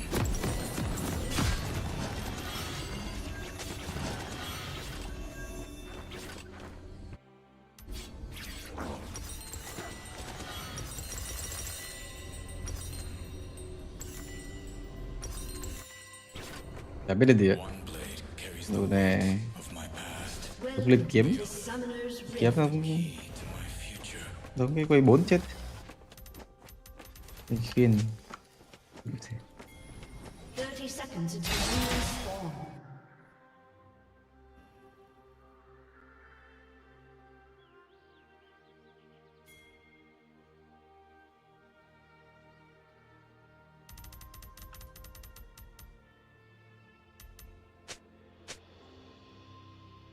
Without a banquet of sorrow, an Azakana starves.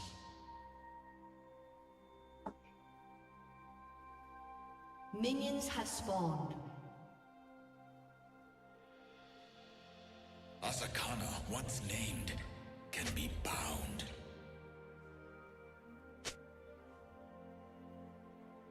Top họ nhìn spell cái thế mà chịu.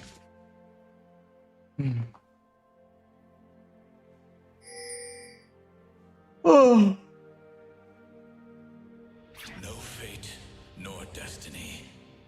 Only tomorrow.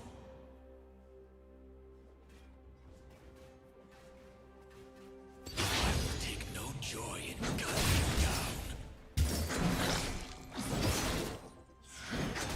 It's game time.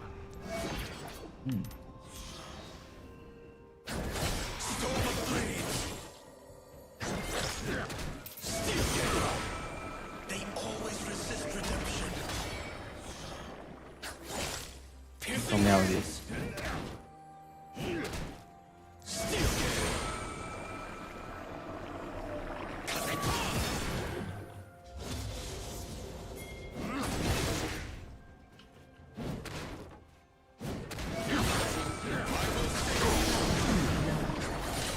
Cụ thể ác.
Ây da, bây giờ E về luôn ạ.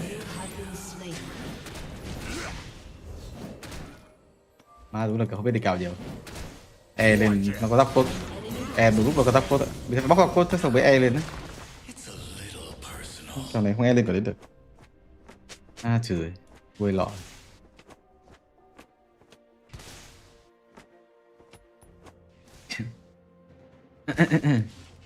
Chắc tao lừa giáp cốt hả? Nó cảm thấy ở đâu kéo mình được đâu. Còn kéo mình có E mà. Cái E để lúc bị kéo E rồi E. À chết, đúng pha lọ luôn. Sao lại thế vừa rồi chết.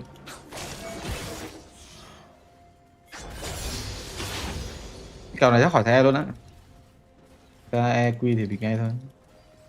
Có rồi bằng quy đắp luôn mình đời thôi. Tôi về thì họ có tu hành sau đấy.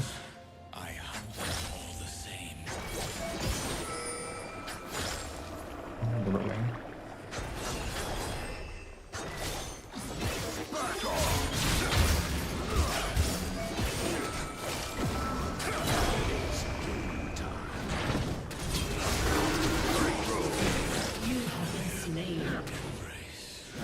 À biết thành thao rồi.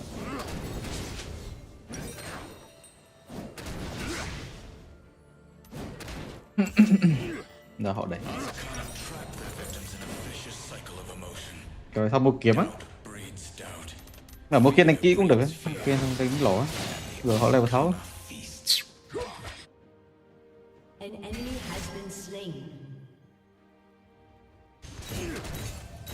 Cầm cả cái bảng đấy luôn. Đấy.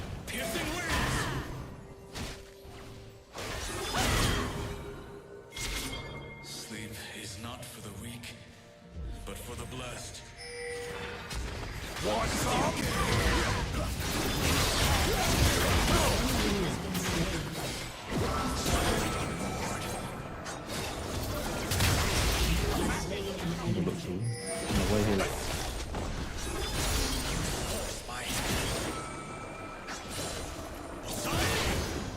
An enemy has been slain. An ally has been slain. Piercing winds!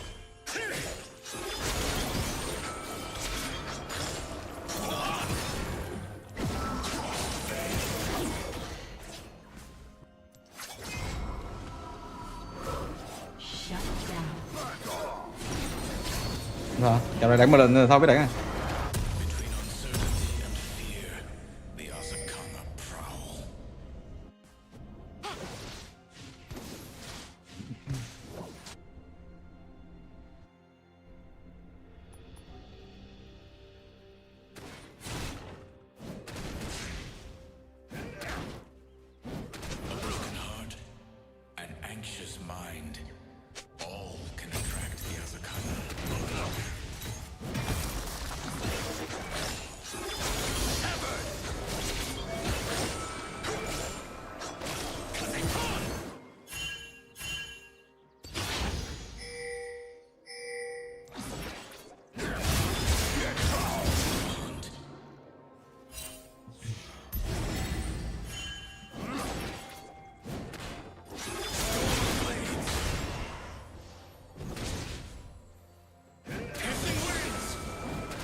Thật cũng thật cụt rồi. Ui.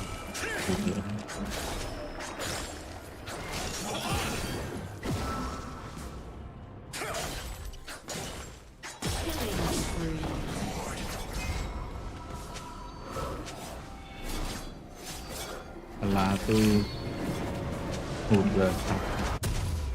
Nói cái gì đấy, what the fuck?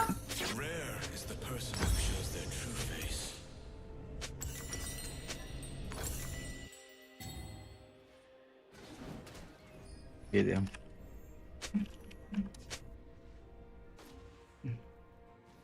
Là sao? Cái R sớm với R muộn nó liên quan gì tới nhau vậy?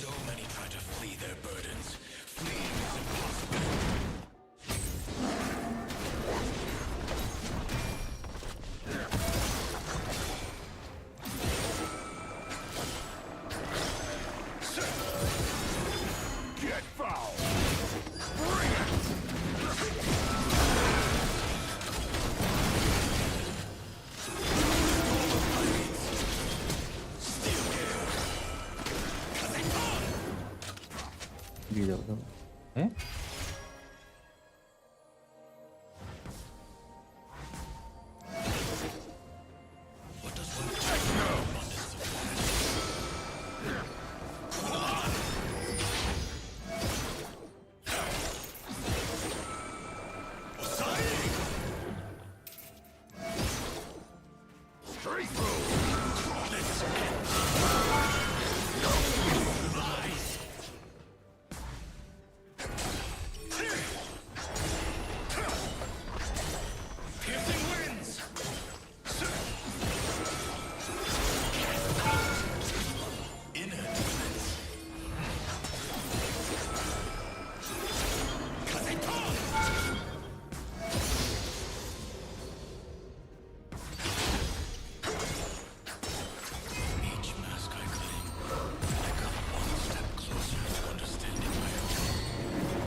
Cờ lấy đồ để đánh á.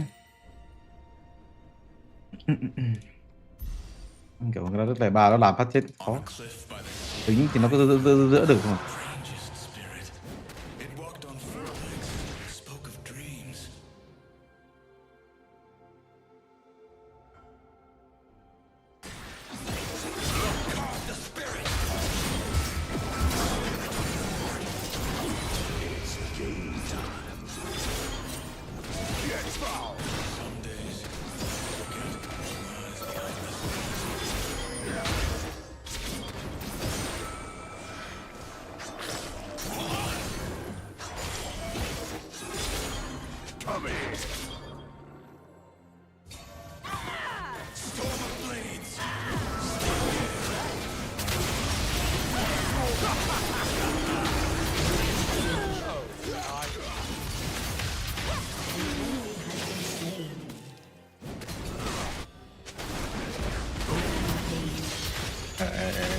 Xe.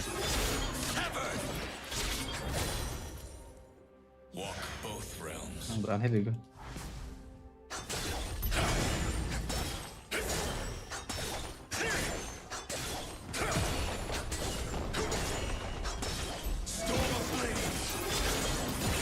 Kiểu có bây giờ cái clan Việt Nam này nó không có nghe tiếng á. Đấy clan Hàn Quốc có khi phản xạ được cái chứ.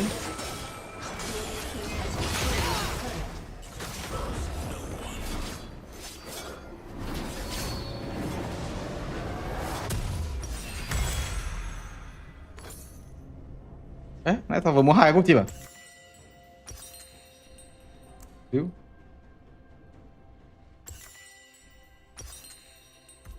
Đấy. À ơi.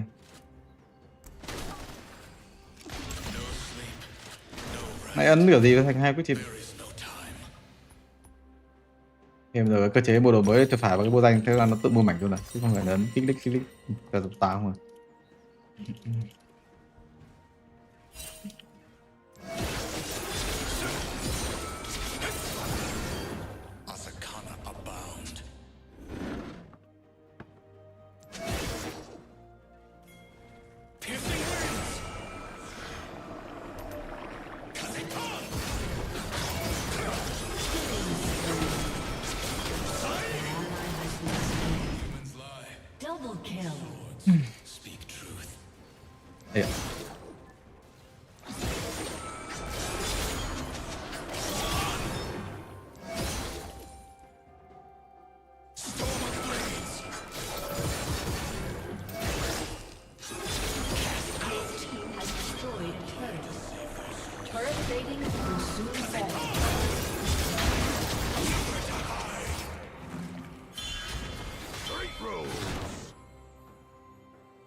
Trời.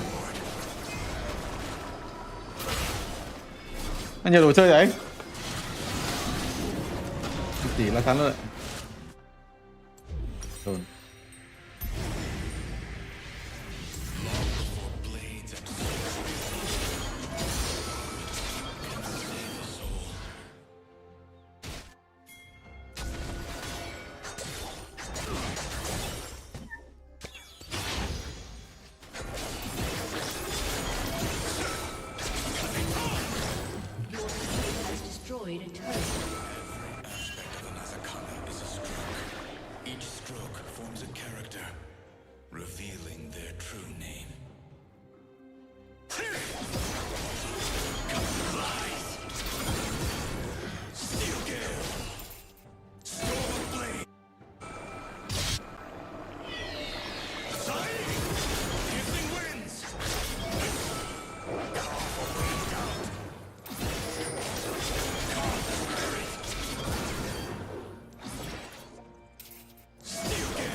Thì khi bạn có cái phản ứng khó.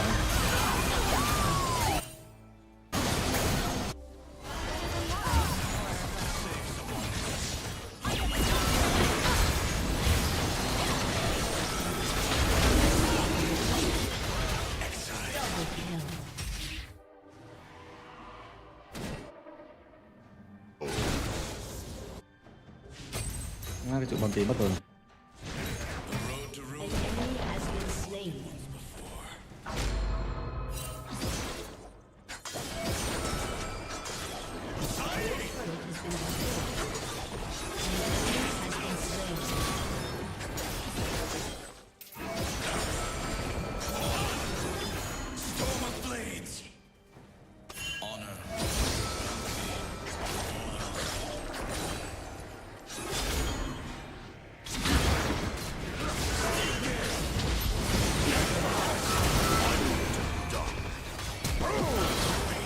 Đã cho bự rồi.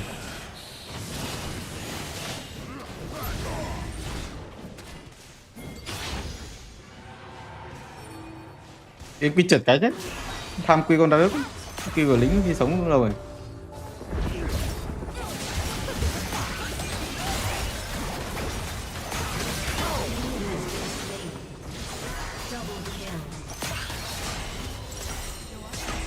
Này đây cái gì mà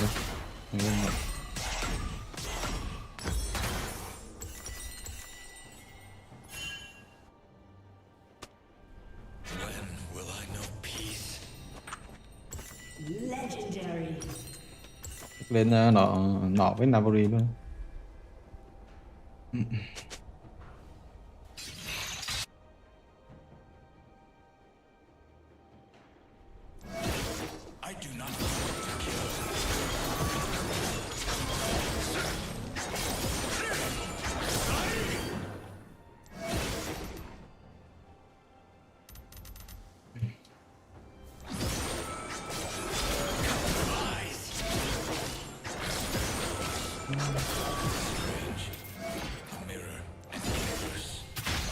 Rất hết mà cũng không rớt rồi.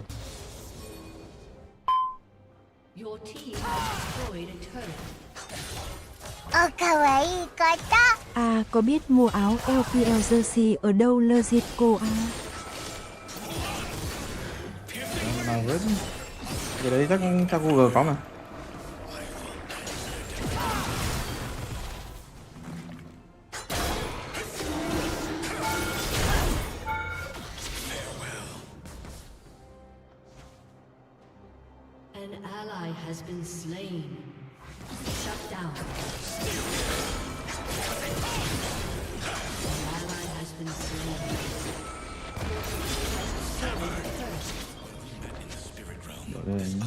Hồn đi.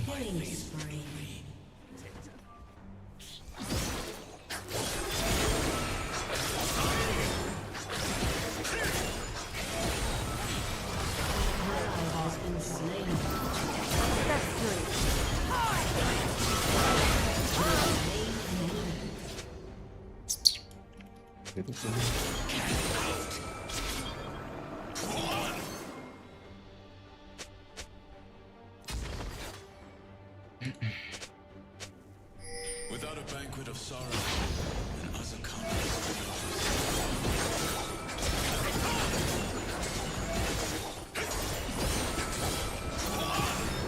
storm of blades. Piercing.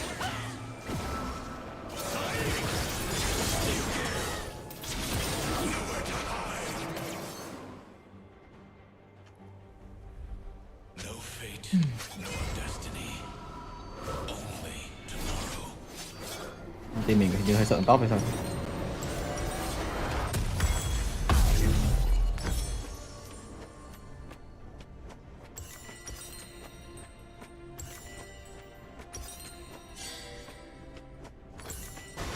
Mask long enough. Give it up. The face.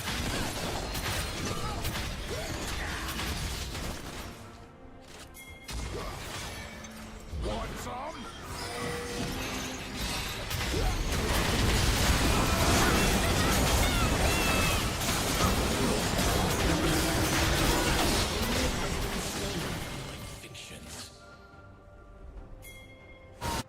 Gì bay vô đấy rồi vậy?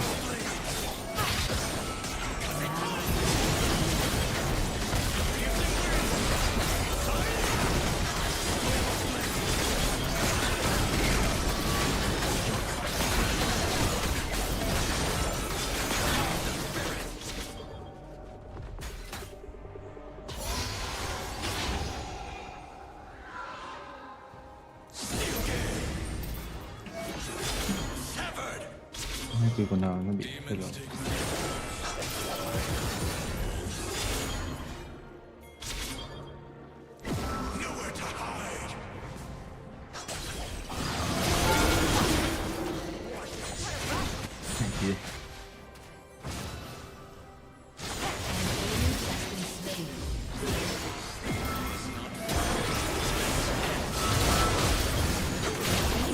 Họ đánh con chơi vậy.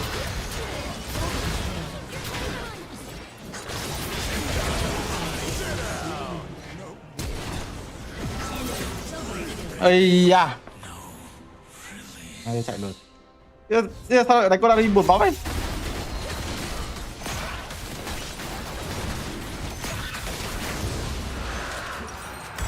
Vậy thôi.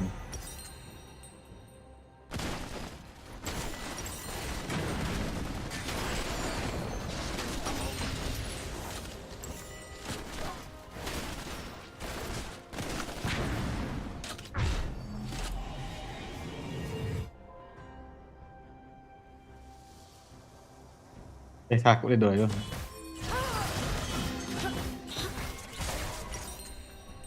Yếu dữ. Your turret has been destroyed. An enemy has been slain.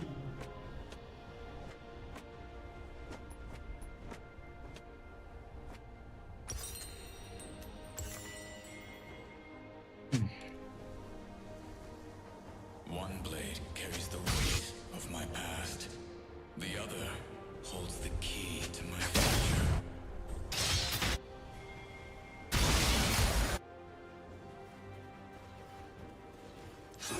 Get out!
Làm cái độ không ông?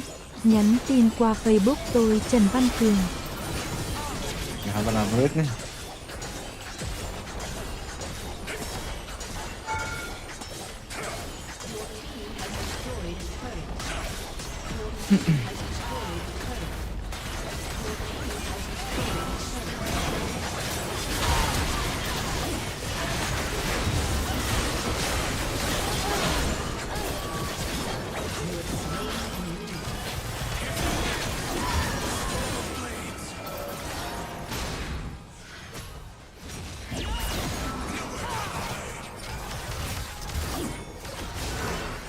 Gì mà còn nuôi cái đó đấy. À trốn. Sorry.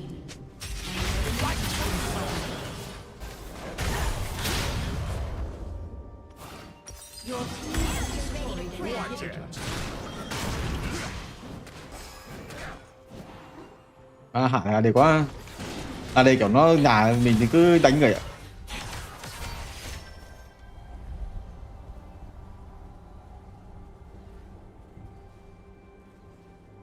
Cái sao nhìn thấy đồ lạ dữ vậy. Đây là kiểu on hit. Chuyên giáp.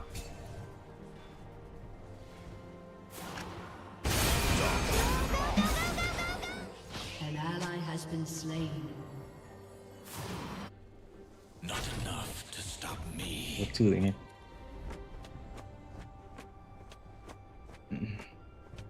Cái là chỉ mạng lên cả phép.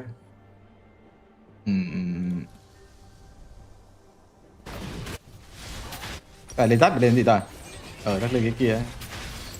Đúng.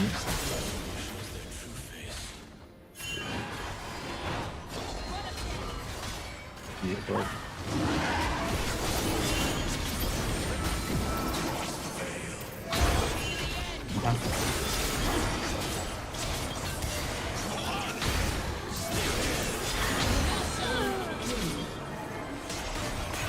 Năm round nữa.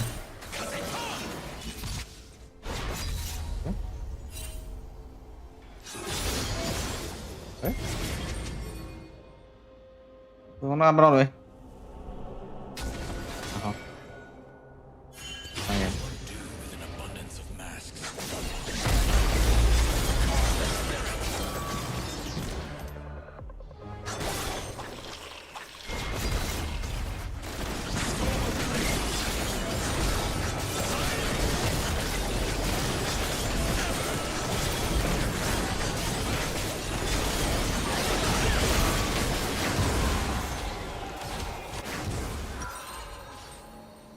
Rồi để giáp lên gì rồi? Thấy không có món đồ giáp. Cái này. Đây là cái giáp cái cục thì con nhưng mà lên trên băng nó bị lỏ.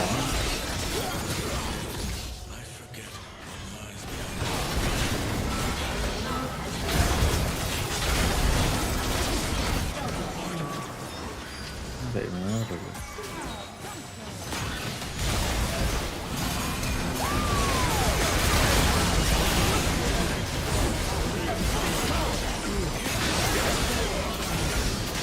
Khó khét đấy.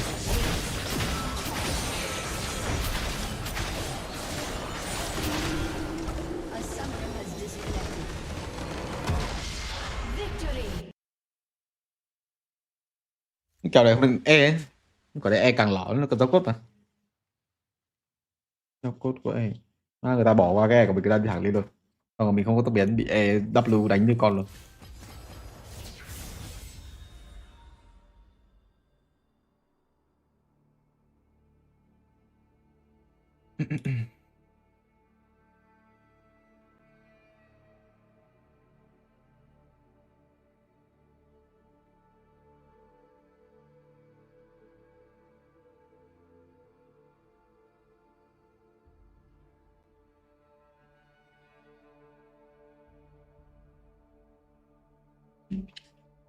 Con này rồi hai bị nép đấy kia nên là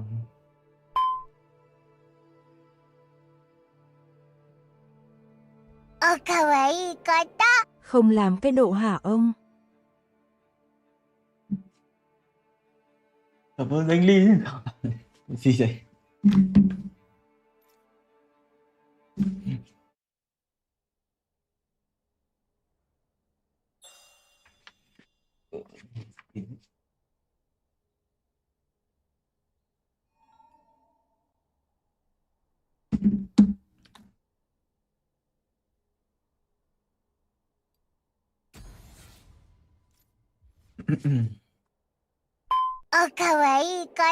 Đổ ngừ oi chào lửa rồi A Duy.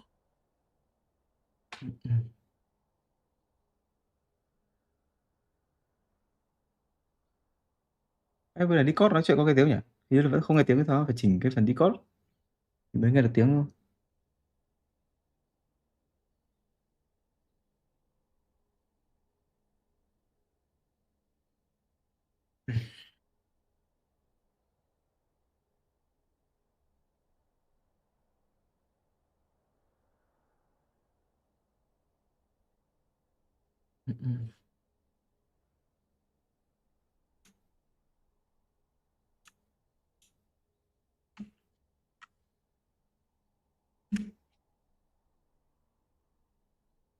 Tụt rồi.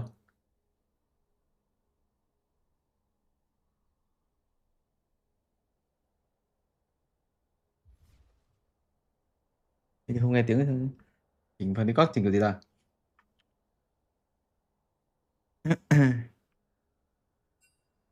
Chỉnh cái Discord chỉnh kiểu gì đấy?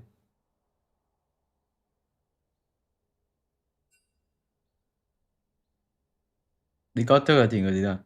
Chỉnh cái Discord.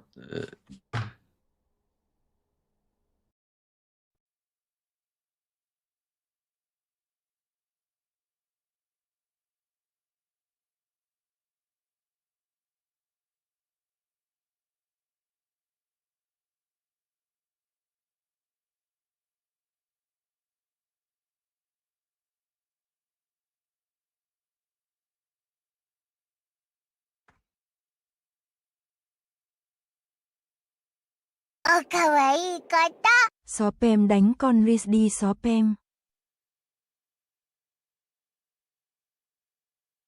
Vào đầu đấy. Đây vào thế mới đánh được chứ đâu có gì đâu.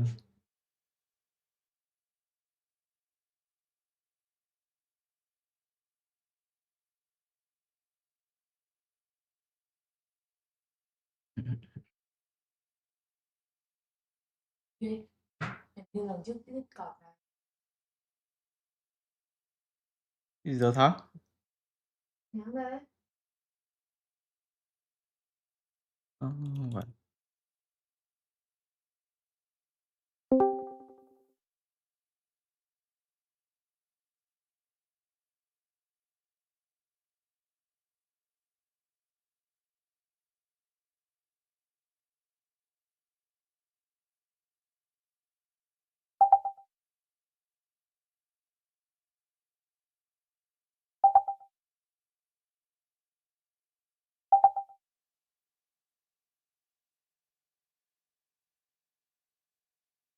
Thế được rồi.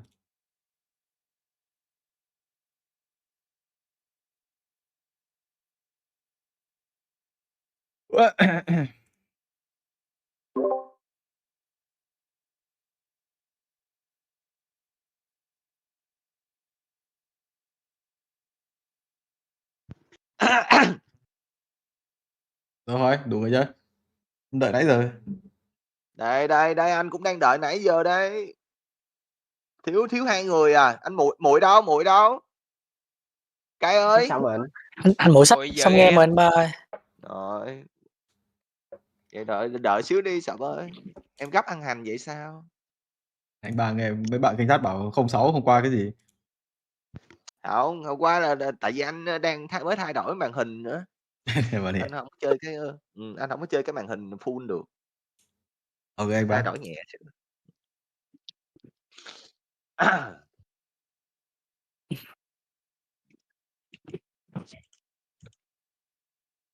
Lâu quá không đánh với Sợp anh cũng nhớ.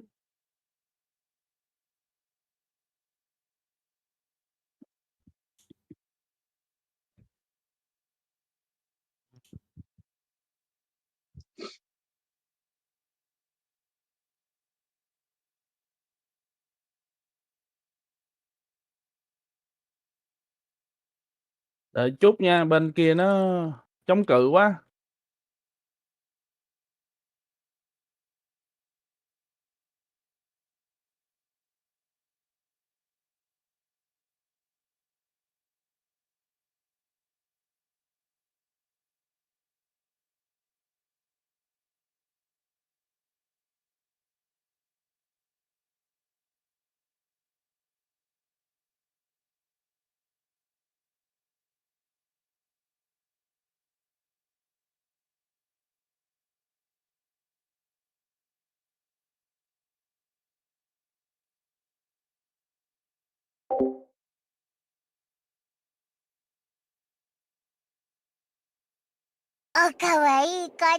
Có chấm điểm Hupu rồi á Azui. Cả em béo nhá, được cái đấy coi à.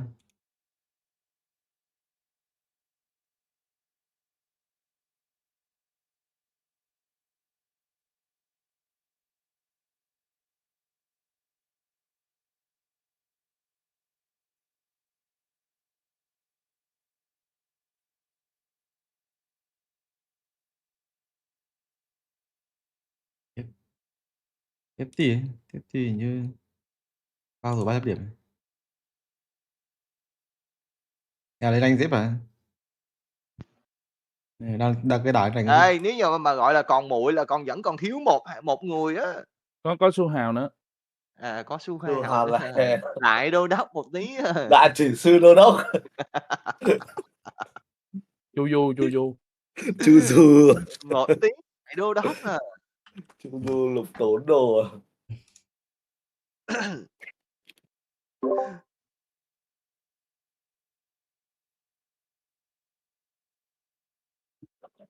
Ok, thế giới còn mấy tuần nữa, giờ tập họp thành viên có khi không đủ rôn nữa. Anh Ba đâu anh Ba? Để em né ra. Anh chắc chắn là đi miss rồi. Không khó cho anh Ba. Đủ 10 tay thì chạy thôi béo, gì phải roll, đủ roll làm gì. Đủ tay chạy thôi. Sao nữa. Thằng Bảy Lé đi qua bên kia đi. Ai đẩy thằng Bảy Lé qua kia đi. Dạ. Đặt qua kia đi. Vậy nó mừng. Chơi bên này nó chơi bên này nó kiểu nó không hứng thú, anh hiểu không? cũng một phần do Mr. Hình như bên kia cũng thiếu một người gọi là quay cam á. Để em qua kia để em quay cam cho. Lồn là độ quá mày quá phản bội anh. Mày Mày đi đâu như thế. Ai rồi cũng qua bên đây thì chưa? Qua bên đây thì team 2 kiểu có người quay cam thì cũng hợp lý anh Ba. Ủa sọp bên kia không quay cam à? Ủa sọp đâu có quay cam đâu anh. Sao không? Đâu có, sọp đâu quay cam. Sọp ốp rồi. Sọp ốp rồi anh mà. Ốp mẹ. Sao nói cho anh Quyền qua mà anh Ba sao mà ai cũng rời bỏ anh vậy anh Ba? Giờ đổi anh Quyền đâu rồi, giờ đổi anh Quyền rồi. Tại vì mọi người đang có thành kiến, nhưng mà thật chất ra là một người khác trong team đang phá mà mọi người không dám nói rồi, tại vì người đó cũng lớn. Mấy hôm nay anh Ba đánh kiểu gì mà sao qua bên này hết rồi? Bây giờ chẳng lẽ giờ người ta nói người kia ra thì kỳ. Thấy không? Sọp nó cũng gọi là nó cũng nhắm vô, tại vì thật sự bình thường là mình dễ dãi quá đó, cho nên mọi người cứ gắn với mình, chứ đụng tới cái anh kia là anh dãy lên này cũng khó. Cũng khó nhắm tới. Anh Ba hồi nãy em rủ anh Khánh chơi mà anh Khánh kêu buồn. Anh Ba. Ủa, sao vậy? Tại đánh với anh Ba thua anh Khánh buồn. Anh Khánh không chơi luôn. Đó thấy chưa? Kêu là đánh với anh Ba thua chứ không kêu là đánh với anh Quyền thua. Mới có 0-5 chứ mấy mà nản rồi. Giờ solo. Giờ solo thua là anh Mai thì nói ai tên nói ai nghe giờ. Cũng hợp lý anh Quyền ơi, thua Diệp Vương. Cách tình mà làm vậy thì cũng không vui cho lắm nha. Bình thường em thấy Levi thời sim 5 tiếng, 6 tiếng, 4 tiếng gì đó, hôm qua sim có 2 tiếng rồi. Để là đủ tụ đúng không ạ? Là anh bên lại thật. Rồi, sao cũng được, tôi muốn chia team sao chia. Giờ sao, chia team vậy luôn đúng không? Rồi, họ đuổi thì mình chốt đi thôi. Rồi, bên kia kiếm cho mình một Doran đi. Đó, Mr. B đó. Còn Doran nào nữa? Mr. B đi mid. À đi mid à? Mr. B hôm nay sẽ đi support. Trời ơi. Cái tôi của Trung đâu rồi? Cái tôi của Mr. B đâu rồi? Support khó nha. Ổn mấy. Support gặp anh Quyền thì mềm.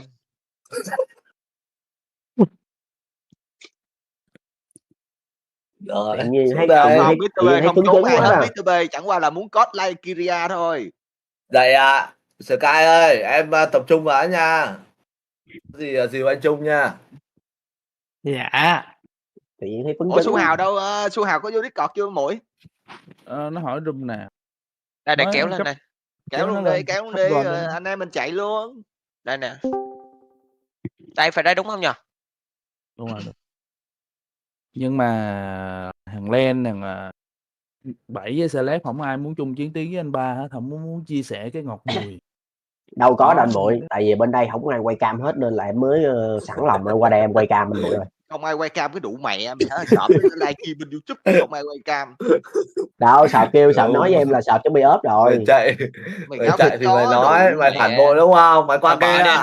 Mày đi đâu mày thua thằng Sky thôi chứ mày đéo có thắng nổi. Trời cũng được. Mày qua kia. Vô. Miễn sao gời xá anh kia là được. Vô. Rồi chia ra bánh mít đi. Ủa sao Mr. B đi lên đây vậy? Anh đầu tàu. Anh làm đội trưởng luôn đi. Mời Mr. B lại đi. Em tưởng ba bánh mít được trên mà. Mr. B đang hút thuốc. Vậy thôi mình để xuống dưới đi. Mình xuống dưới ha, mình xuống dưới group 3 đi.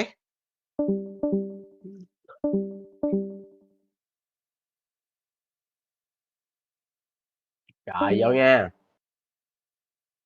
Support nha. Bên chưa roll sao vậy? Vô. Anh Quyền đi chơi gần hay gì đây em support á. Em sập à? Ừ. Bữa nay 7 dừng đi. Rồi cũng được. 7 dừng hay anh dừng? Anh muốn gần thì em tính đánh support á. Rồi. Nhưng mà thôi để anh xuống đánh sub cho. Bắt công anh kia là anh chạy nữa. Rồi. Bên kia ai đi mid ai top rồi. Để xuống đánh cho ảnh. Bội mid Su Hào top à? Invi. Invi chắc gần á. Khả năng cao là anh Bụi mid á. Ba bàn mới còn khóa tay khóa chân lại. Thọc chắc đi top. Ok.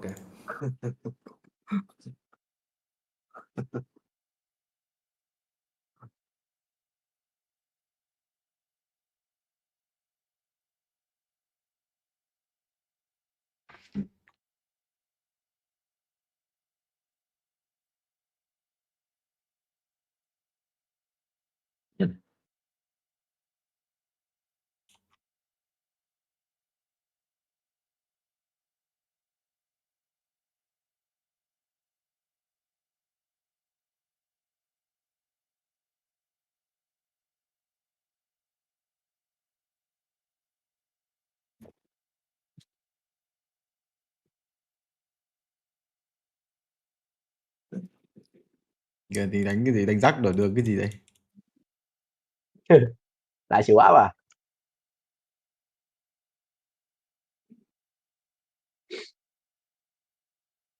Ok. Cái gì đây? Bên mid luôn á?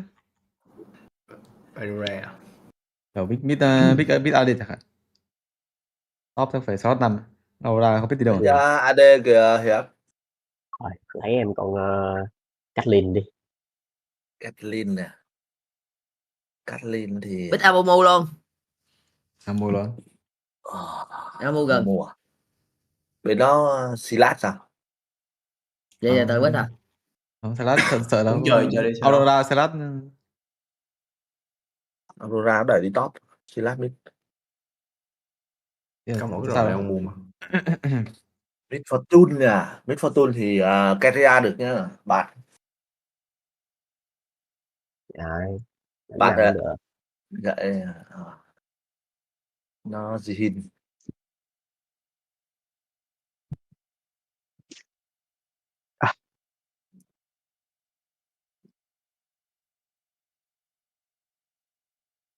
Nocturne à? Big chắc mid luôn là kiểu big mid mới còn nhìn nó dễ sống sót xíu. Chứ tao là dễ sống sót. dây xe khó. Akali không? Lan muốn chơi gì? Đánh con gì? Akali mua hen nó hơn lỏ lỏ rồi. Chắc thấy có cheetah được rồi. Akali cũng được ấy. Akali Ok. Tự tin rứt thôi lão ơi. Sao không sao? Kathleen còn Akali hơi không ăn nhập Big nhưng ban không support sao, gì? mình Ban support gì? win lane win game. Hả? Ban Em muốn support đang chơi gì? Đang xe lát không? Bạn muốn đang chơi gì? Muội không chơi salad à. Ai biết cái lìn đấy với con gì bình thường ra toàn đánh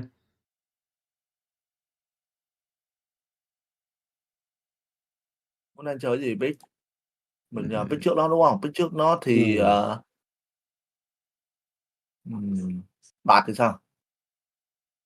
Con nào cover Brum cũng được. Rakan Hay Threat cũng được. Rakan à? Nhưng mà thôi, nhưng mà chắc hôm qua giờ đánh nhiều rồi đúng không? Bên mình chắc kiểu với con bạt reo từ thread khó. Amumu với Akali xong thread đấy mà nhìn nó không biết thằng nào đi trước đây. Bạt reo à? Chạy reo.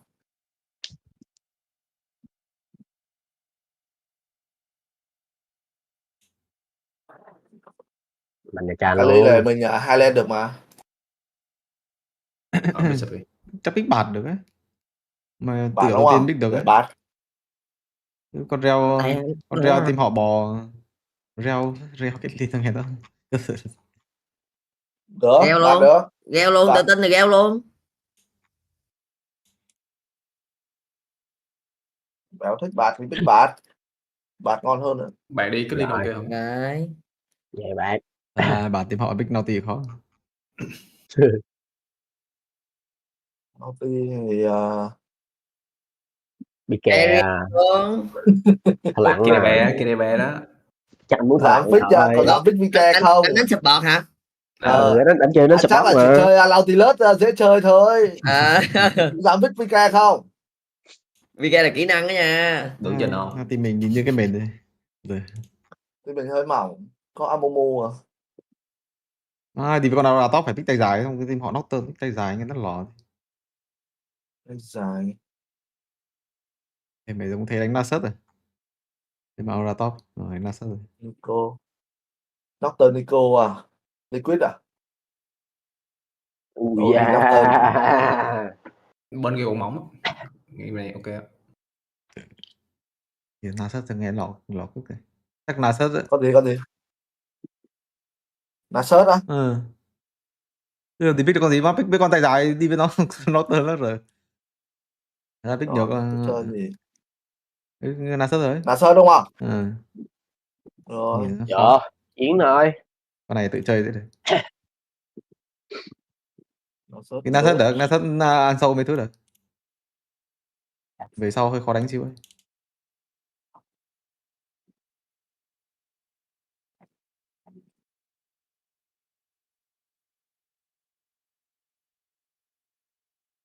Con này bị đép rồi mà. Con này giờ không cầm bánh quy cầm cái gì để ta.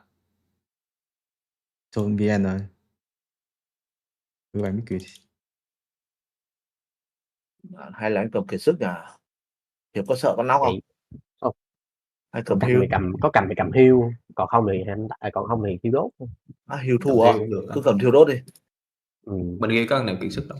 Cầm hiêu lọ lắm. Nó cầm thiêu đốt mà hiêu cũng vậy à? Thiêu đốt đánh chủ động không? Mình cứ farm xong cái đứng gần tường nó kéo xong cái mình đặt cầm mình chui được chạy. Naughty gì mà sao đứng gần tường này. Nó kéo cái W đứng yên mà. Đấy, thì thế. Đấy bảo Brum đi nhiều khi anh che đạn cho.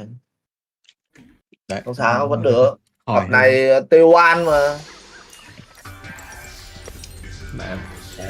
Rồi, T1 triển khai là mình làm cũng được. Thì mình muốn triển khai sao nào? Chạy thẳng xuống không? Không cần, bot mình bánh rồi. Không, qua đây kem xíu á. Ok. Rồi. Mà bên họ chắc cũng chia ra thôi, Nocturne, Ori. Người ta hỏi. Em bên trên đấy. Kèo này cầm cái này thôi. Cai cầm thu thập à? Kèo này ăn cua trên nữa. Không, mít từ mình hơi khó thôi, mít từ mình hơi cua đây. Kèo vô lục. Hay nó hay này nó tưởng mình xìu áp á. Kèo này ăn 6 bãi xong chạy mít. Ok. Cần nào bắt trước không? Hơn anh Quyền. Xuống Xuống lại luôn anh Quyền. Kìa, nó rô kìa. Rô quát à? Chưa cắm. Em chưa thấy. Có kéo lên. Wow. Hiệp nó lên là mình chặn luôn anh, chặn đây nó xóa về sao kìa? Cái con gì người ta lên đấy. Không coi ở đâu có đâu tí lớp mà sao coi. Không sao đâu, xóa hai con này nó không để được. Hai con này sao để? Bót để cho để đá chim cho lẹ.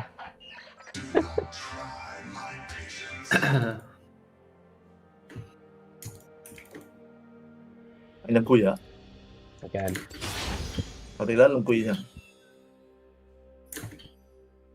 Kéo nè, thích kéo. Nè, em qua luôn quýnh tới luôn anh Quyền. Quýnh tới luôn Quyền. Nó đừng đúp á.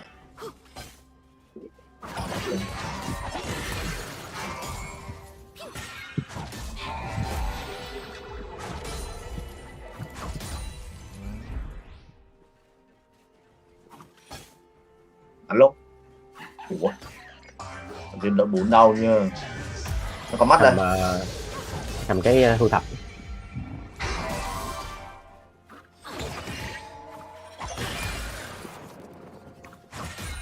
Level 2 mình hồi máu lại.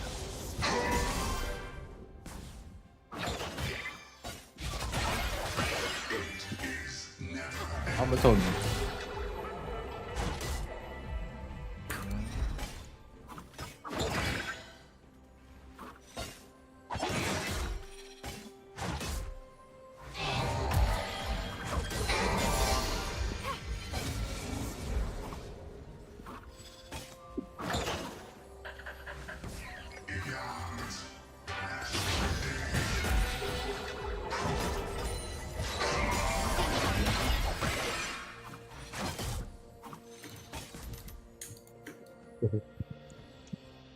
Em cho nó kéo chơi được nha. Như vậy. Không được. Giữ vị trí đó là em cho nó kéo được đó, chứ anh bị kéo anh chết á. Rồi anh biết rồi. Nó kéo em đánh nhiều vị trí ngon hơn với anh Quyền. Giữ vị trí đi. Ý là nó nhớ bị nó kéo á. Ok. Bắn luôn. Này thằng này luôn. Đừng bót. Can cô trên kìa. Cô dưới khó. Ê, thằng nóc đó không lát nha. Giúp nó không lát luôn á. Bú được cái phết lệch. Ok. Ngon rồi.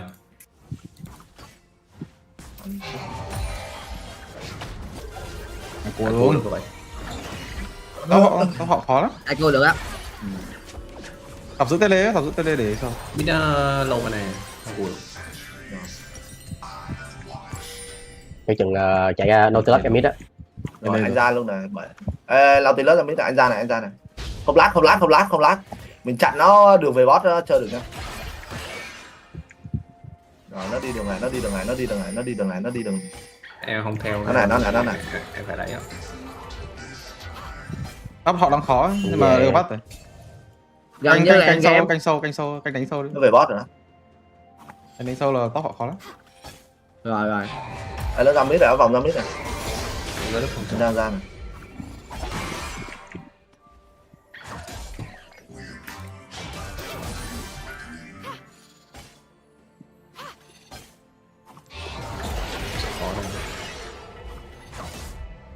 Top họ vô. Top họ đang vô. Nhà đây bán về rồi. Rồi lại. Không lát. Khó top. Mạnh quá. Ủa, 7 không lát đây để mua đồ. 7 nó chưa mua đồ. Nó em đầu em rồi.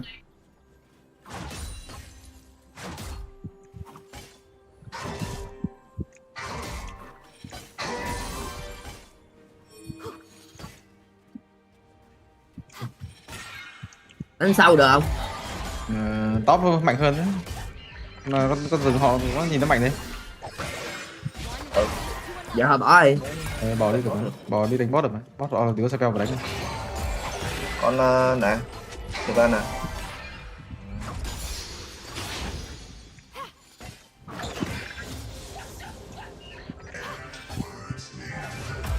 Nó ra mid ra lên ơi. Lâu chưa anh? Lúc nó ra mid lâu rồi đó. Đây ở về à? Để nó có mắt đây chưa? À đây nó về hay sao? Kịp từ từ nha. Vô đây check á. Ok. Rồi, không có mắt. Đào. Họ tóc. Kìa, dừng nó kìa. Tím cầm được luôn nè. Rồi, ăn rồng đi, ta rồng đi. Anh đi theo Vô bot. được, hãy giúp.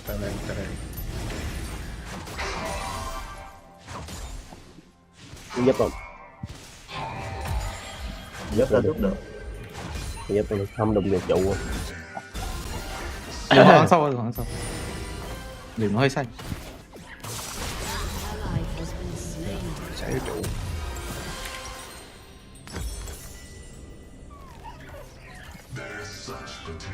Biết không rõ. Cái này mạnh hơn đấy. Hai thằng này nó Ghê đó, hay nói giờ ghê đó. Nóc top 6 rồi nha anh em ơi. Có phải 6 luôn. Nhưng nào sắt đoạn sau và tít đoạn sau mới đánh được. Một lỗ. Tôi thấy súp đây này.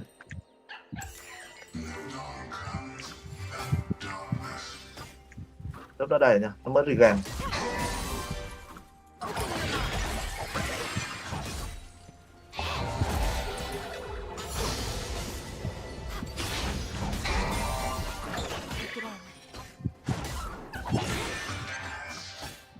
Quyền chuẩn bị đàn canh đặt, em với anh đặt đứng sát đây đặt cổng chạy nha. Nó gờ trên nè, không có đâu, gờ trên đó. Đánh mạnh được nha. Nó rờ, tóc nó còn rờ. Lên rồi. Không lên được. Nó mua hai cái này không có đam, nó đam cũng không nhiều lắm đâu. Mình kéo cũng không bị gì. Ôi di chuyển xuống. Đi đường chim à. Đừng có về. Ôi đi xuống bot rồi đấy nhỉ.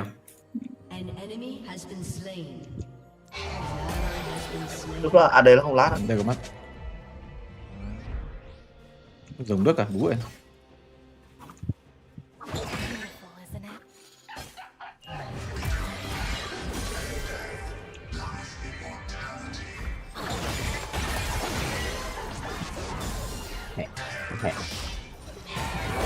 Đúng á, kêu là không có đam để khỏe là bạn đánh thù vậy có được. Không này. Để không lát á. Trung hình lại kéo em á. Đang lên. Đây có mắt luôn. Hình lỏng ở đây không lát nữa nha. Hết rồi, còn có tốc biến. Lính đẹp. Đưa nước vào lính nhiều, tôi bình thế. Lính lò luôn. Để rửa bot đó. Vô lấy tầm nhìn cái. Đi người. Nó không rờ. Không mất đây luôn. Em vô rừng luôn á. Chơi được. Bú cả. Bú cả. Đang qua. Dạ anh Quyền. Anh nhìn cái mít được lại. Em quen. Không lát à. Rồi em mới. Rừng nó tóc có rờ đấy. Rừng nó tóc có rờ đấy. 20. Cái quay này tới là có. Nó rờ luôn. Gà mít rồi. Rồi.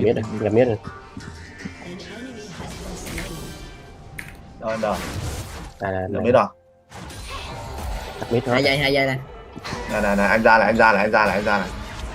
Đang ra luôn nè. Quýnh luôn nè. Anh quýnh đi cho mở cho team đánh.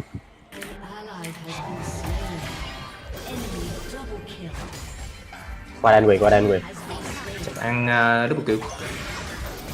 Sập ăn. Giờ lại á. Đi nhiều quá. Pha đó là ông ăn ngon luôn rồi đó. Anh bạn. Ông rồi. Rừng không lắc. Không rồi. Không lắc sâu cái game. Nó phải đổi lên nữa, không được này đâu. Không lát đâu. Thì không muốn. Tóc hay tóc biến, đổi lên không? Rồi. Hết rồi nha, giờ ra sau có khó không? Đầu này không ăn. Đánh bóp mình lên đánh bóp mình mạnh á. Số bóp họ không tóc biến mà cứ rờ số bóp họ là win này. Rờ số bóp họ là chắc. Nóc à. Con nóc chưa có gờ đâu. Đánh đây coi chú bóp thọc nhìn nó thọc có tele. Ok. Chắc bỏ quay chắc. Thế thọc xuống luôn á. Lên kiểu xuống cũng được mà xuống đừng hỏi dưới mày. Có tele cover. Có con mắt sao đừng đẹp nè. Người xuống. Nó phải giúp xíu nữa. Xuống đây. Dừng mình khó. Thôi cứ đánh đi, đánh đi, có gì canh cover AD á, nó tính ôn in á, học giúp mày cái. Rồi ra hiểu. Để đánh cây soi cái. Số không tự biến, em bằng số cũng được. Cây soi cái gì chơi. Không đánh nha lên trên này. Rồi là Ori nhấp xuống rồi. Ori nhấp xuống rồi phải không? Tóc họ có tele ấy. Nó tính tele gì rồi. Nó xuống rồi. Giờ lên Quyền, gõ Quyền. Giờ đi nhà nên tới. Giờ chậm rồi.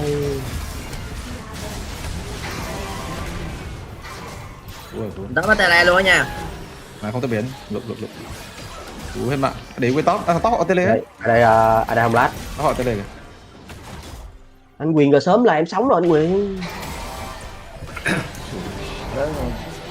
Nãy giờ luôn á chứ anh đừng để cho nó bay vô. Top tele. Anh mà để cho nó bay vô là nó làm anh dính full combo luôn á. Top tele. Đãi. Cái này búa, cái này top đánh hết. Top hết luôn. Ok. Nhưng mà cái thằng này sao nó có tính tẩy đấy? Rồi nó chạy mid nha. Nhìn tới lên này. Lên top này. Đãi xè ra mid bú lại miếng đó.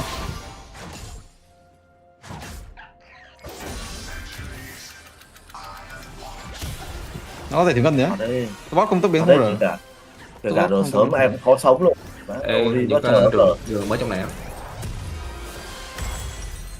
Có gì tí là anh rồi sớm cho. Cái này không lên được thủy hòn ngọc à? Trôn rồi. Đi theo cánh Akali à? Cánh em mạnh lắm.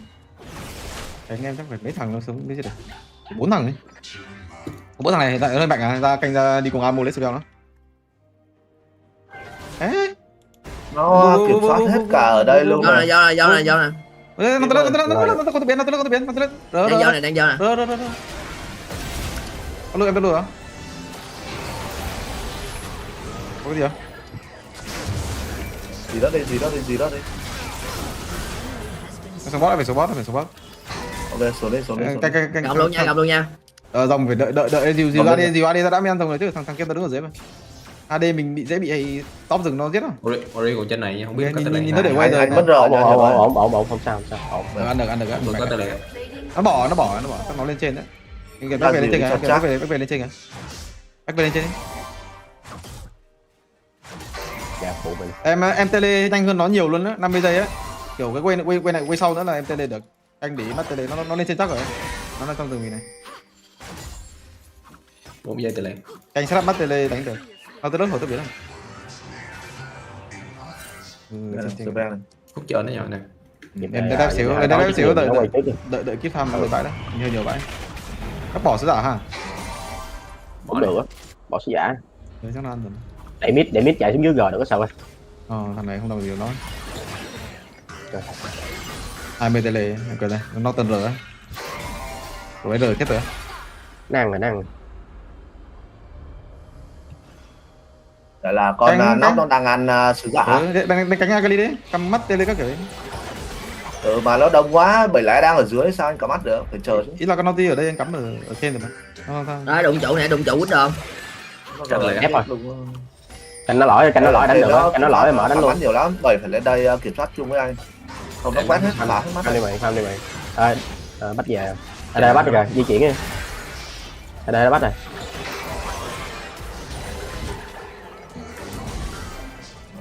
Mất R đừng đánh. Đừng cương con Nautilus kiểu đấy, cương đâu được. Ôi đi về rồi sao? Bảy. Ôi đi không? Anh hết bắt rồi hả? Dạ đi anh. Đánh bạc đi này đừng đi đường đấy đánh nó lại nó tới đâu. Nó cả mắt đây này. Xả mắt đi. Chờ anh về xả mắt cái Sao mắt khi giờ không nói nè. Thằng này nó hơi trâu. Kệ con giết nó đi, đừng giết nó. Cứ canh giờ giết hai thằng này. Support với rừng họ. Có R này. Thằng sub nó hồi bèo đấy, team nó là team bèo nhá. Ý là hiện tại mid mình bị đẩy. Đấy là Ori nó có lát đâu nhỉ? Có. Ý là mid hiện tại mình bị đẩy á, ý là nó muốn lấy chỗ này anh canh cứ cầm mấy cái mắt cho em tele là được, hiểu ý không? Ý nó đẩy mid nó lên trên này. Tức nó cái chỗ này là sao nó đẩy. Nó từ lát dưới. AD lên hay sao á? AD lên hay sao? Nó từ lát không sao đâu. Đây lên thôi. Gợi chết. À, không có mắt tele, khó đánh. Rồi đừng đánh lên. Anh được, từ từ đánh lùi về. Lùi về lên này. Nhìn tele.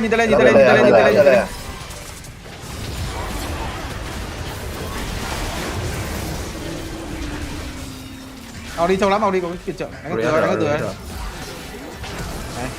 Ao đi chết rồi. Đi lát. Này lâu.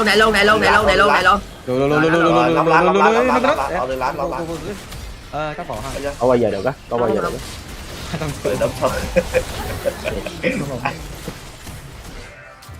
Anh phải đấm sâu.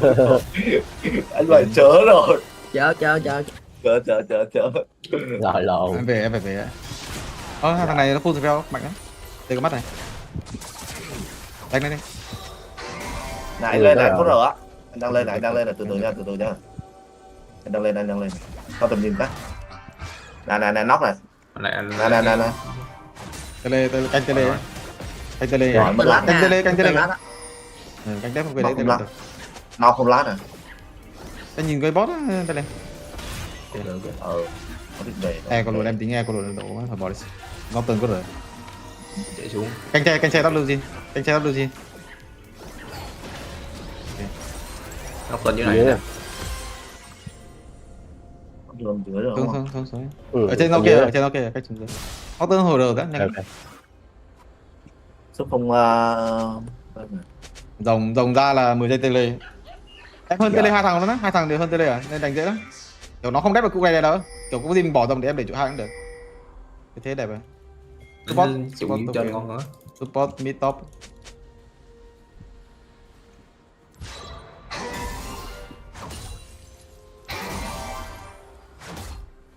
Đánh đi vào từ nhá, nó từ lớp mấy thứ nó kèm. Nó đổi trụ được á. Thằng này nó không đép vào đâu, thằng này đép em tele xuống dưới được. Kèm cái mid rồi, nó kèm cái mid rồi. Ori không tức biến. Ít bỏ đi. Nó từ lớp. Không lát đó. Thằng này hơi trâu á.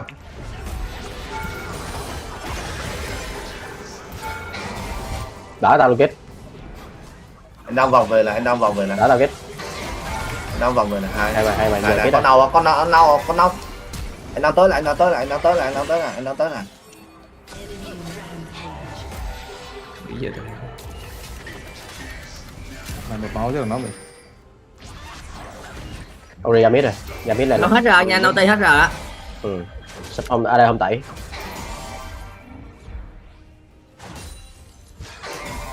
Rồng này.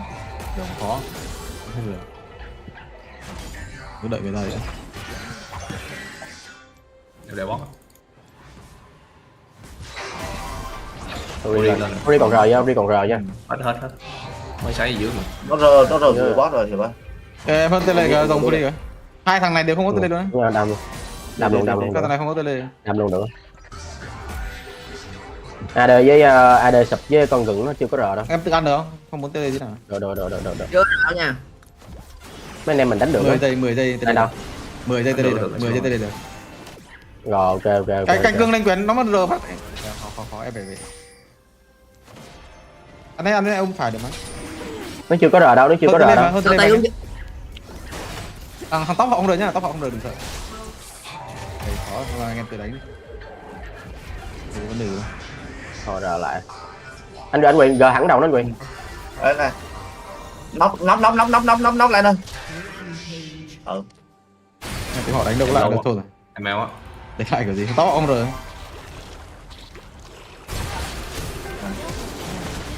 Lùi tí. Ngon. Nông dâm quà đâu. Này tắt được cái gì đấy. Em quay lại luôn Quyền. Bắn hết rồi đã. Quay lại luôn. Quay luôn. Này, 4 giây có cổng nè. Từ từ. Anh quét cái. Rõ. Yeah. Về luôn à. Cái này thì gần tôi. Đánh cái thằng bị tele sau team họ full tele. Trời nó cao tiền nha. Đó. Nổ. Canh chạy có tele á, full tele. Rồi, ok.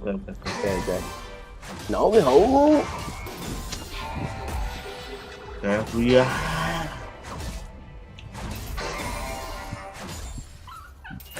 Một bình nó ôm em không chết được đâu. Có anh một mình nó rô không chết nổi đâu, anh có cái này này. Từ từ anh lên cái dây chuyền nữa, nó rô cái anh rồi. Tập biến nhỉ. Đang lên cái dây chuyền cho thành công. Quay lên hơi xấu. Ta cả mắt Baron xong rồi xuống giết thằng đi cánh ra sất giết được đấy. Thằng này nó lên sát lực này, lát nữa 7 lên châu miếng là nó hết vị ạ. 7 hay nhóm ta. Tôi lất tới rồi này, chết rồi. Đi cắm bừa mà các bác trên top hay không xuống bot lấy cái trụ đây quên. Thì họ Baron mai ăn đấy. Chứ cắm bừa mấy cái ở rừng mìa được rồi, cứ cắm sông theo cắm được. Đánh xuống. Cắm qua giết này được nè. Đồng á. Nó đỡ. Nó đỡ. Đứng. Năm thằng đi có 3 cái mid này, cái mid chết này, cái mid chết. Đang lấy cái boss, đang lấy cái boss. Nó bắt được chỗ này rồi. Bắt nó đâm vào trong nhà luôn kìa.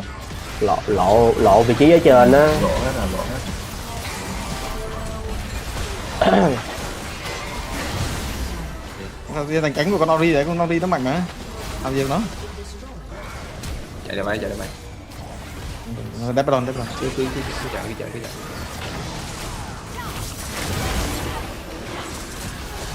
Rồi, nhảy cầu đi. Rồi. Đúng đầu. Chạy luôn đấy. Em ơi. Hơi khó chạy, nào thì. Ý. Đây này. Chạy luôn. Đầu tiên bay que không sao đây. Về với đất mẹ. Đâu Tham mình bố cũng thường quá. Cái lùm quá. Thằng nào tới đây ấy, không để. Top tới đây. Mid tới đây. 2 tới đây rồi. Mid.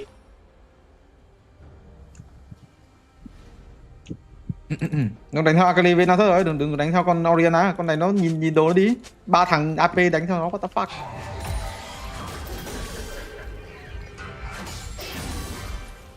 Chết phát trên phát mất hết spell. Sao sắp có lát rồi. Baron rồi hơi áp lực đấy. Baron thì không có spell thì nó lát à? Có lát lại. Còn lát. Không sao anh em ơi. Không thấy con Ori chạy. Sai lầm. Không có con Ori mà. Còn chơi được. Sai lầm phải trả giá. Tiếp đứng á. Trốn đồ, em trốn vô tới đây luôn. Đồ luôn. Trốn đồ. Mid lấy spell con tới được rồi. Thằng này không có TD. Ê nó vô. Nó vô rồi. Gần nó dưới này. Nào sao anh chụp. E qua được luôn, e qua nhìn ra đây được. Gần ở dưới á. Không đâu. Mình tóc. Đấy. Bắt. Canh đánh được ấy. Đấy. Nó láo kìa. Bố, thằng này không còn phép này. Hay được em auto nó đi. Đứng xe để đi được. Rồi. Anh xoáy à.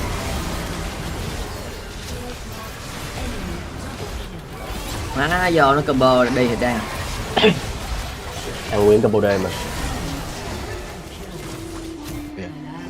Đồ. Chết mẹ nó mình thiếu người mà. Thiếu đủ mà. 7 không combo con thằng này làm gì có khá phép đâu. Khó. Phải nhìn nó hơi ngập lên. Cái này là cái hiệp sụi mẹ luôn. Cái này là hơi khó à. Nó rồi cái hiệp là sụi luôn à. Lần này phải biết đánh không. Nhìn cover hiệp. Anh nhìn mà không cover được. Thì đã pha đó em bay vô em cover đó cho nên em không có đánh chơi. Anh siêu mà anh đúp và anh quy à. Không cover được. Nhưng đánh thì quả đấy Onin rồi thì Onin hết rồi, tele các kiểu Onin nó con Nautilus là cái mà nó không có特biệt. Thế pha đấy người Onin người không Onin khó. Nó lan chủ động tele luôn em. Bỏ rồng. Bây giờ lan nhá, lan. Nó hồi đó, Ori với nó tơ đi cùng nhau. Nếu mà đụng một cái là lan phải tele luôn nha lan, chứ không là sáng cái là cút mẹ hết rồi, không tele được đâu, không tele kịp đâu. Anh đi điên bắt được á. Nó đứng chung á, Ori với nó tơ đứng chung á. Ori bot 300. Đáp rồi.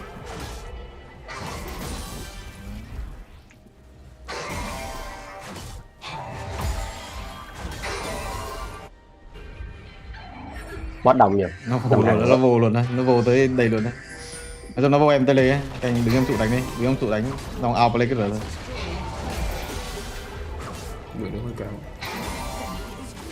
Cái bên kéo à? Kéo. Vậy anh em phải cắm mắt thôi, này hơi khó tele. Lớn là ngõ lông sao?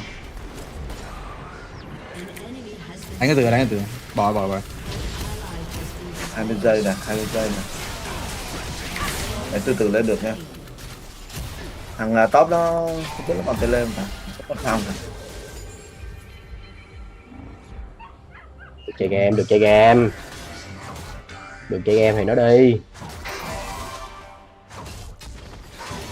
Mình đang 3 rồng.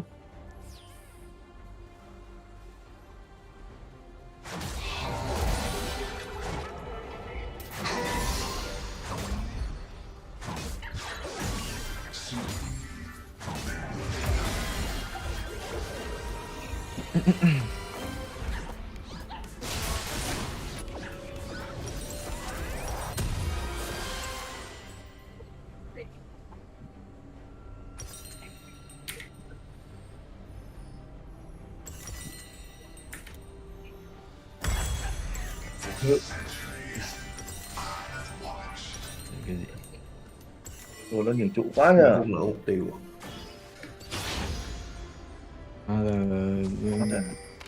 Thằng này có tốc biến không? Có tốc biến thì mình đánh được. Không có tốc biến đánh được. Cứ rờ nó thôi à. Cứ rờ con Nautilus. Anh đặt sát xong đứng cạnh tường tốc biến.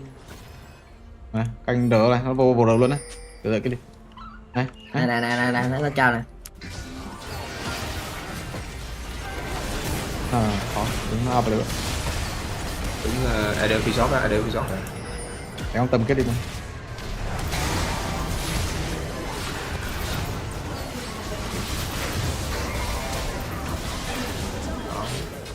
Lui về sẽ lắp gì. Sao dưới được kìa. Anh dùng đàm á. Dưới được kìa, không sao.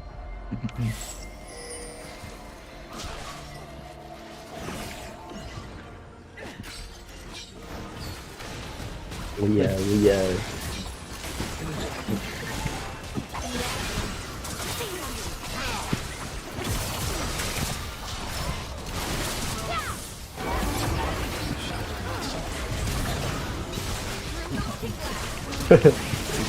chủ châu. Không Vũ. Lồ quá về cả. Đâu Vũ.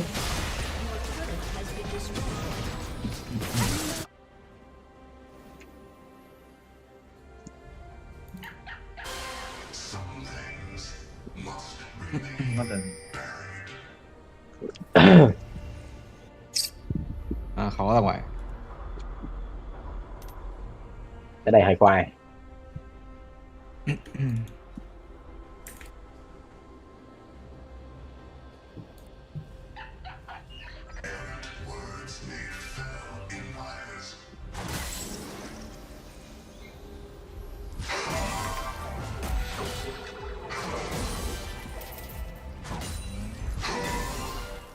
Nhưng bỏ ra ngoài rồi canh đồ tài nguyên này hơi khó. Là mỗi cái linh có đam mà, cái linh đâu có chơi đâu. Giờ hết lá là hết chơi được rồi. Giờ nó có tác bị thần.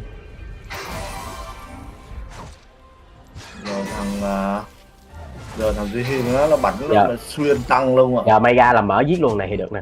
Mở giết thẳng nhân mặt luôn là nó không bay vào được là được chơi. Khó mở, nó có khiên này, anh có quét à? Giờ đột biến thôi. Đợi kit nó đột biến nó làm cái bất ngờ là được. Có mắt.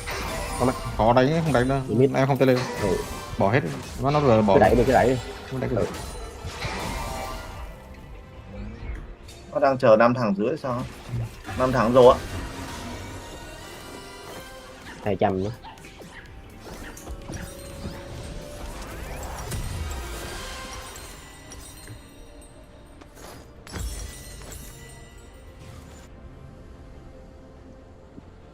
Cái gì ra đây nha, đặt cổng.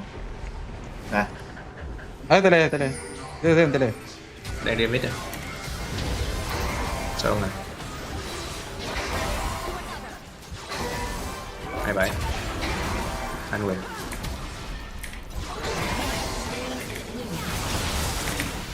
Từ từ ra đi không mạnh. Từ. Bron, lùi hốc. Không được. Anh cái reset đi, cái reset Baron cắm đất lại đi, em xuống bot.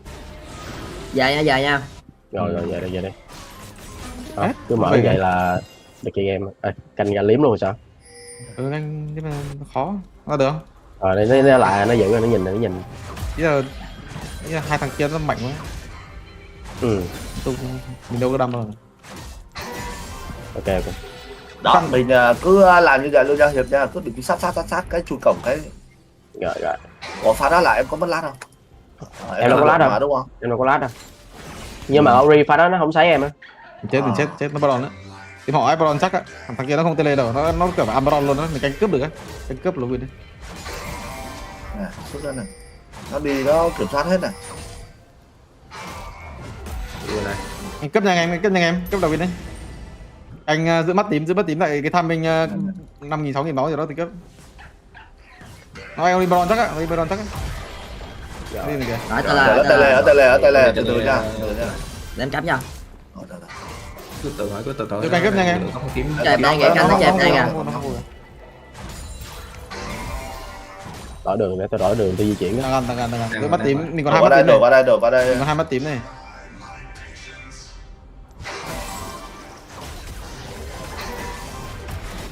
$4.000, $3.000.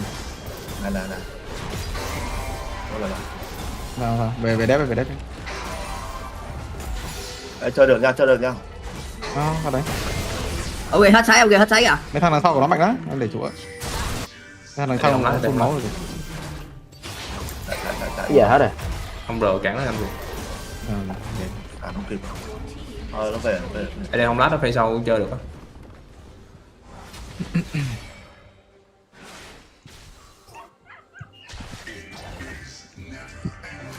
Nó đẩy bot luôn á. Là đến cứu không nhỉ? Đây là cái chuyện giết này. Má nó mắt. Nó tuần hồi lẹ lắm. Có sai chục giây. 10 giây có rồi. Cầm con đao quá trời luôn. Cảnh đép rồi. Đây mình có server cảnh đép. Lên cái bảo hộ. Lên cái chuyên cái gì ấy. Cái quỷ mà mình lấp siêu một đam á hả? Cứ lên cái đấy y tài còn phạt thật đấy chứ. Kiểu mình không bị tắt đèn. Cái sát lực đó. Cái quỷ sát lực tắt đèn ha. Ok.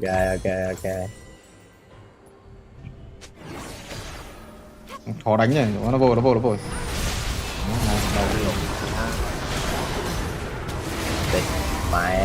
Má cặp lồn này. Cặp lồn làm cái đi hả? Khó phải đâu. Nhót luôn. Đó. Hai.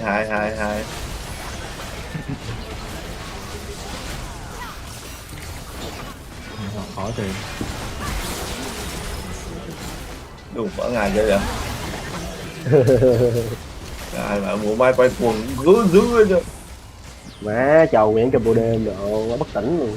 Bất tỉnh nhân sự. Chịu rồi bá. Cặp đấy khỏe quá. Anh em cho nó free quá chứ khó. Bữa cũng không có đỡ được cặp nữa.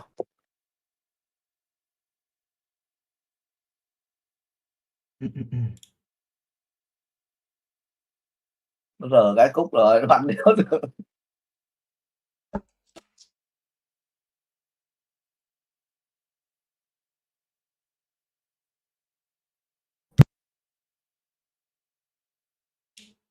Lại trai.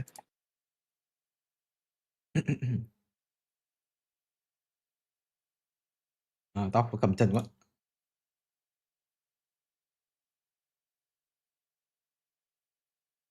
Béo phải với con nào mà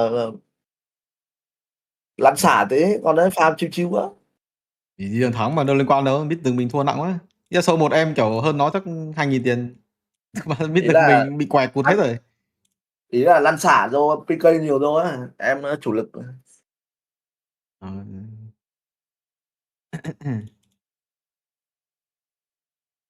Gần nó cù đen. Thì với con nào ra mấy con đầm khó. Kill đen là Hai pick con khác nữa. Hai pick con này nó kiểu đoạn cuối không nghĩ là tướng đơn chứ. Lần sau có tướng này. Đồ này là thằng lồn gì nó bắn 7 gãy người luôn đấy. Đồ nó ghê lắm á, đồ nó mạnh với cầm cái lồn gì nó mạnh lắm nam á. mà ghê lắm á. Thôi thôi. To lắm á.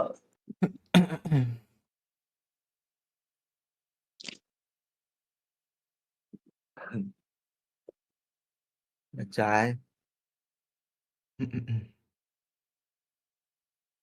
Em đạo. Vô.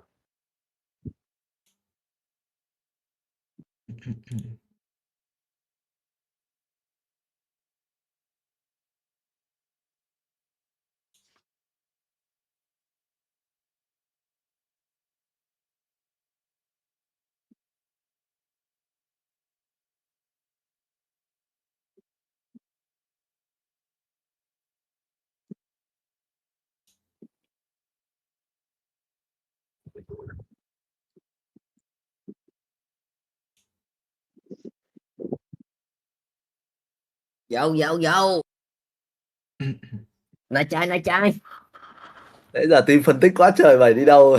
Đấy nó tao ơi. Né vào tranh, đồ mấy cái gắt nó né vào tranh. Vậy. Đồ nó né vào tranh. Lẽ ra tranh. Má pha mid đồ. Tôi ngại gì giao tranh. Không có ai cover hết, chạy lên trên top đổ bắt người ta xong đổ nó chạy vô tới trụ ba đổ dứt người. Pha đó anh đã định không chơi rồi, nhìn thấy lùn nó khỏi nhanh nữa rồi nè. Nó có anh Tôn không cản em, anh Tôn đi sát em mà. Pha đó anh Tôn đi cưới em cạn anh Tôn không cản em, khó. Cản sao được, người đi rừng con tem mà. Trời ơi, anh Tôn kinh nghiệm hơn, anh Tôn phải cản mấy pha đó chứ. Má pha đó nó gỡ là nhiều luôn. Ai mà anh Tôn còn theo nữa rồi anh Tôn nói chết em. Đầy cho mình.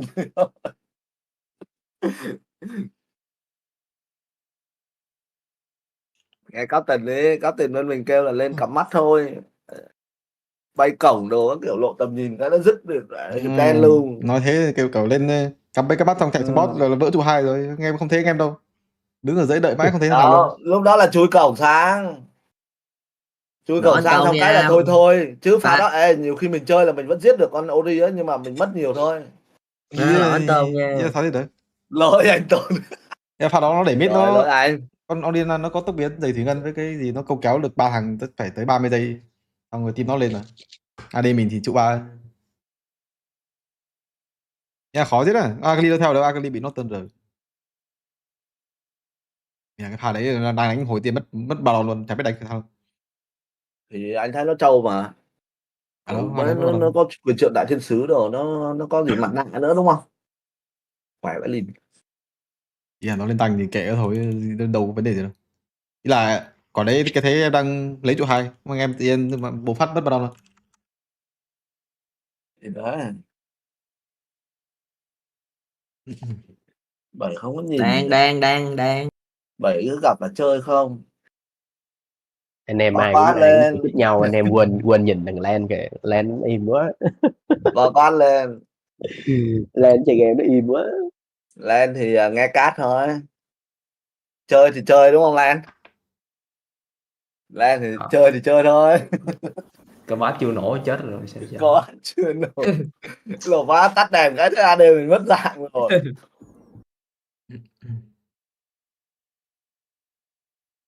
Đã thao khó, đã thao mỗi mình AD mình có tiền với em có tiền này. Em thì đó má có đằng cánh bị chôn. AD mình thì kiểu đúng ra nó nhìn cái chết. Không mà mấy pha mình gỡ được mà nó đâu bắt đâu. Đâu bắt được đâu. Nếu mà có anh đứng gần là hiệp mấy pha nó thoát được. Nhưng mà khúc sau Ori nó có nón rồi, nó khỏe quá nó xoắn cái chết luôn. Tầm có đồ là em hết được chơi rồi. Xoáy cái là cút. Lúc đấy trước đấy là nó có hai đồ rưỡi, nó thấy muốn xỉu mẹ rồi. Khúc sau anh nhìn thấy nó có mũ luôn mà. Giờ thôi. Nhìn thấy nó có mũ luôn mà nó xoắn cái chết luôn rồi. Sao? Làm lại. Chấp họ game đầu mình lấy lại 2 game sau. Đúng. Rồi. Để pick mấy con chiến đi mà bạt cái lồn à. Chiến đấy. Hiệp đâu mày lên lòng lên cho anh. Này thằng dữ trời, bình thường chửi cái lắm anh Tông ơi. Bây giờ mình đồng đội với nhau, mình phải đốc mình phải kiểu như là nâng cái tinh thần như vậy ơi. Mẹ bây giờ nó xui rồi mà mình thua đó, mình thua là anh ấy gãy. Rồi cái này đánh được. Rồi nha. Rồi đánh Ivan nha, game này đánh Ivan nha. Là Ivan thì mid đi chơi con gì chứ? Sủng đồ đó. Nó đâu ra mid Thì rừng về luôn ghê đấy. Mid rừng team mình thằng thì rủ nhau chơi, tao chơi Amumu, mày chơi Akali, what the fuck? Ý là nó phải có tí logic tí thứ. Tự tin với đi em à. Dạ bình thường mid tao kiểu muốn chơi Amumu thì hỏi mid chơi con gì đó, Akali, Amumu. Rồi. Ok. Cà free, hai cà free rồi. Bên top. Bên top là cà free luôn đấy. Shizu à. Cái này biết đánh top á. Rồi mình pick cái này em đánh rồi. Cho pick rừng với AD đi ha. Rồi ok anh. Rồi mid với sub là đẹp. Trời. Kalista. Thật luôn á hả? Kalista. Thật luôn đó hả? Release. Ivan counter con Setoni nặng mà. Pick Kalista đẹp rồi, không làm tí con Bram với con. Rồi anh xem kèo cái. Giờ anh đóng bờ đơm vô là ok. Anh xem kèo đã. Thì bên kia nãy pick hát các kiểu giờ lại toàn mấy con cute rồi. Ý mình đã giết nó mỏi tay.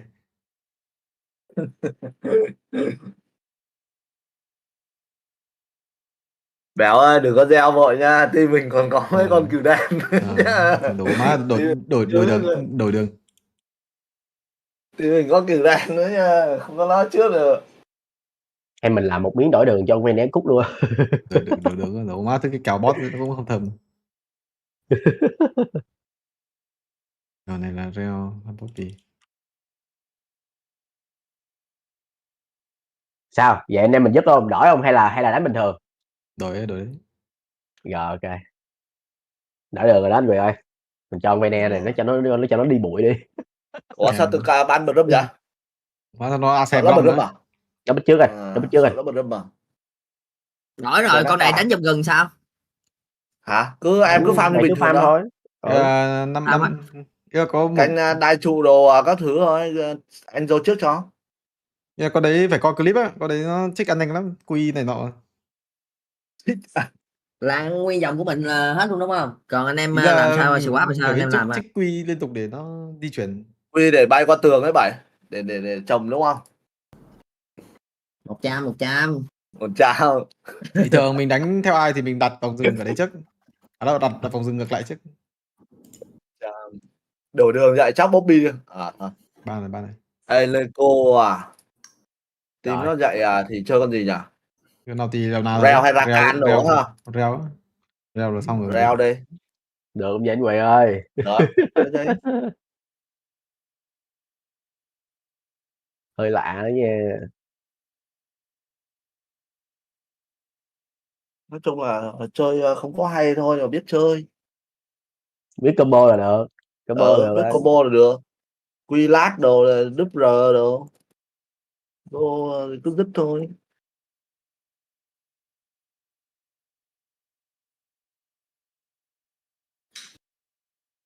Từ anh quen với gì ở trên luôn á.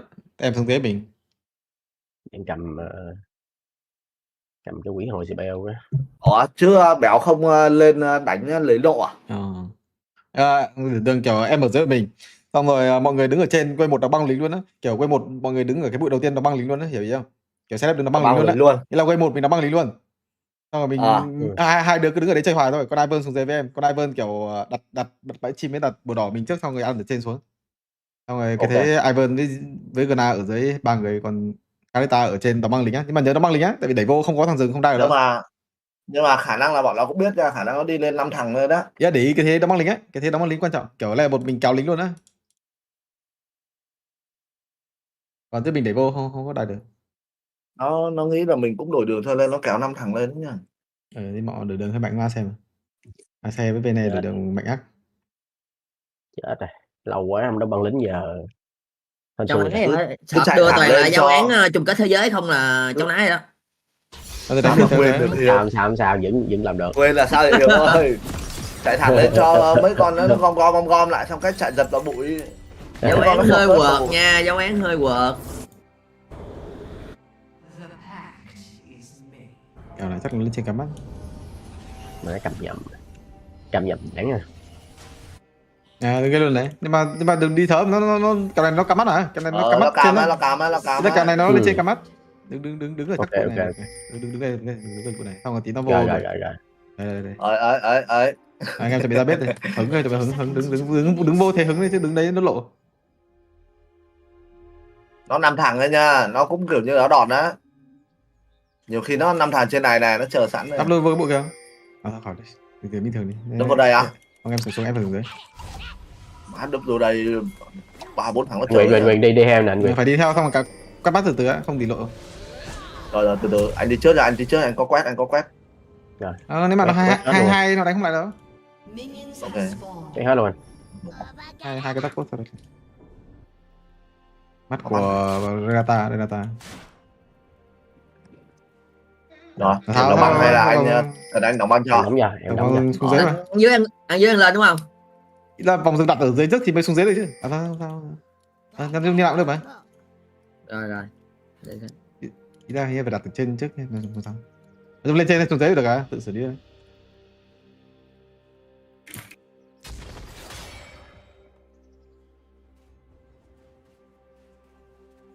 Nó lên. Này. Đó. Đánh nó lại. Được. Cái này nó lỏ đấy. Nó lỏ đấy chứ. Cái này nó lỏ. Gần cũng hơi lỏ. Rõ rồi. Nó tưởng ra việc ra trước. Ê, nó giết anh nhá. Gai trước cũng vậy mạnh quyền. Lát thì chạy đi hiểu ơi. Lỗi. Gai trước em cũng chết mạnh quyền. Đâu quýnh lại đâu. Nó xem lại bộ đánh lại không chứ. Nó phải đi vào bụi mới đánh được chứ. Đãi xè. Đồ má nó bắn từ nhà tới trường luôn. Đường họ ở trên á. Cũng được. Rồi, không sao. Làm lại. Như thế này quen rồi. Rồi anh chân. Tóc họ lỏ lắm. Cầm này đi ra một. Anh còn thiếu đốt nha. Nó còn full nữa. Dừng nó còn bị xe du à? Ok. Nhiều khi nó đai luôn chứ. Mới bị cái rổ trên á. Thấy hết mát nó dứt luôn. Cái rổ trên.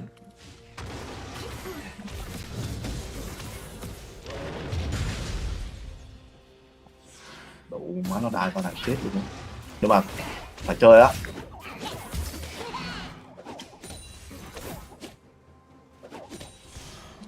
Ái dạ. Cái rổ trên. Nó bị trụ bắn. Xe nó e rồi kìa. Biết mình ở đâu.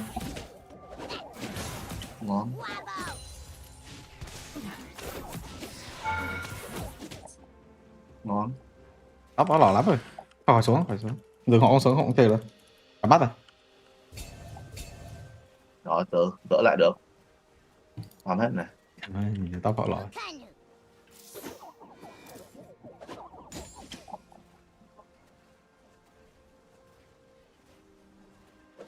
Đây. Biết dừng. Rừng không lắc. Hàng ở đây đó em thấy nó chuẩn bị nó cút rồi đó. Anh có thiêu á. Đánh non nên giết được ở đây.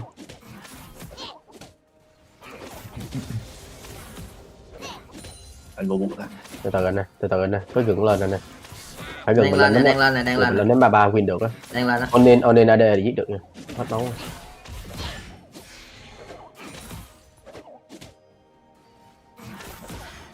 Cái farm hết gần mày.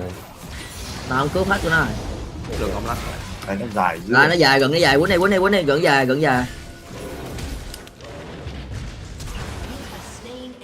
Lên đi. Anh chụp lại nè. Cúp ra.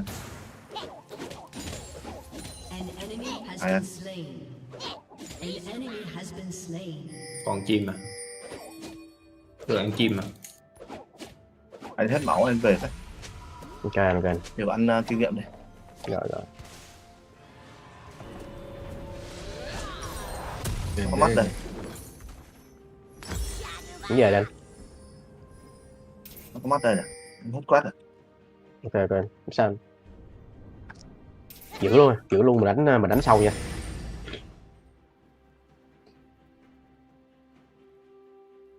Top họ lỏ rồi. Giờ họ xuống không giết đâu, phải 3 thằng. Dạ. Đánh sâu nha mày. Anh mày lia sao đánh sâu á? Cái này vừa làm gần đây nè. Ủa, vừa xong là thằng AD nó còn lát luôn á. Mất tẩy nè. Đúng rồi. Lúc đó là mất lát chưa? Sắp lát đó. Sắp lát đúng không? Vậy anh sắp có lát rồi nè. Đâu mày, sắp lát đâu mày, thấy đi từ đây hơi xa đúng không? Lát, sắp lát đúng không? Rồi ok. Ơi, ngừng nó hết máu này ra sau nè. Đến Quyền, ra đây luôn Quyền. Đây. Thằng tóc họ đi luôn á, hiểu ý không? Thằng tóc họ đi luôn á, nó đi luôn á. Chơi được á. Không, để mỏng ra. Phải giữ thế thằng tóc họ đi luôn mà. Đấy, từ chạm được. Vậy là tao lôi ra. Ê, bị tách rồi, thằng này nè, mọi người lên đây. CC à? Đúng rồi, mà đánh luôn. Nó không lát thì giết nó thôi. 4 2 giây. Chơi được các bạn. Rồi ok. Nhấp nhịp lên rồi. Rồi nó bướng Quyền. Rồi 2 giây. Nó còn lát đấy, nó bắn lại chết á. Farm đi, ăn sâu cái hiểu vậy. Tóc họ đây. Nó lát này. Quên. Mình chơi kỹ đi. Mình chơi kỹ đi. Nó lát nó né, nó bắn lại em chết đó nha. Nhóc của em về luôn. Ai gần nè. Tao về ở nha, thấp tấu á. Này anh ra được này, cứ chạy đi. Giờ đi chơi vậy. Có thằng AD đó ra. Thằng AD nó level 5. Cover cho 7 lui thôi đó. Không, nó không làm gì được em đâu. Em sợ người do. Quyền cực bắt đâu, không cực bắt để ở lại được luôn nè. Anh ở lại được. Kinh nghiệm luôn cũng được. Về phí. Biết họ có mana không? Biết gì. Phần bên này. Dù họ không spell gì cơ nhé. Nó phải ganh viên lên này, nó không ganh nó không chơi được.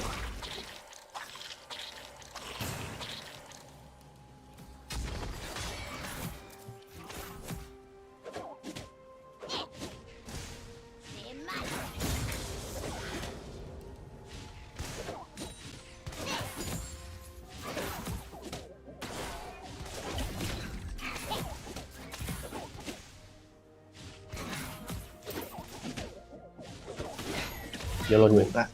Vô luôn. Có gì đúp về là được. Nhớ bị về đúp về nha. Nó về. AC 6 anh em ơi, AC 6 cơ. Đẩy luôn hiểu vậy. AC 6 mọi người ạ. Rồi anh về cái hiểu vậy. Rồi biết di chuyển rồi đó. Ở đây rồi. Anh về anh sạc mắt mà. Chưa đủ đâu má, thiếu tí. Chưa đủ lại. Thiếu đúng con. Không sao. Gần dưới à? Cứu.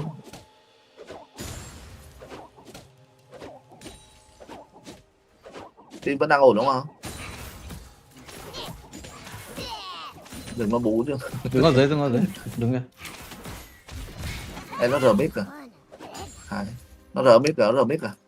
Xe không rờ. Ấy. Xe không rờ. Anh sắp lên 6 nha. Ok.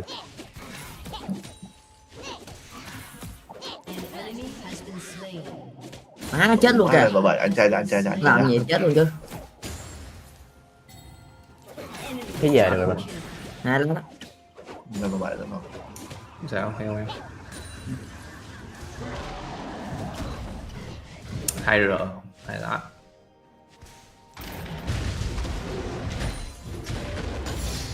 Quyền được để mấy con mắt phía sau này, Quyền cái gì tiến đến đẩy cái em tới đây được không? Tụi anh còn chưa lên nữa. Để sau đấy. Đang hơi khó chạm. Chưa lên được nữa, nó đẩy liên tục. Cái Quyền có lát chưa? Chưa có.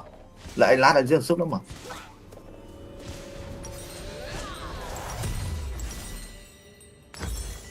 Nó bốc hồi hết mẹ máu luôn. Thế mạnh xe mà bá rơi nhỉ. Nó tại vậy không sao. Tham đến hơn mà. Thằng rừng họ hơi mạnh, nó có cái solar đi. Anh em cùng lắm bỏ nữa. Anh em cùng lắm đánh thế thủ cũng được. Nó cũng hơi ghê. Ê, nó vừa vô đây, nó có mắt đây nha, nó có mắt đây này. Anh có mắt tím đâu rồi.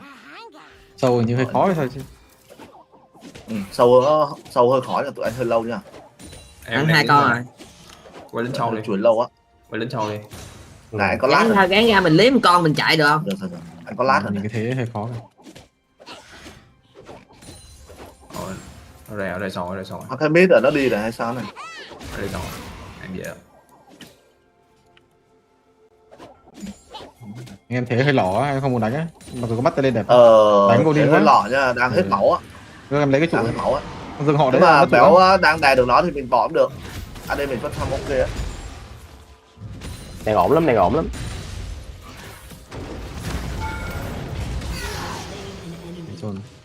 Lúc kill rồi kìa.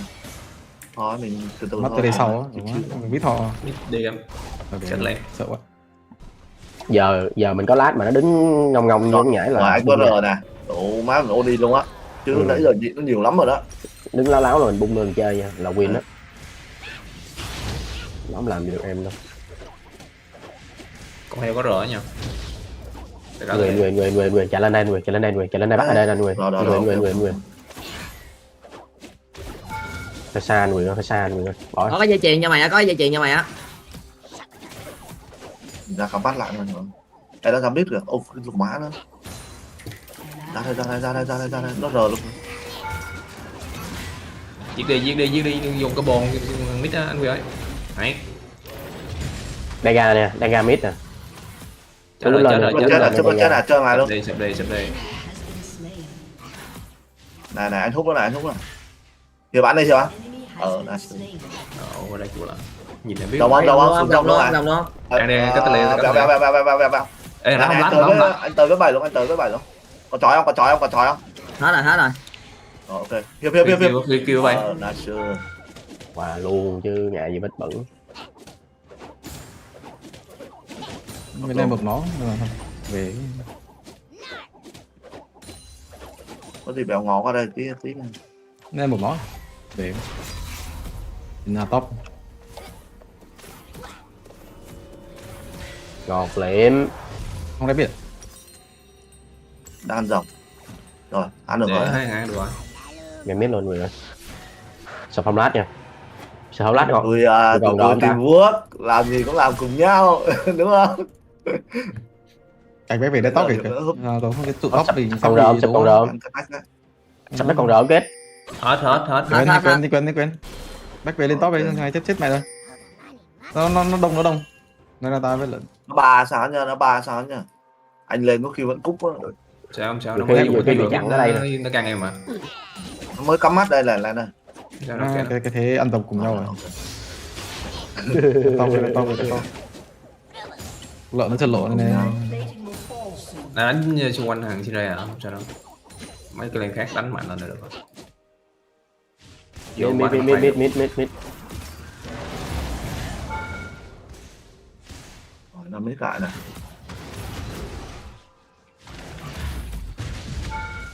Nó mất 2R là AC này với AC với Sinuro này. Ấy thằng AD mình mất lát rồi đó. Đây mình mất lát rồi đó. Hơi chuỗi căng đó. Canh đánh lại được đó nha. Quấn lô. Bây giờ nó bay dứt rồi bay. Con heo này. Con này không lát mạnh quyền. Không để ý vào luôn. Rồi nó chết rồi đó. Nó chết rồi. Lợi dữ lắm. Mình lấy trụ mid thì sao? Em phải đép top. Con heo nó hết máu rồi mình lấy trụ lại được nha. Có gì anh tanh cho. Anh tanh cho chết thằng này được. Rồi có mắc cái. Heo nó ăn rồi phải máu. Bên này một máu. Bên này thì phải về. Còn mid nó coi chừng mid nó qua nhá. Mid trên này. Nó hết bên này rồi. Lưu về. Thôi đừng rứa này mà. Lùi miếng này. Có mắt lùi. Trụ nó chịu chết rồi. Trụ nó chịu chết không cần lấy liền đâu. Má. Bỏ luôn nha, hiểu ơi. Nó xin ra bên này con chừng. Đâu nó về chứ nó về mà. Chưa biết được nó giảm choáng cái. Bắt về đi. Em thấy nó về mà. Bên này xin này. Bên này ở đây này, bên này không rời.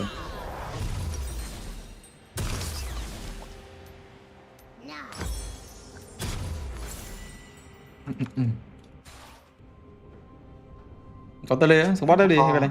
Có tele. Anh sắp phát lát rồi.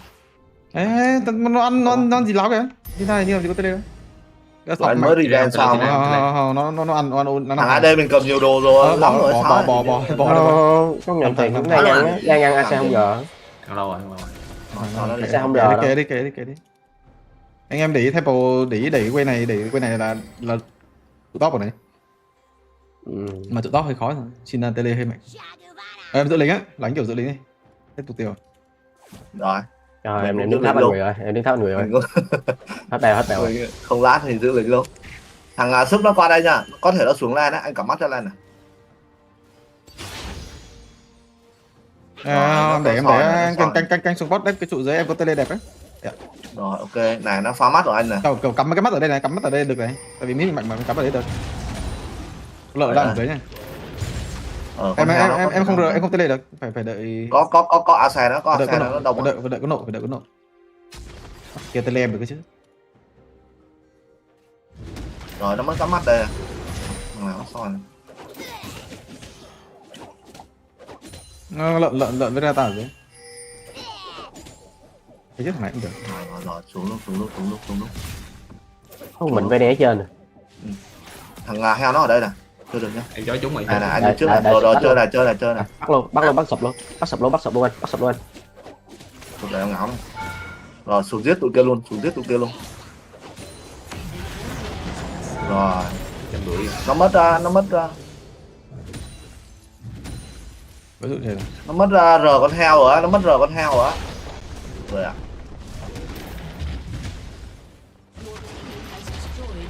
rồi sắp dòng này 30 giây này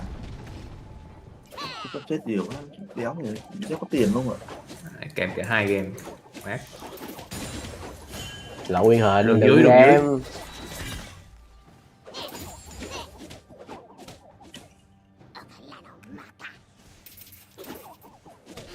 ấy à bưng xe anh ở trên kìa bưng xe chặt bù lại chỗ ta le luôn chờ gồng phi đi ra tere rồi mình bắt rồi đó đam luôn rồi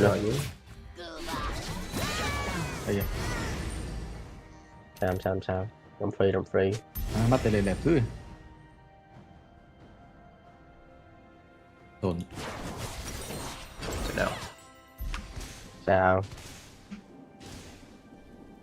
vậy cho game nó căng thẳng anh nhở ra hả tìm nó kèm cơ động ăn lát rồi anh lên lát cái là tụi nó cúp rồi vậy xuống lên chém mid cho lên người đứng cam lên người cho mình bắt được vây nè hết rồi em rời cho rời đấy thôi em rời trước cho lên để khó để canh về trụ hai thằng bên không lát này trụ hai lại đây mình để được rồi nó đánh hết rồi nó đổ má mấy thằng này có láo biết mất rồi nha chết rồi đó đang lên này lên đây cần giữ lô tụi đó nhiều lính đừng phá tempo nó được á nó hết rồi theo tôi đi rồi á nhìn rồi nó chết rồi ơi giời ơi lên cái nhìn quen cho con xin ra về dễ thôi thằng súp nó không lát này các bạn nó đi đường kia về rồi béo ạ nó đi đường kia về rồi một người nữa cho nó về rồi kiểm soát vào đòn có gì liếm vào đồng được nữa nha ta mẹ ăn được á canh vô tầng kìa nó nhiều rừng đấy tụ hai được á tụ hai xong dùng cái đây bot được bên này để lâu rồi anh em ơi đi thầm luôn rồi bú bên góc bú rồi nha có búa anh lâu nha anh lui cái có gì ra rồi xin ra rồi Cái đen này nè.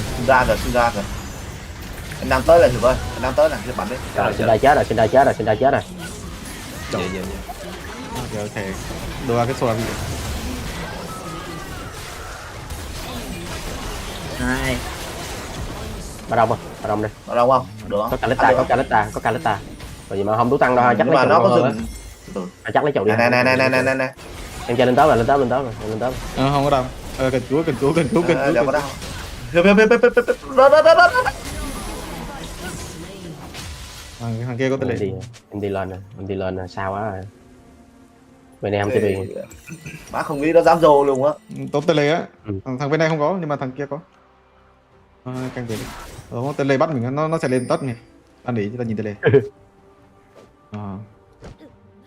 Đừng chạy. AD full sẽ vào á. Bên này tên lê. Chơi được. Dữ. Bên này để mid nó 2 con nó sốc chết đó nhỉ. Bên này tên lê chỗ 2 đổ má. Anh quen. Cũng được không? Cũng hai chắc á. Mình nữa. Cũng đen chết được đấy. Rồi. Đang xuống là đang chạy được. Ê, có về. Không biết tele nha. Ôi giời ơi,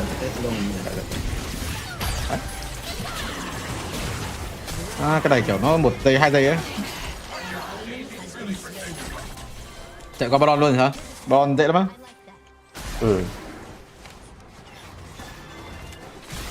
Ăn luôn cũng được, chạy hẳn. AD không sẽ vào thấy nó cũng được. Đấy, láo kìa. AD hết. Diễn là ăn Baron được nè. Húp của em này.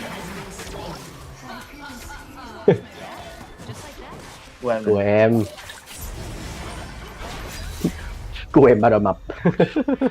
Nhờ. Game trước ảnh múa cầm cái múa neo múa qua game này. Tele muốn chơi. Muốn chơi à? Cho kéo chúng rồi. Nè. Có tối không? Hết tu nữa.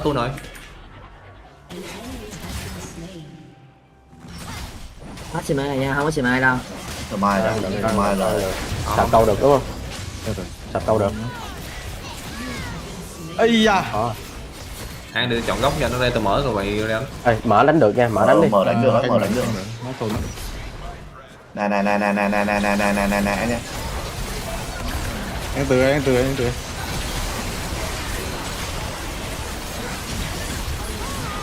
Đánh từ từ, đánh dần lên đây. Đánh dần lên. Giờ lại người. Chọi 2 nè. Ra vẫn chết kìa. Trốn. Không sao. Khá hiệu ứng nhiều mà con lợn nó. Chiêu. Cho nó siêu các mày, chết mày. Từ. Nó đứng có người ta tự ăn luôn mới tới. Nhờ nó tới. Mày chạy á, mày bắt thằng này mày. Chiêu. Mai kết.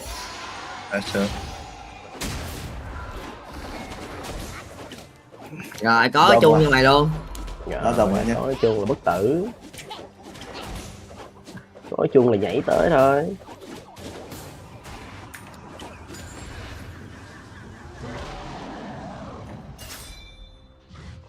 Rồi, vài cái.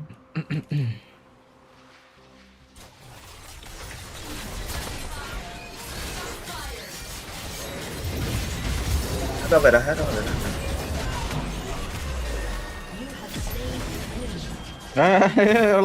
Lạc kìa. Không có trụ ấy. Đang xuống đây. Có con. Nó biết em được. Được. Thấu lại.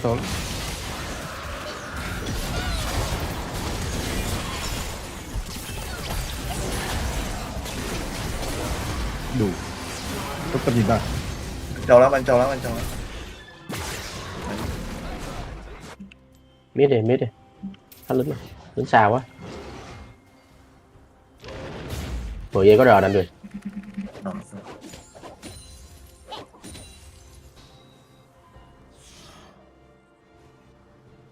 Ê, anh lát rồi anh chơi trước mà anh không có lát. Này.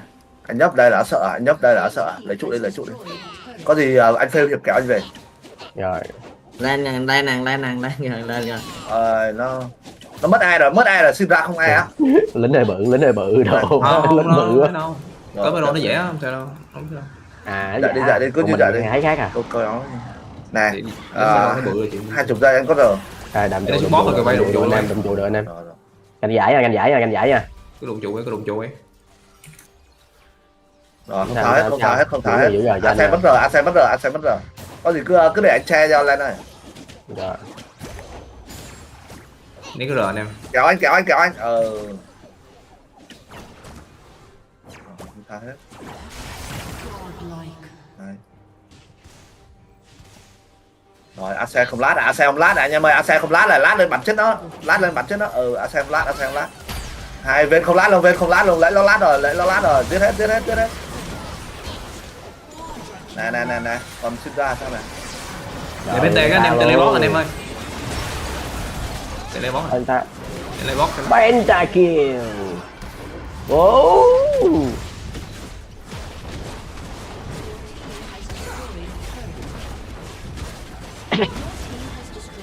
Độ nó mới bệnh xong nó muốn bệnh tiếp.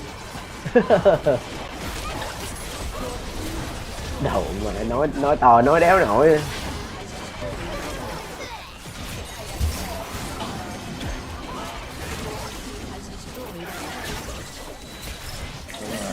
Chặt đầu thôi, không sao.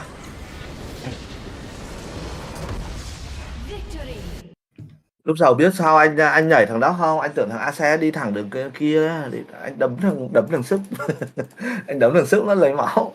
Đấy mẹ, xong cái AC nó đi đằng sau luôn. Đó anh Quyền ơi. Pha đó nếu mà nó chui vô bụi mình thì mình cam lại thì mình win chứ mà. Đi đấm lấy máu nó. Nó chạy. Nó chạy rồi. Cái đánh ở 3 cái bụi trên thì được, cái AC nó đi vô bụi mất. Anh núp vào bụi sông, Yeah, bụi sông là đánh cái thì con AC nó từ dàn tới chồng mình đánh được. Bụi trên là con cái ta lâu vô bụi con AC. Đấy. Anh mất 2 lát rồi mà hên còn giữ được cái mạng ấy, chứ không đủ mất nó lát lên nó chơi là cúp rồi.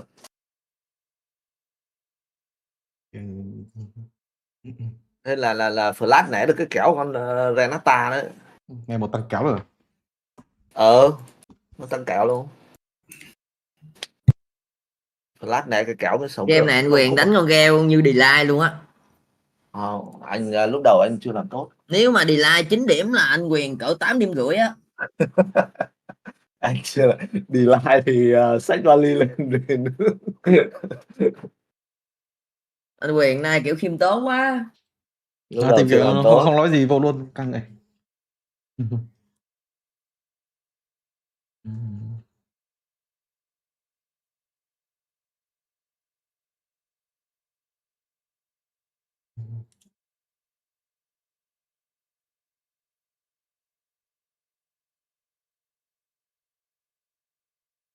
Một phần sub bên kia cũng khở quá, dễ mở quá.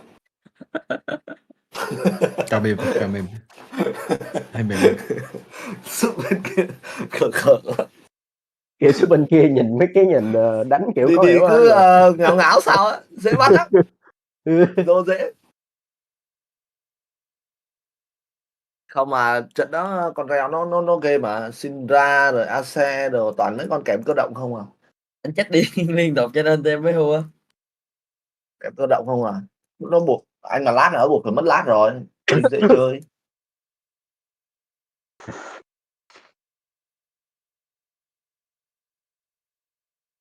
Do le luôn à.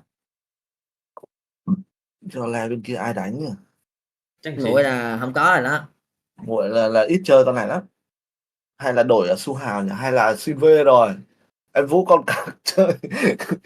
Do le luôn à.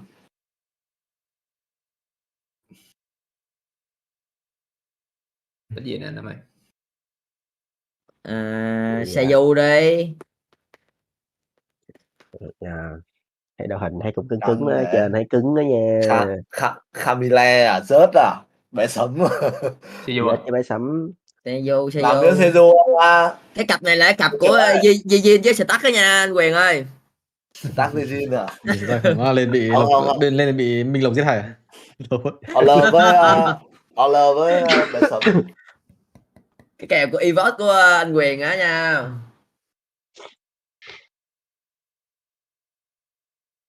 Evot là phải đẩy thêm miếng bờ râm á, bộ 3 phản á. Tuồng nó độ. Ngoài giao tranh mạnh điên.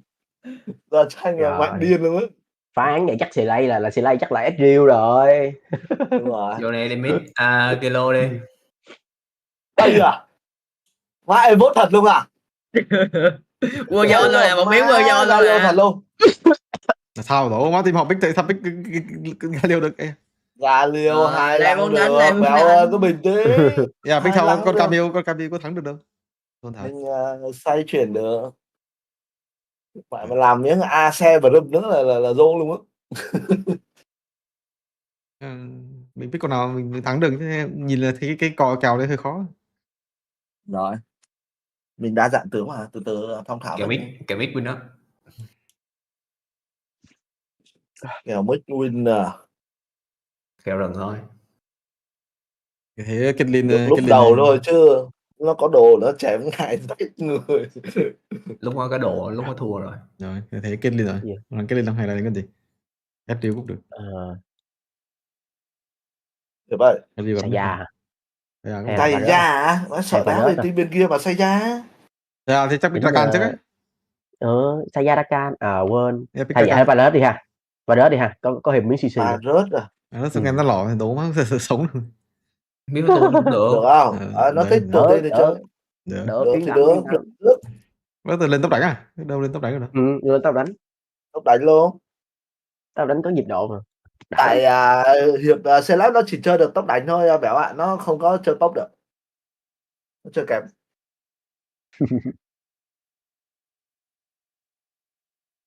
Nó chỉ có attack thôi chứ giống Gumayushi. Nó cái thế Milo à? Cứ sót lọ. Chết mẹ mày chưa ra càng người chắc làm miếng bờ râm thật luôn ấy nhở. Trời ơi bờ râm thì hơi lỏ ấy nhở. Không lỏ râm được. Nói chung là bờ râm thì thằng Paris nó chơi được chứ không là con khác. Râm tuyến cover nó được. Còn đấy nó rờ nó né luôn cái ấy. Quên. Bờ râm đi anh còn cover cho mày chơi được. Râm đi. Về tính ra tia bệnh cứng khừ luôn á. Thì mình là Camille Seju bờ râm là bộ 3 phản. Bộ 3 phản này vốn. Ba con đi đường được không chứ cái con Galio đi đường với con này hơi khó. Galio lạc khỏe quá. Sao có? Nó có đẩy xong nó vô nó đánh phách trụ khó. Vô trụ bốc rồi. Hơi lạc quẻ. Đầu game đi được, Thằng AD nó cầm tẩy chắc rồi đấy, chắc anh cầm thiêu đốt ạ. Hay muốn chuối thủ luôn, cầm hưu luôn, cầm kiệt sức. Thiêu đốt đi hả? Thì nó cũng có 2 con hồn máu à.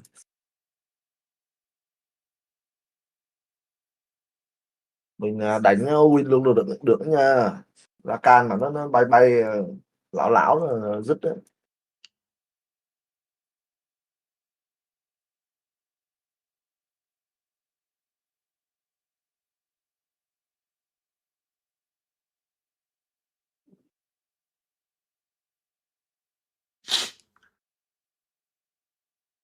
Gì thời giá 3 đánh Yon luôn à? Em ơi. Đổi Wolfsliam xuống đi với em Sky rồi.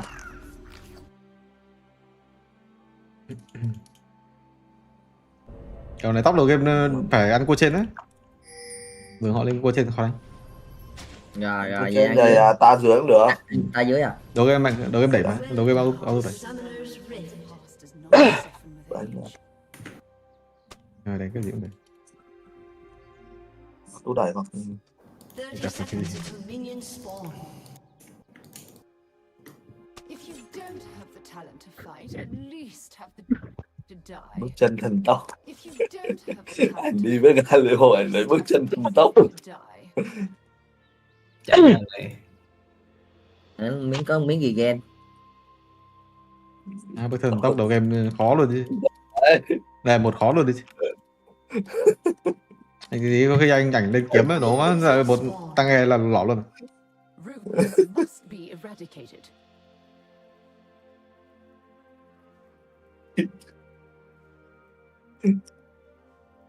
Rồi, cào này nó có 6 không đứng bụi rồi nó lòi. Đây. Thằng Rack ăn chưa rồi? Ui, nhưng mà qua đất mới vô yếu lắm anh. Qua đất mới vô yếu lắm á. Lên một yếu lắm. Lên một anh cứ làm gì anh làm nha. Em đứng nghiêng mình em chay á. Em chay lại cả em nè. Anh đừng bụi á. Ok. Có gì level 3 anh mới che được nha. Em đừng để cho nó áp lực em là được. Ngang thôi. Rồi. Chưa thấy boss này, mid. À đây. Đây. Rồi em lấy cái thế đầu game đó. Gọi này. Rồi nằm quỳ. Lấy được quỳ. Áp lực rồi anh ơi.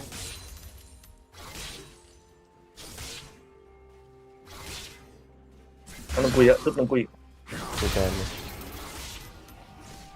Thôn lên 2 đánh quyền.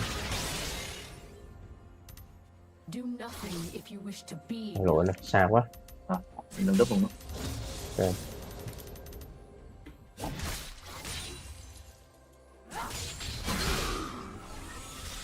Mít lộ. Sắp lên 2 nha. Đó, lên 2. Mình đẩy liên tục đúng không hay sao? Đẩy liên tục lên 3 là được rồi. Rồi, ok. Lên 3 là em ghê lắm. Đẩy liên tục. Đẩy liên tục.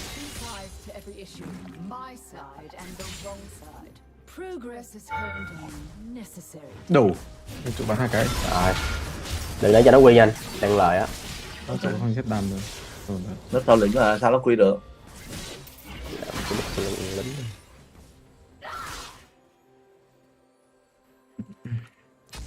Tổn này kìa. Ở trên thì như phải cánh em này. Cần người cánh này. Anh có e không sợ nha, level 3 này. Rồi. Nhưng mà hai chúng rồi. từ từ. Tập quật đấy. Chạy luôn. Anh nhìn. Mà con nai đấy thì... Nhìn được nó chuẩn bị cắm bắt. Quan trọng nó xuống là em tốc biệt em này. Cánh con đi đấy, ôi được.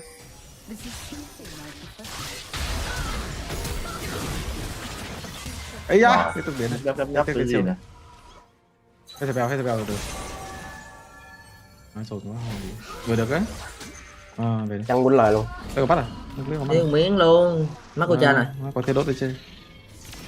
Nó quả đấy tưởng E trượt rồi, nó qua chắc á, nó cũng không có gì đó. Nó quả đấy tưởng nó có E trượt. Giúp đẩy. Đây à. Để nó hết mana. 2 giây anh có 2, 4, 3. Thằng Saya nó chuẩn bị hết mana anh. Canh nhịp này đúp vô lính quýnh vào cái đầu ngay đây nè. Tới liền. Đúp vô lính anh. Rồi tụi nó xuống nha, coi chừng tụi xuống nha, 2 hàng á. Rồi lùi anh ơi. Ok. Không tẩy. Có tao. Canh flash này nha, canh flash này. Rồi ok. Rồi anh che ra không có gì hết. Rồi lại luôn được đó. Anh hết mana kìa, Nè. Lùi cái đây. Rồi lui vậy à. Anh hết mana. Về luôn đây. Ăn được hết đúng không? Thử ăn nha. Được. Ok. Dạ. Trời ơi, coi quá nhiều clip highlight.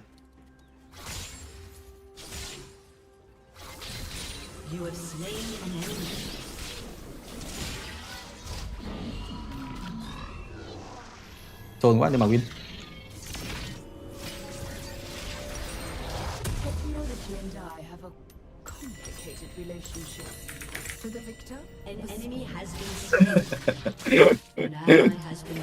Leo căng kìa. Lên đại top được á? Rồi. Đại top à? Bắt cái. Giờ quay này, thằng này hết spell em ra về sau. Lên đi. Nhưng mà chắc ăn sâu á. Đài nó tụt máu khó. Đông thì đây. Lính gần nó giữ rồi. Ăn sâu chắc cánh được đấy. Đấy, tôn này. Mà nó đang giữ lính. Lên ra. Đang giữ lính.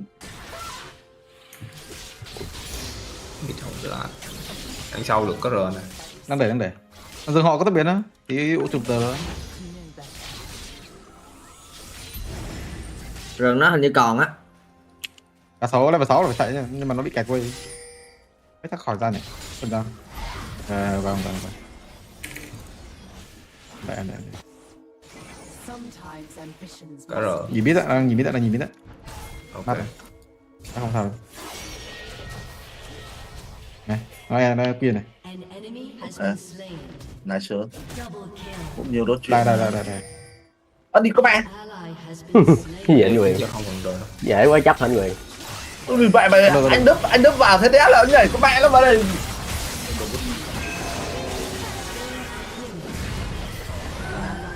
Biết full server, dừng full server.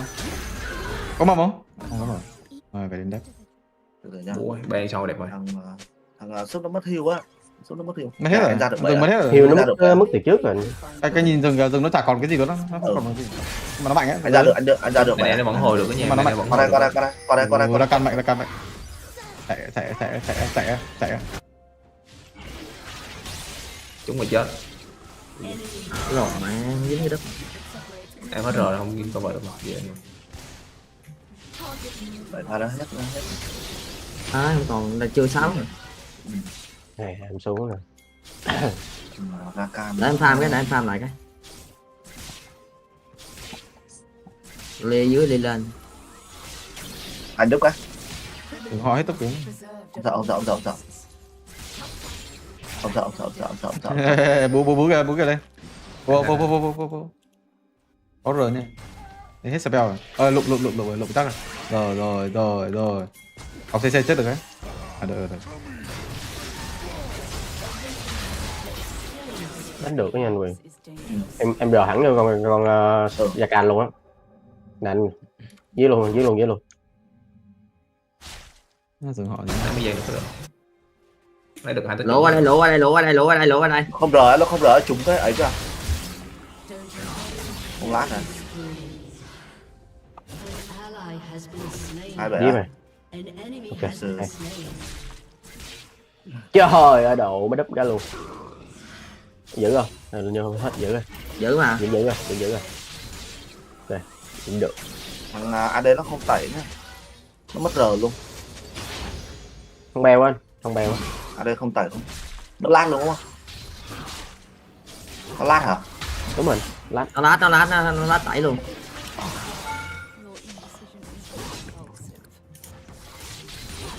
Pha nó đúp vô bắn gần không giết được ta. Đừng nó mạnh anh em ơi, nhưng mà nó hết spell phải canh giết nó. Lên ổn không nhở? Chưa rồi đâu nha. Em chắn lắm. 1 phút nữa. Anh ra giúp lên nữa. Đừng nó có vẻ khỏe anh em. Mình đang mục tiêu. Đừng họ không tốc biến. Lấy 6 đi. Nó có vẻ khỏe anh em ạ. Lấy 6 đi rồi đi đâu đây? Dừng họ nhìn nó hơi căn tơ chất tới mình. Đấu xỉu, xanh. Có mắt rồi.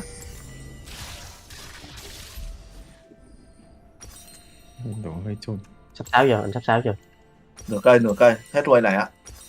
Ok. Sâu này khó nha, sau này kiểu phải canh rất là rừng được gì mấy gì được ấy. Rờ luôn rồi, 2 rờ dùng. Yeah. Hai thằng này nó hơi tanh ấy. Không có nhìn đồ nữa. Hai thằng kia nó lao vào chết được dùng được. Nó phá mắt rồi. Nhưng có thấy giết rừng gì đánh thế? Sao giờ? Cá sấu về này, cua trên được á? Cua trên được không? Không kịp. Nó ngoài đó đó.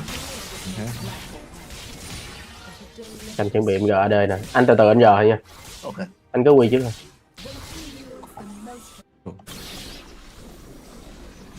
Cầm đẩy quay sau á. Đúp em trúng cũng không sao. Dừng mình lộ. Mất cái ấy. Okay. Anh trắng đẹp làm sống. Gần nó đây này, lên. Ok, gần trên luôn. Đây tốc độ. Rồi nó còn phải mắc. Vô chơi. Lấy tầm nhìn đi nè. Lấy tầm nhìn Rakan lên. Rakan đi jump mid hay sao này? Được. Ui, Ui da, xui. Can ra mid rồi, bỏ sâu. Nó đang ăn sầu á. Dài nha. Rồi mai đánh. Can về này, can về này.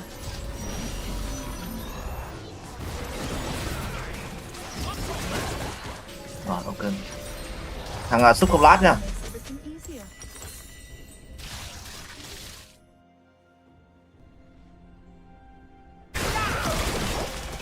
Ở đây luôn.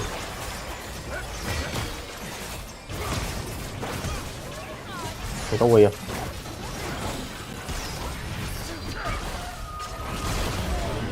Beo. Không lát. Con rượu. Có tẩy. Đừng nó mạnh anh em ơi, đừng có phun spell canh đép biết kìa. Nhìn. Nó đánh 2 nhịp. Có nhìn hết spell rồi. Hiệp ạ. Ok.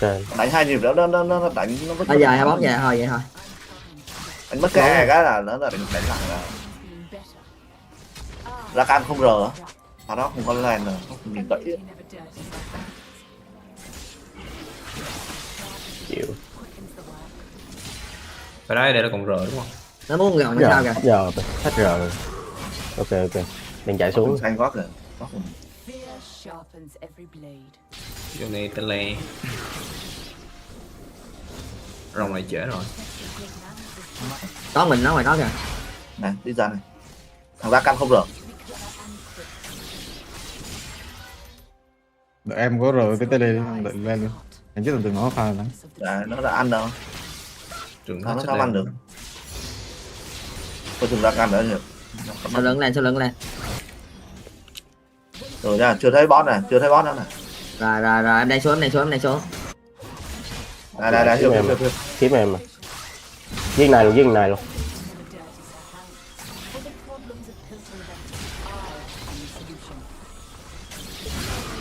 An enemy has been slain.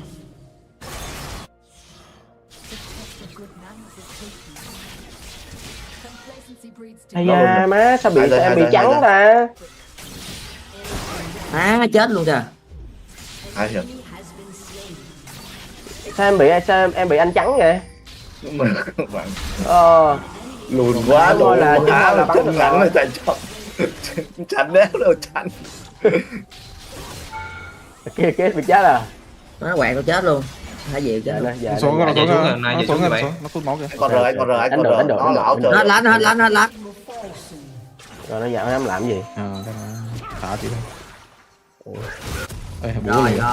Rồi. Đủ luôn. Em rồi. Quỷ không? Ở ra. Hồi máu. Anh hết mana, hết mana, 2 giây. Hai anh em. Nice. Gồng luôn nha. Ok, anh gồng đi. Ủa đòn. 2 phải dài. Ta phải về. Cái chết mới lên được miếng. Bày ăn mình lâu quá, thôi mình xuống ăn quay boss đi. Anh giúp cho cái Đâu. Vô. khó quá thì xuống. Ai đây giờ. Anh về nha. Anh về đây. Bảy anh lại đi. Lên nhanh. Có rồi mà. Rồi về luôn. Lên. Trong rồi sớm lên. Rồi cũng đâu gần điểm đâu. Ý là gần em cũng này chạy được mà. Chạy đây nha mày. Top nó bị đá. Người. Boss mình đang win rồi. Ai đây không sợ.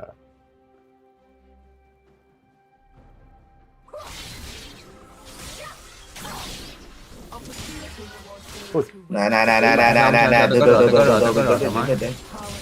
Nó muốn chơi mình chơi.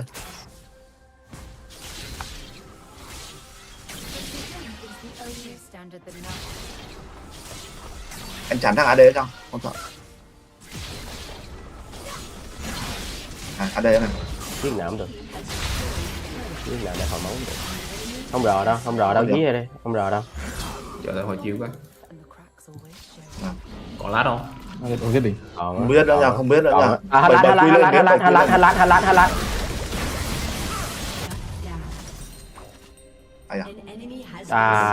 Ăn được mày set down rồi.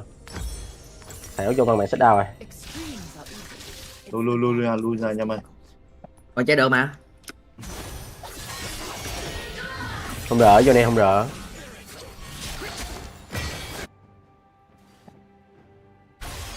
Lui đi, cũng đâu còn gì chơi đâu.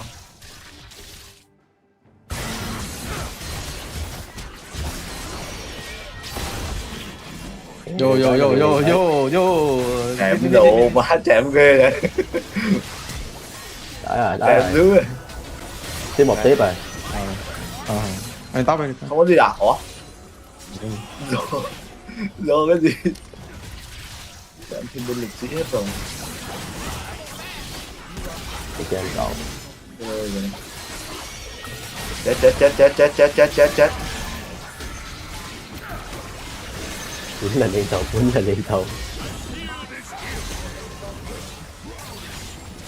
Nhiều siêu dữ rồi. Nhanh vậy. Hết sạch mana rồi. Ok, vui thế được. Ca căng kìa. Hết sạch mana rồi, về đi anh em ơi. Đùa đấy. Có tiếp diện. Bắn vòng à. Xong chơi bắn vòng. Từ từ, có tiếp diện đó. Nhanh xuống nè. Mid kia đây. Đánh chạy lỗ quá. Lộn. Đóng kẹp rồi, đếm kẹp rồi. Má tiếp diện tới liên tục. 17 phút chưa ăn gồng đầu bán phải lòng.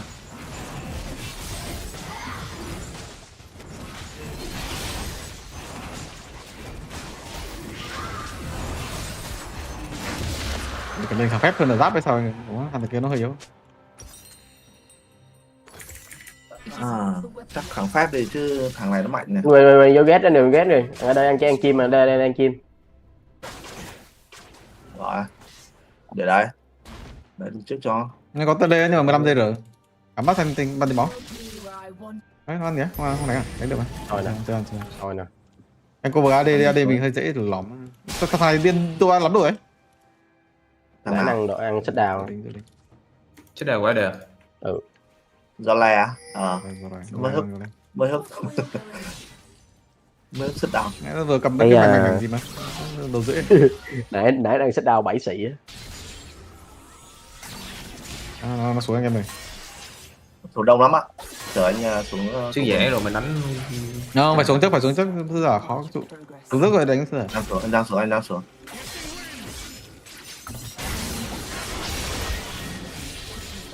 Đánh xuống nha.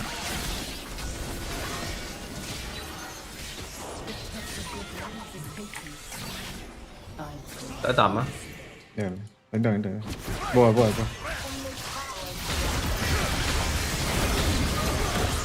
ai được. Này không queo anh em.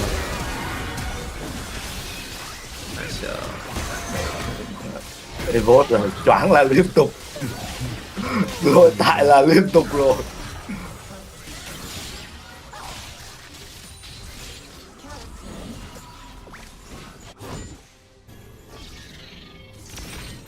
$100 tiền.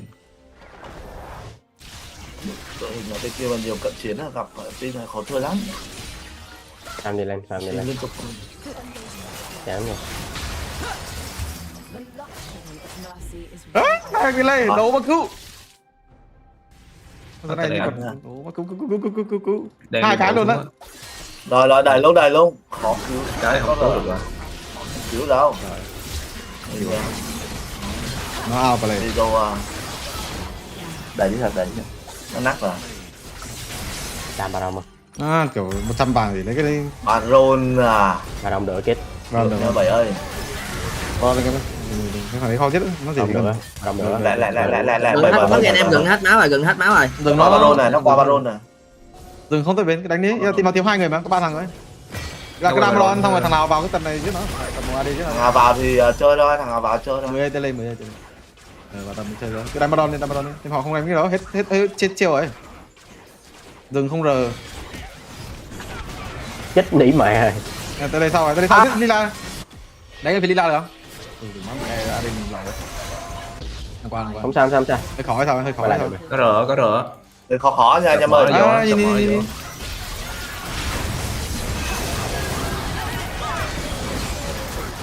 chụp này, chụp này. Ôi giời. Ở đây nó kéo chết mình rồi. Lùi. Hết máu rồi, sao nó dữ quá.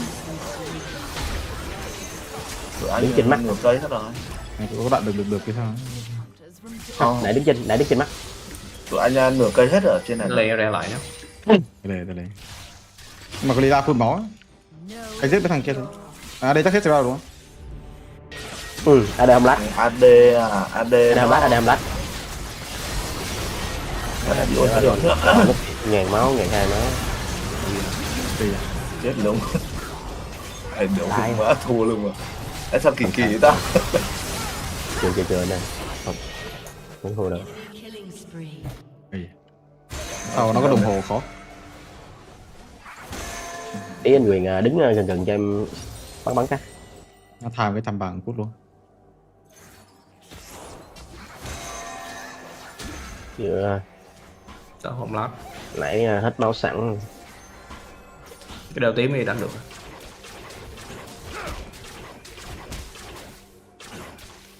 Cực biến. Nó đồng này. Rừng họ có đồng hồ tốc biến này, có sự. Phải là nặng đồ. Ủa má, cái dòng này phải bỏ hay sao á? Phải bỏ. Thọt lắm. Cái farm cái gì? Điểm lại chiếc cuối đây, mình sắp đuổi chiếc cuối này. Cái đánh nữa là lỏ luôn đấy chứ.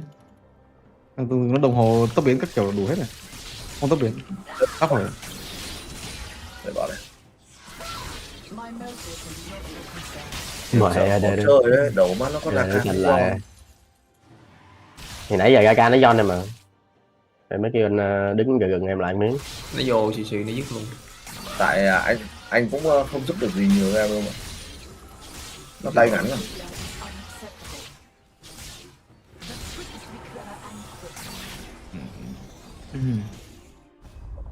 Hơi khó đánh cái sao á. Không béo đẩy cánh ấy đỡ. Đẩy cánh đi. Đợi anh đép. Nó sợ nó bắt không? Này, nó bót này. Tiếp chồng rồi.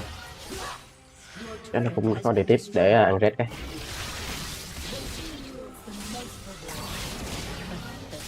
Xúc nó bị còn lại này.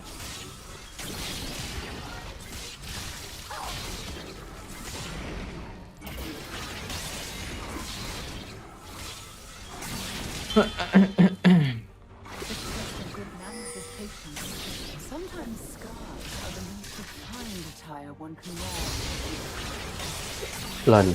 Rồi, lên đông á. Kéo luôn từ đây. Nó là đi họ hay mày. Đây nó có đồ lại đấy nha, 3 món rồi. Vô tốc biến khó rồi. Đồ lại. Đấy. Dạ nó khỏe lắm á. Rồi bút tóc á. Trụ đây nhìn khó đẹp vậy. Đây xuống dưới bot rồi nè. Giờ mày ra đợi cái dắt xô cái là mày ra. Chơi được. Chơi về cái anh em ơi. Tôi đáp không? Chỉ có tới đây muốn cái gì. Chờ tụi anh lên.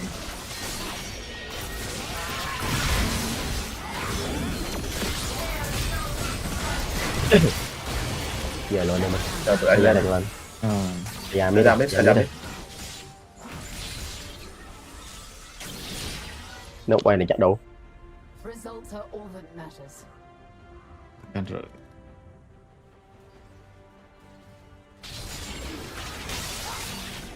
Quay sau nữa. Quay sau nè.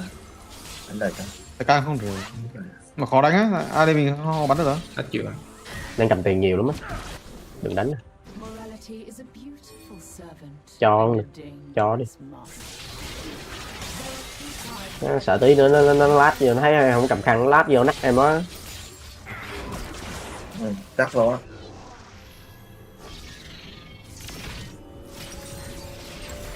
Lên gì ạ? Lên cung chạy dạng.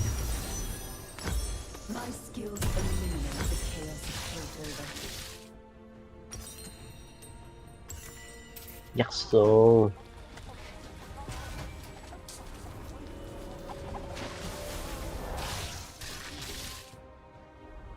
Team Five đánh vẫn được mà nó. Giữ. Nhà con nào đây nó khó đâu. Ở đây mình thì kiểu quá đúng. Nhìn nó hơi nhiều chơi đấy. Bây giờ rồi hết cúc. Làm nhiều quá. Đi quá. Đừng phải làm nhiều quá. Tụi trên có tele, tụi trên có tele. Ấy, ở trên bú kìa. Hiệp về desktop, hiệp về desktop. Rồi. Không kịp.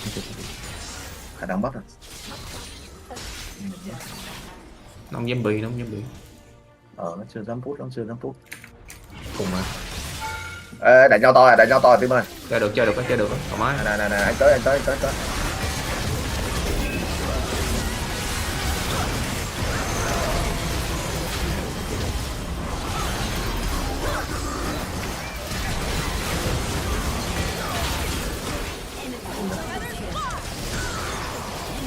Tiêu lục má phun cây máu là kéo cái chết luôn. Phun cái máu á. Một ra đam ảo rồi. Thua luôn. Vãi cần. Đó chưa Pháp alo tụi anh đang tháo chạy rồi, em cứ bút đi. Em bút ngon hơn. Giờ tao ở nhà mà, nhà nhìn tele gì. Ở nhà. Nhàn cư vi bất thiện rồi, mấy thằng rảnh nó hay thích chơi lắm. Bà đòn khó. Con beo này, tên con beo này chơi được. Để top biệt. Mà thằng AD nó giờ nó khỏe quá, nó kéo cái thằng AD một cúc đồng đợi, thằng AD không lát này. Anh này mình thấy mạnh ba đồng sao nó chưa có đỡ. Nó chưa có đỡ. Anh quốc này có làm luôn sao? Hai AD này. Rồi nó hồi lẹo này nè. Giờ vô này vừa rờ hay gì nè. Quy thôi. Quy đúng không? Thằng rừng nó mất đầu hộp cát rồi sao đúng không? Mất đầu hộp cát rồi. Đúng rồi. Nhưng mà nó đồng hai cát lớn anh. Hết rồi. Giờ cái ballon luôn sao nó phải cái. Baron sợ nó rờ cái tim mình cục vậy. Cái ballon kìa, nó gì kìa? Ra đây ăn thử. Rồi mình đánh này, mình ăn. Nó đừng có này. Mình cứ ăn đây, nhìn tốc độ cái. Nhìn tốc độ đã. Ăn đây. Tự tin đi. Dừng ở bên này nhá. Tự tin đi. Luôn mà. Cản đường ở chứ. Ăn đây. Nhìn. Rồi luôn. Người. Rồi chưa. Này. Con này. Câu vợ cho. Lùi. AD tới. Dạ. Giờ khỏe hơn. Nó ôm quá. Ôm lòi kèn. Ngay cả không lát. Nó dính luôn. Top rồi, quá nhà thì nó mạnh này. Giờ khỏe. Quá là quay. Do bạn mày AD rồi. Có luôn. Đây là bắn đầu nhá. Ấy. Độ má làm ốc hơi lẹ vậy. Cho tiền net.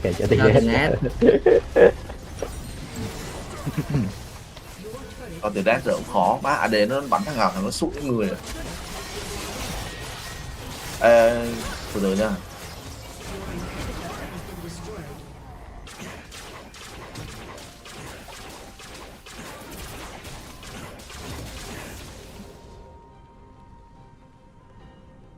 Cho tìm nét để anh ta kiếm cái sọt ngắn.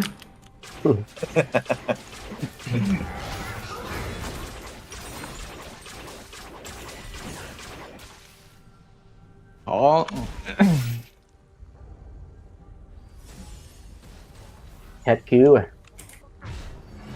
Còn một buổi luôn nè. Vô cực đồ mà là bắn hết con mẹ nó người. Giờ nó 5 mít được á, thằng AD nó hồi sao rồi. Vừa hồi luôn, 20 giây. Thì mình cũng nhiều tay ngắn, tìm nó ra kéo nó sụi.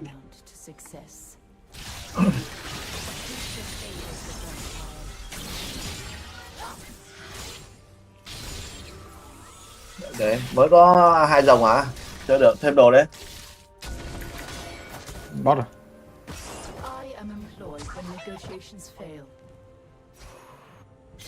Ra đây. Tôi này thôi. Mình nữa. Thấy.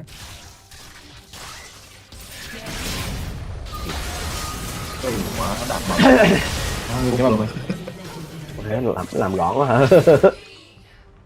Bắn 2 cái chết rồi.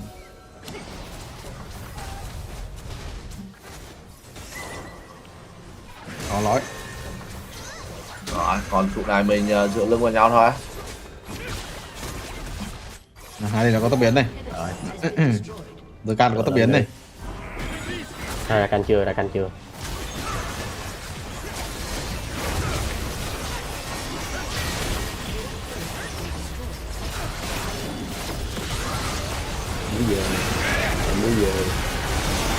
Bây giờ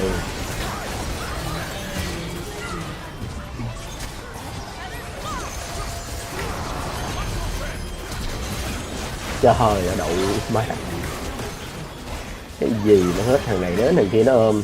Vì vậy là chim đã cover được. Má, cái gì mà hết thằng này đến thằng kia nó ôm quăng cái lát cho nó bung. Chịu rồi. Khó quá bạn. Và nó gặp Rakan nó giòn nó đéo chết được. Là trái. Tôi cầm lại luôn. Phải vào roll là phải cho nó phải cỡ 6-7 nghìn tiền luôn á. Nghỉ mọi người. Bye mọi người, bye mọi người. Đéo cho nó. Bye.